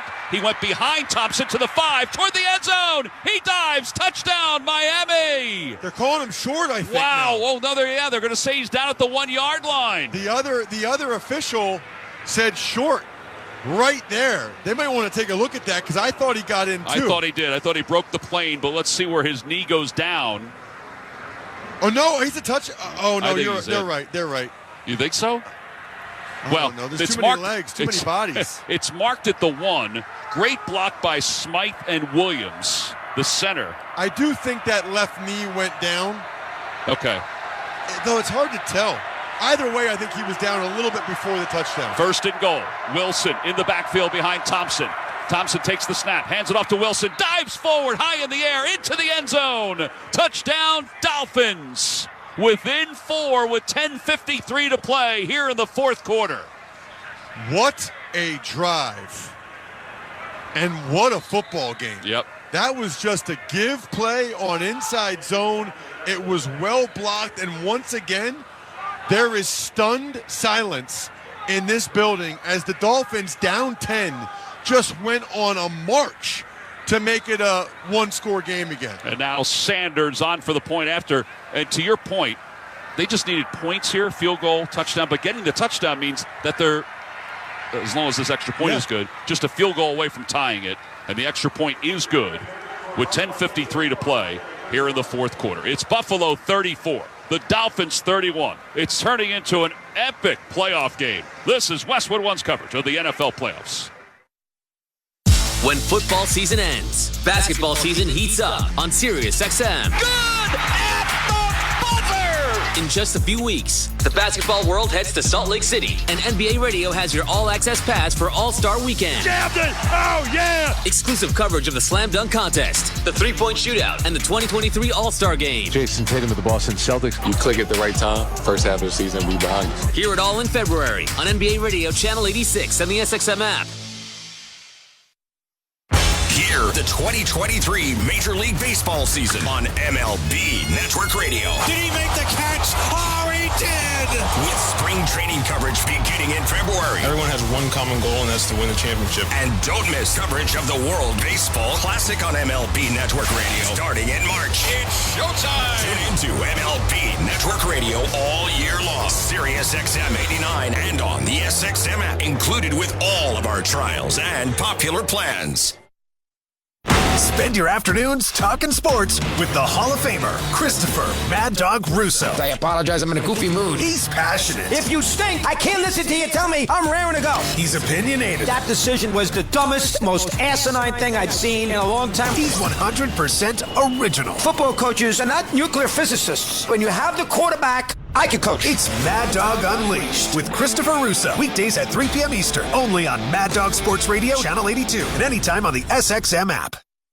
The precursor to NASCAR's season-opening Daytona 500 is the Busch Light Clash, Sunday, February 5th at 4:30 Eastern. Green flag is in the air at the Los Angeles Memorial Coliseum. A non-points paying exhibition race. Anyone can enter 27 events, but only one can win the 150-lap main event. Logano has scored the win in the Busch Light Clash. On SiriusXM NASCAR Radio, Channel 90. Hell yeah! Also streaming on the SXM app. NASCAR is racing to your radio.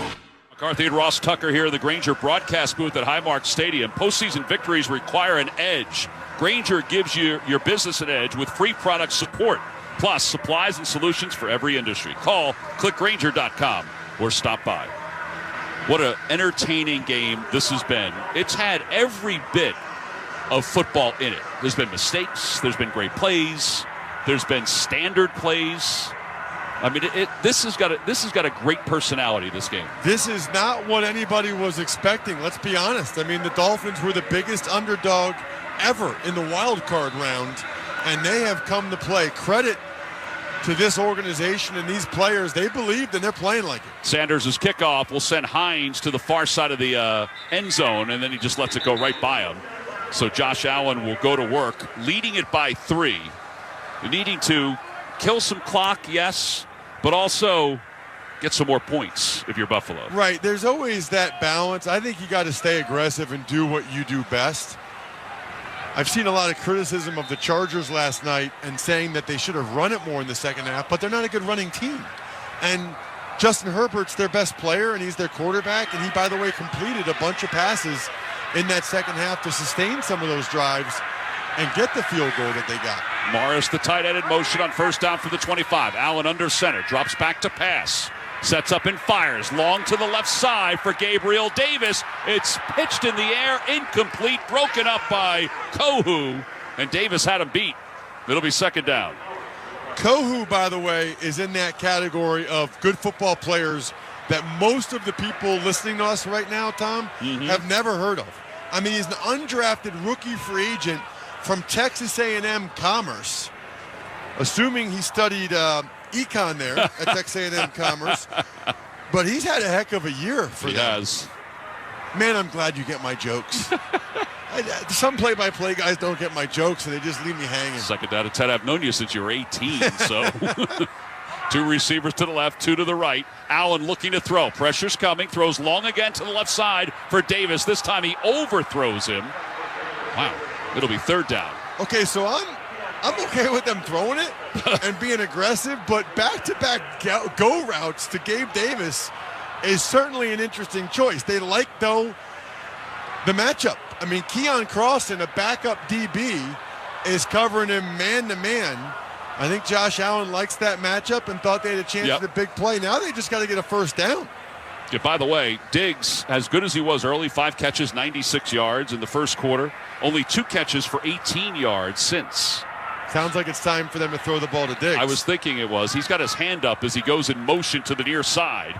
Allen on third down, takes the snap, drops back to pass, steps up in the pocket. He's wrapped up and taken down, sacked at the 22-yard line, and the Boo Birds are coming out here in Orchard Park. Melvin Ingram was there. Sealer was there.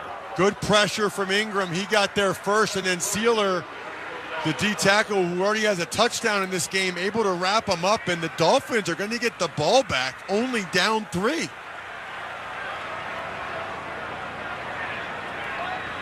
Standing at the 30-yard line is Cedric Wilson. This punt is not a bad one. Wilson steps toward the near side, fields it at the 30, spins, and then is wrapped up and taken down at the 33-yard line. Tywan Jones with the special teams tackle, a 48-yard punt, 3-yard return. Whistles are blowing. Timeout on the field. It's the Bills 34, the Dolphins 31. 9:54 to play here in the fourth quarter. You're listening to the NFL Playoffs on Westwood Road. Get in the zone, AutoZone. Welcome to AutoZone. What are you working on today? Thinking about gas mileage. You know, changing your oil with a full synthetic oil like Valvoline Advanced can help your engine get more miles. Right now, you can get 5 quarts with an STP Extended Life Oil Filter for only $38.99.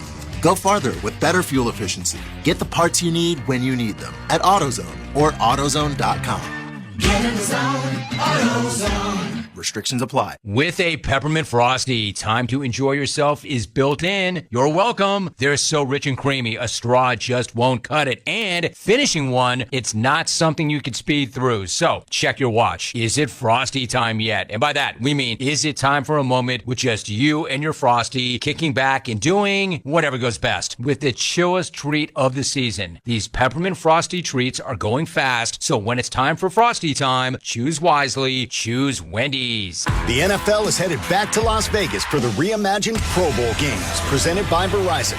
Watch the league's best show off their talent in the first ever AFC versus NFC flag football game. New skills challenges on and off the field, and even a special live concert performance.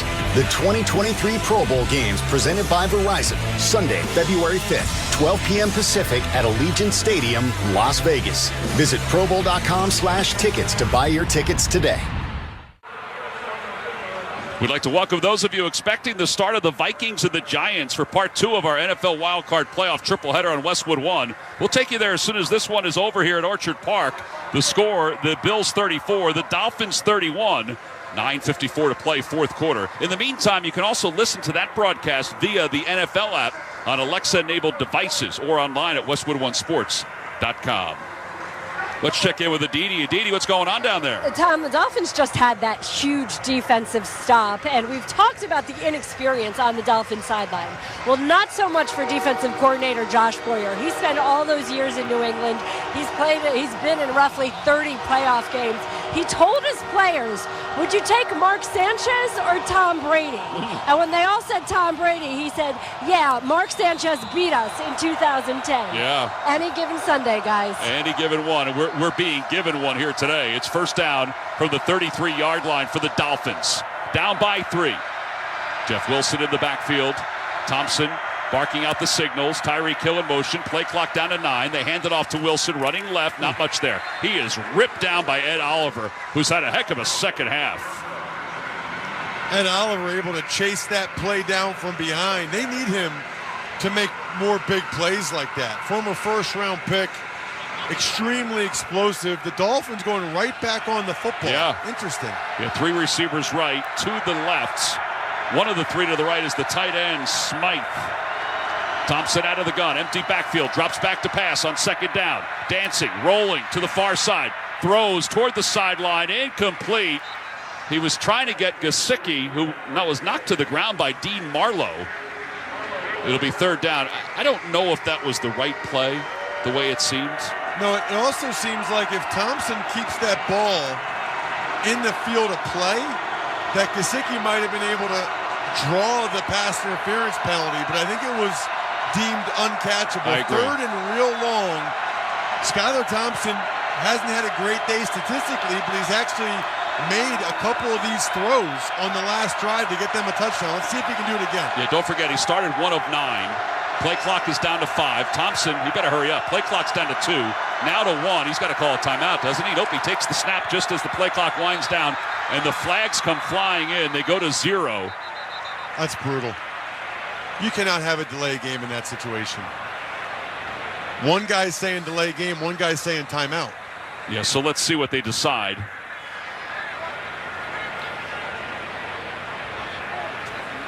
Prior to the snap. Charge timeout. Miami. So the Dolphins are down to 1 timeout with 9:19 left to play here in the fourth quarter. They've been kind of flirting with those delay games a lot. The play clock's been going down quite a bit this game. Don't miss all the NFL excitement on CBS next week in the AFC Divisional Playoffs. Check your local listings for more details. Catch the NFL Playoffs on CBS. You can also hear that game right here on many of these same stations on the NFL app or online at westwood1sports.com. Each of the first 3 games in the postseason have been entertaining in their own right. They really have. Yeah. I mean, the team that was leading at halftime of both games yesterday lost.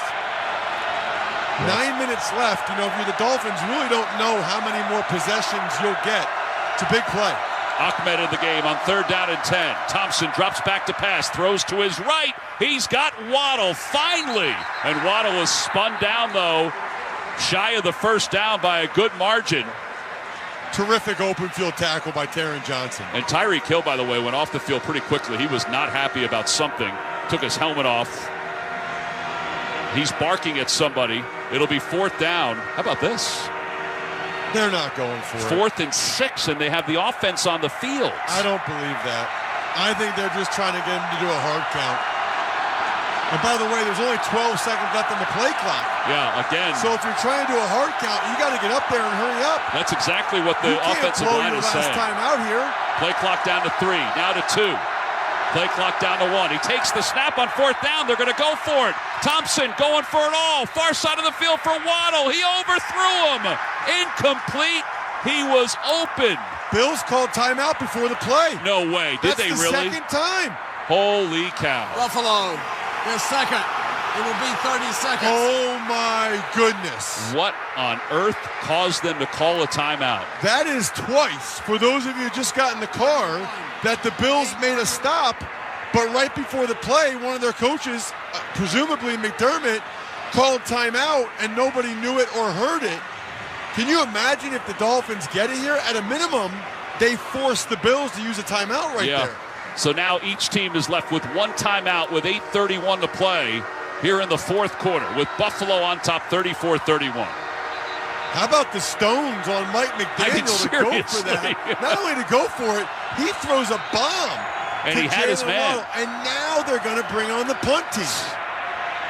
This game is bananas. I called it something else on Twitter at Ross Tucker NFL, but I don't know if I want to say that on the radio. No, we want you to stay around. Hines is back deep to receive.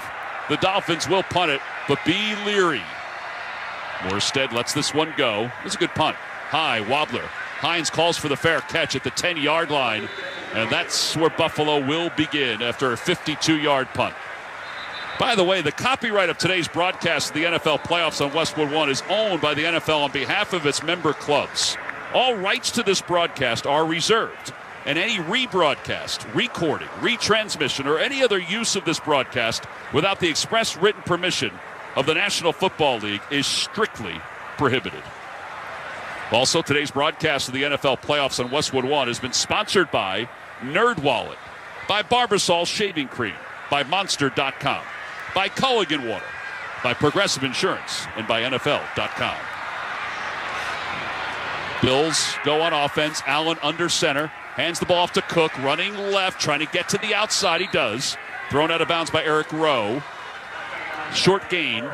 It'll be second down with 8:16 in counting to play in the fourth quarter. 34-31 Buffalo. So this is actually one of the critiques that people have about this Buffalo Bills team, is that when they have a lead in the fourth quarter, that they don't really have a pounding, sustaining running back to be able to grind out first downs. And now they bring in Nyheim Hines. You know who that running back is for them? His name's Josh Allen. I think he might run it here on this drive. Second down at 8 from the 12. Allen looking to throw out of the gun. Rolling a little bit. Throws to the near side for Hines, who slips as he catches it, but then gets his bearings and powers forward. Close to the first down. Kohu had him wrapped up. Well, he doesn't have it, but he's closer to it. Very close. It's going to give him third, and it looks like 3rd and 1, which is a gotta-have-it situation for the Bills. You got to be able to convert 3rd and 1, especially when you have a 250-pound quarterback that enables you to have an extra blocker in the formation. Shakir checks in. John Brown checks in. Yeah, sorry, Tom. Anytime your quarterback runs it, you have an extra blocker than you normally do on run plays. Third down and 1. 3 receivers to the left, 1 to the right. Allen drops back to pass on 3rd and 1. He throws to his left side. Shakir's got it at midfield. A leaping grab. There is a flag, however. What a catch. Kohu could not cover him up. It's against Miami. And they'll decline it. Buffalo will. I can't believe anything that just happened right there. I can't believe he threw it. 3rd and 1. Prior to the pass. Holding. Defense number 25. The penalty is declined. The result of the play is a first down. Howard's called for the penalty. Tom, 3rd and 1. You throw a deep go route to your 5th-round rookie receiver who could not have possibly been covered better. What a catch by Shakir. He skied and high-pointed the back half of that football. That is one of the biggest plays of this game, and it's a game that's had a ton of big runs. First down from midfield. They hand it off to Cook, getting to his left, going backward, and out of bounds. He got back to the line of scrimmage. Give Baker and Phillips a piece of that tackle. 6:33 left to play here in the fourth quarter. Clock continues to run. 34-31 Buffalo. Dolphins were all over that one. I mean, Cook really did well even just to get back to the line of scrimmage or near it. They're going to call it a loss of 1. Boy, I can't believe that pass. That they threw the ball in that manner. 3rd and 1, deep down the middle of the field, and Shakir makes the catch of his life so far. At least his NFL life. Diggs coming in motion on 2nd down and 12. Here comes the blitz. Allen takes the snap, rolls to his left, pumps to his left, dragged down right at the line of scrimmage by Elijah Campbell. There's some extra pushing going on after Allen is brought up, and he's jawing with somebody. It'll be 3rd down. That's good coaching and execution right there. Really like the way the Dolphins have been executing this. Campbell is the spy for Josh Allen. He makes it look like it's a 2-deep coverage, and then as soon as the play starts, he starts to come up towards the line of scrimmage in the middle of the field. He is waiting on Josh Allen to try to run the football, makes the tackle. That is so well done. Well, he got a yard on that, so it's 3rd and 11 for the 49 of Buffalo. We're going to wind under 5 minutes to play in the fourth quarter. Buffalo leads it by 3. Miami showing blitz. Allen drops back to pass, doesn't see it, and the ball comes loose. It was knocked away, picked up by the Bills. Spencer Brown picked it up on one hop. Bradley Chubb came from the backside and whacked it out of the hands of Josh Allen. Boy, that could have been a disaster. An absolute disaster. We've talked a couple times today about the one thing you can't do. Chubb with the tomahawk chop behind Josh Allen. It was his blind side. Allen didn't feel it. And thank goodness for the Buffalo Bills that Brown was able to recover that and enable them and give them a chance to punt it away. Cedric Wilson back deep to receive this punt by Sam Martin. 4.5 to play in the fourth quarter, and Martin just gets it off, and it's a pretty good one.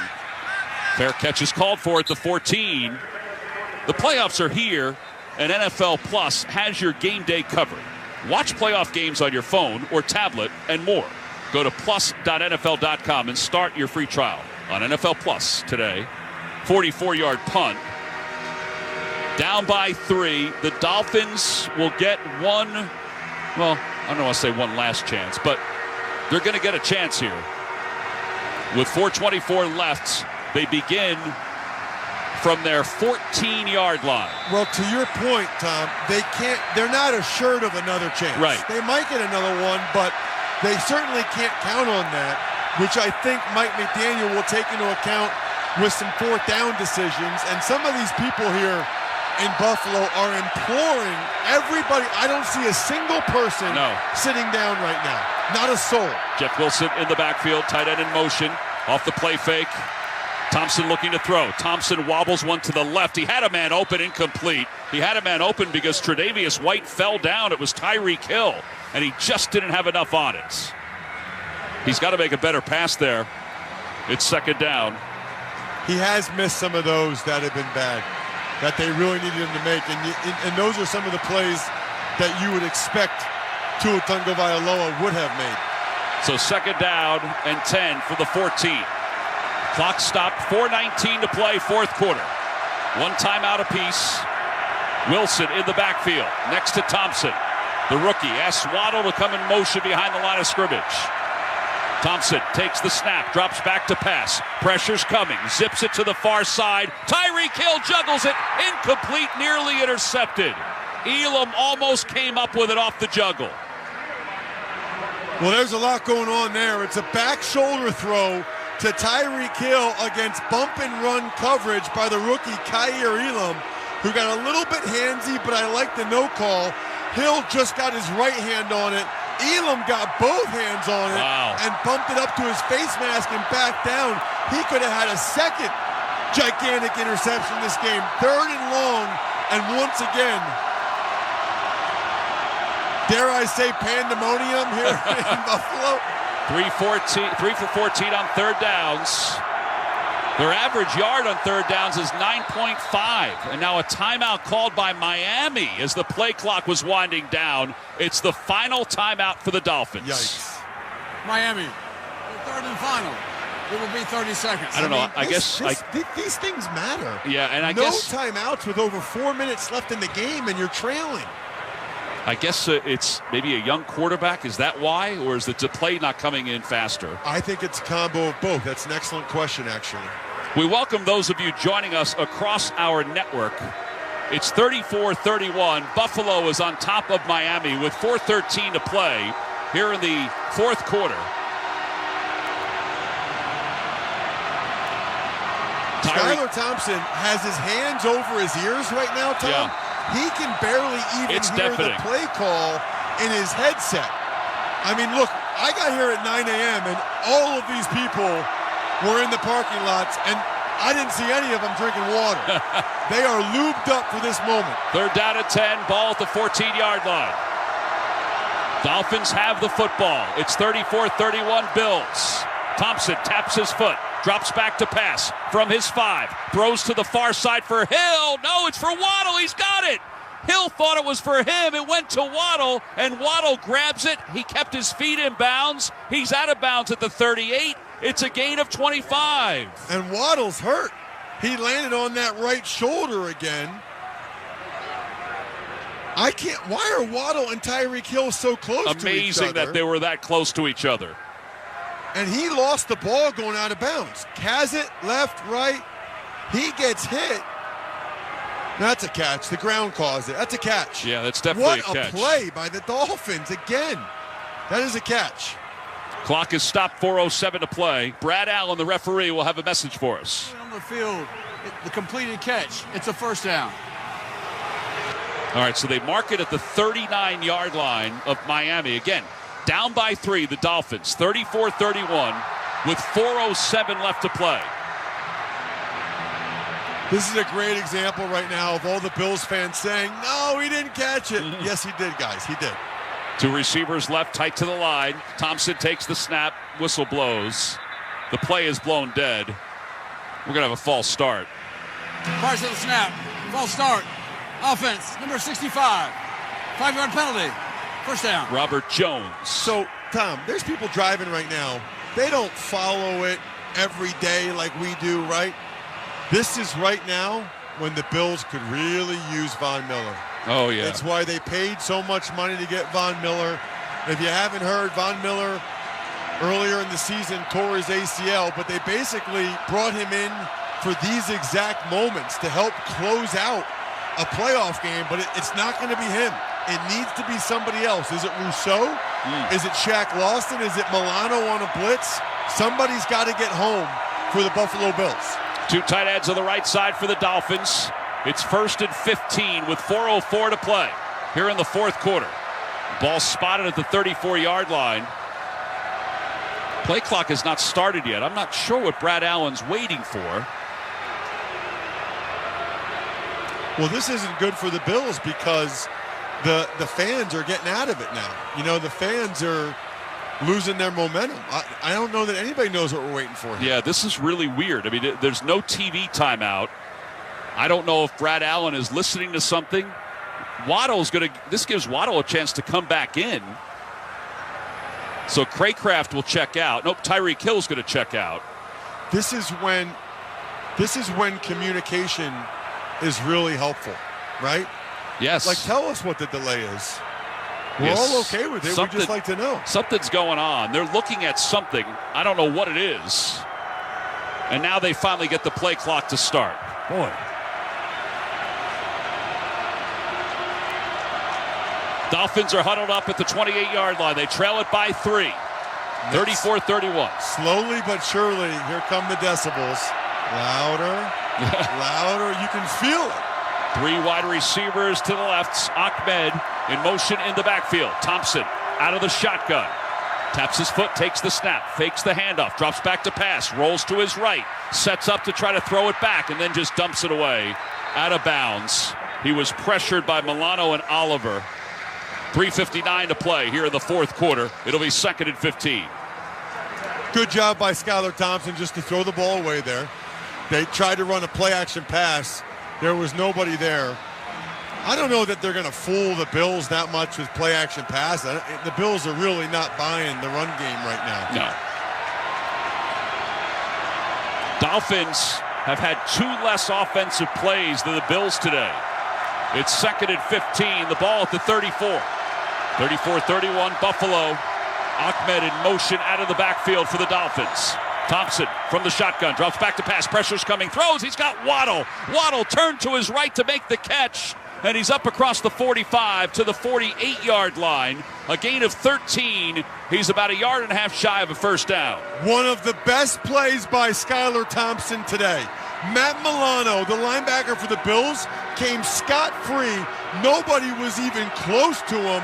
And Skylar Thompson stepped into the throw, took a lick, and delivered it. So 3rd down and 2. The ball at the 47.5-yard line. They hand it off to Ahmed, who goes up the middle, and he's at the first down marker. It all depends on the spot as the clock will wind toward 3 minutes to play here in the 4th quarter, with Buffalo leading it by 3. And Ed Oliver goes to the ground.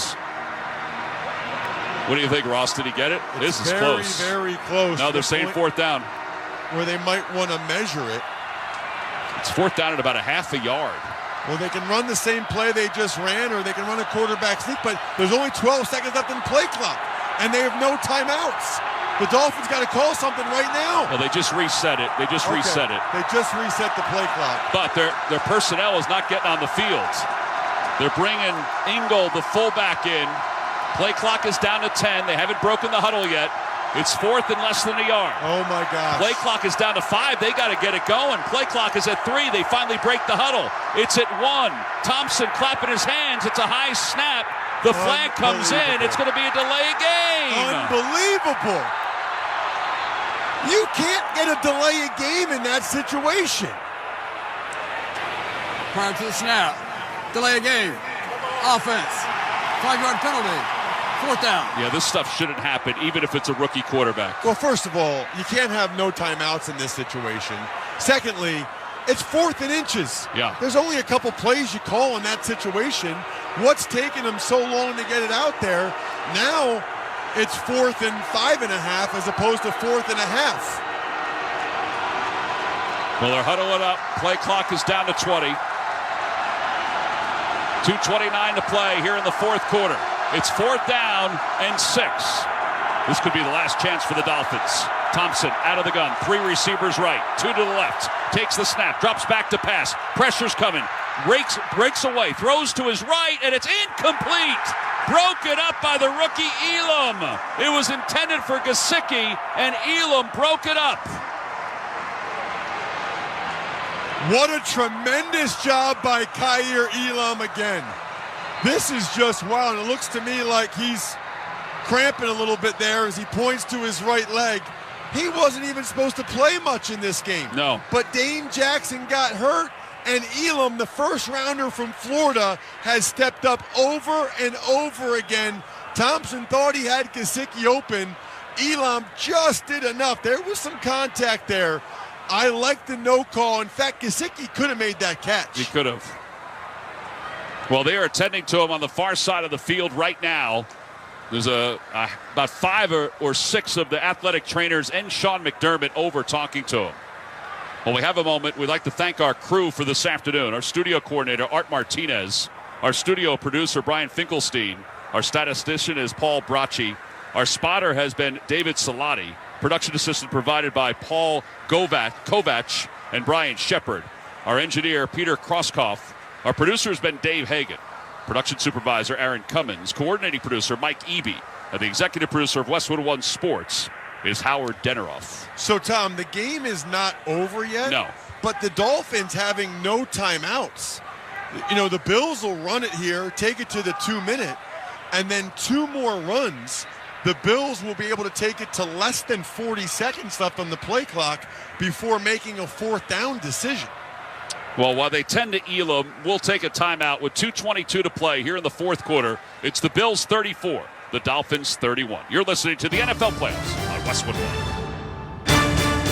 The NFL playoffs are here, and the easiest way to get into the action is with FanDuel, America's #1 sportsbook. New customers get started with $150 in free bets, guaranteed when you place your first $5 bet. Just sign up with promo code WIN. FanDuel has all your favorite bets, from the money line to point spreads to player props, all on an app that's safe, secure, and super easy to use. Place your first $5 bet to get $150 in free bets. Win or lose with promo code WIN. Make every moment more with FanDuel, an official sportsbook partner of the NFL. 21 plus in select states. Must be present in select states to wager. First online real money wager only. Bonus issued as non-withdrawable free bets that expire in 14 days. Restrictions apply. See terms at sportsbookfanduel.com. Gambling problem? Call 1-800-GAMBLER or visit fanduel.com/RG. For Colorado, Iowa, Maryland, Michigan, New Jersey, Ohio, Pennsylvania, Illinois, Virginia, West Virginia. 1-800-NEXT-STEP or text NEXT-STEP to 53342 in Arizona. 1-888-789-7777 or visit ccpg.org/chat in Connecticut. 1-800-9-WITH-IT in Indiana. 1-800-522-4700 Wyoming, Kansas, or visit ksgamblinghelp.com. 1-877-770-STOP Louisiana. 1-877-8-HOPE-NY or text HOPE-NY 467-369 in New York. TN Redline 1-800-889-9789 in Tennessee.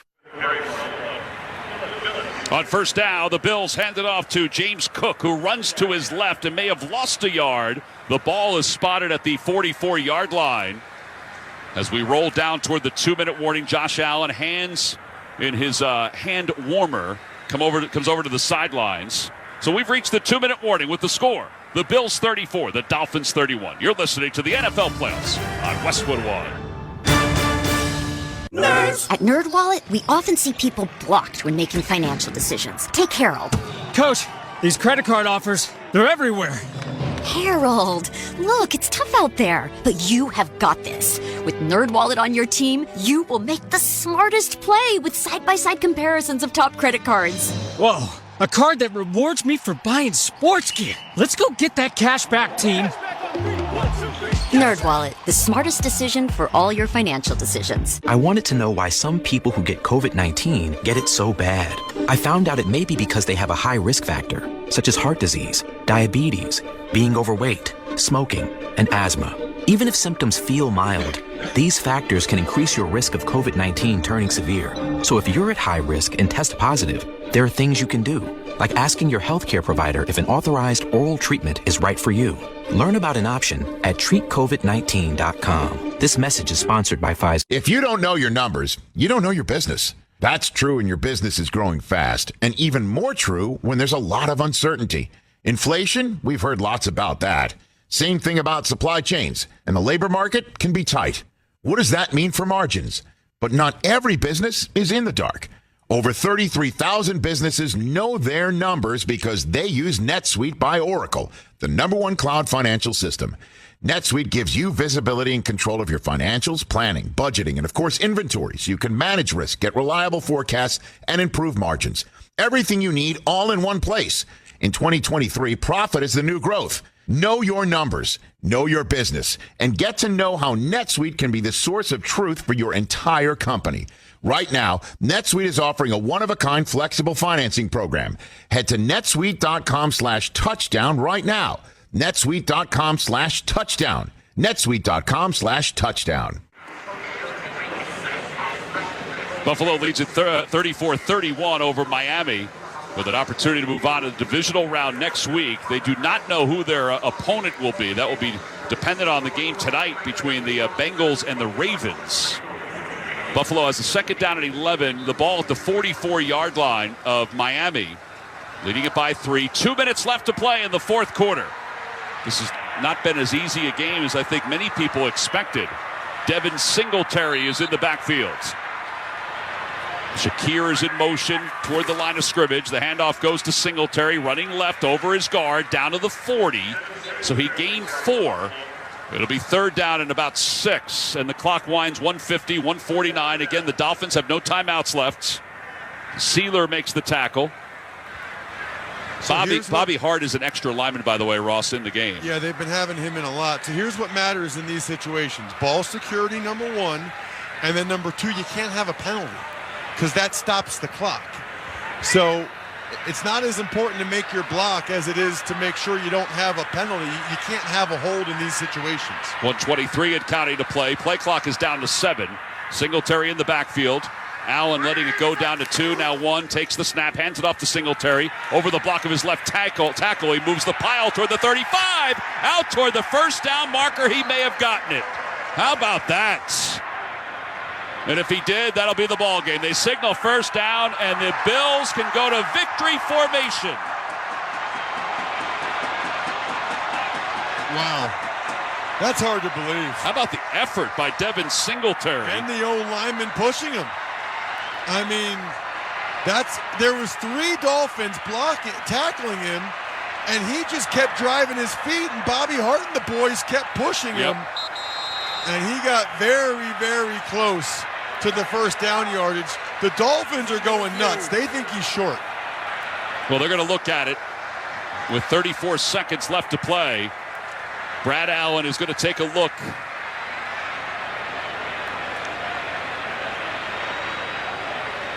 I don't know.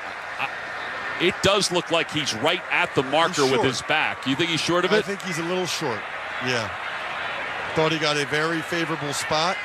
I think he's a little short, and it's going to be 4th and inches, which should be a Josh Allen quarterback sneak. I don't know. It's pretty close. But you're right. It does look like he's about a half a yard shy of the first down. The Dolphins coaches were absolutely going bonkers. And that's the last thing this game needs is another stoppage. Well, they've already shifted the Giant Viking game to 4:50 Eastern time. But we're already past that. This might be the longest. It has to be. It's almost a 4-hour game. But there's been a lot of action to it. I mean, there's been a lot going on. It's been phenomenal. I'm not complaining. Yeah. Just a lot of stoppages, a lot of discussions.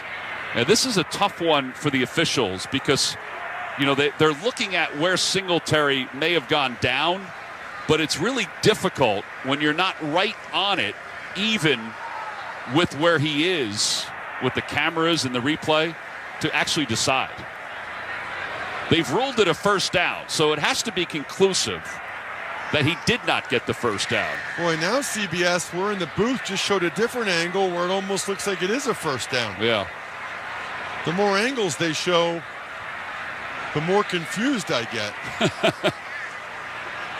And you're hard to confuse. Thank you. I like to think so. Yeah. There's a lot of Bills fans now, though, they feel like they got it, and they're leaving for the exit.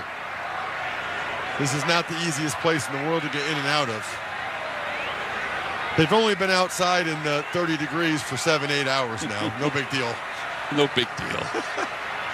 Well, Brad Allen, just so you know what the logistics are, is to our right on the Bills side of the field, looking at the tablet, trying to decide whether Singletary has the first down or not. It's really hard to see when he's actually down because it's like the Dolphins were almost lifting him up, trying to rip the ball out. Right. Mitch Morse came in and signaled first down, the center for the Bills. I see Brad Allen shaking his head. All right, here we go. So maybe he's saying he didn't get it? After reviewing the play, the ruling on the field stands. First down. I don't think they could have overturned it. It'll be a first down. And victory formation will ensue. The Buffalo Bills will move on in the postseason. They'll play another game. And it'll be here. And it'll be here. They were, Brad Allen shaking his head. Pretty good at body languages. I just can't see enough to overturn it. I just can't. There's nothing indisputable. Josh Allen under center. He's got a guy to his right, guy to his left, and one guy behind him. Trying to get victory formation on what's been a tough day. They lead at 34-31. The Dolphins' last road playoff win was 99. Their last playoff win was 2000. Allen takes a knee, and that will do it. The Buffalo Bills have advanced to the second rounds, the divisional rounds of the NFL playoffs, with a hard-fought 34-31 victory over the Miami Dolphins. 3 games this year, all 3 have been tremendous.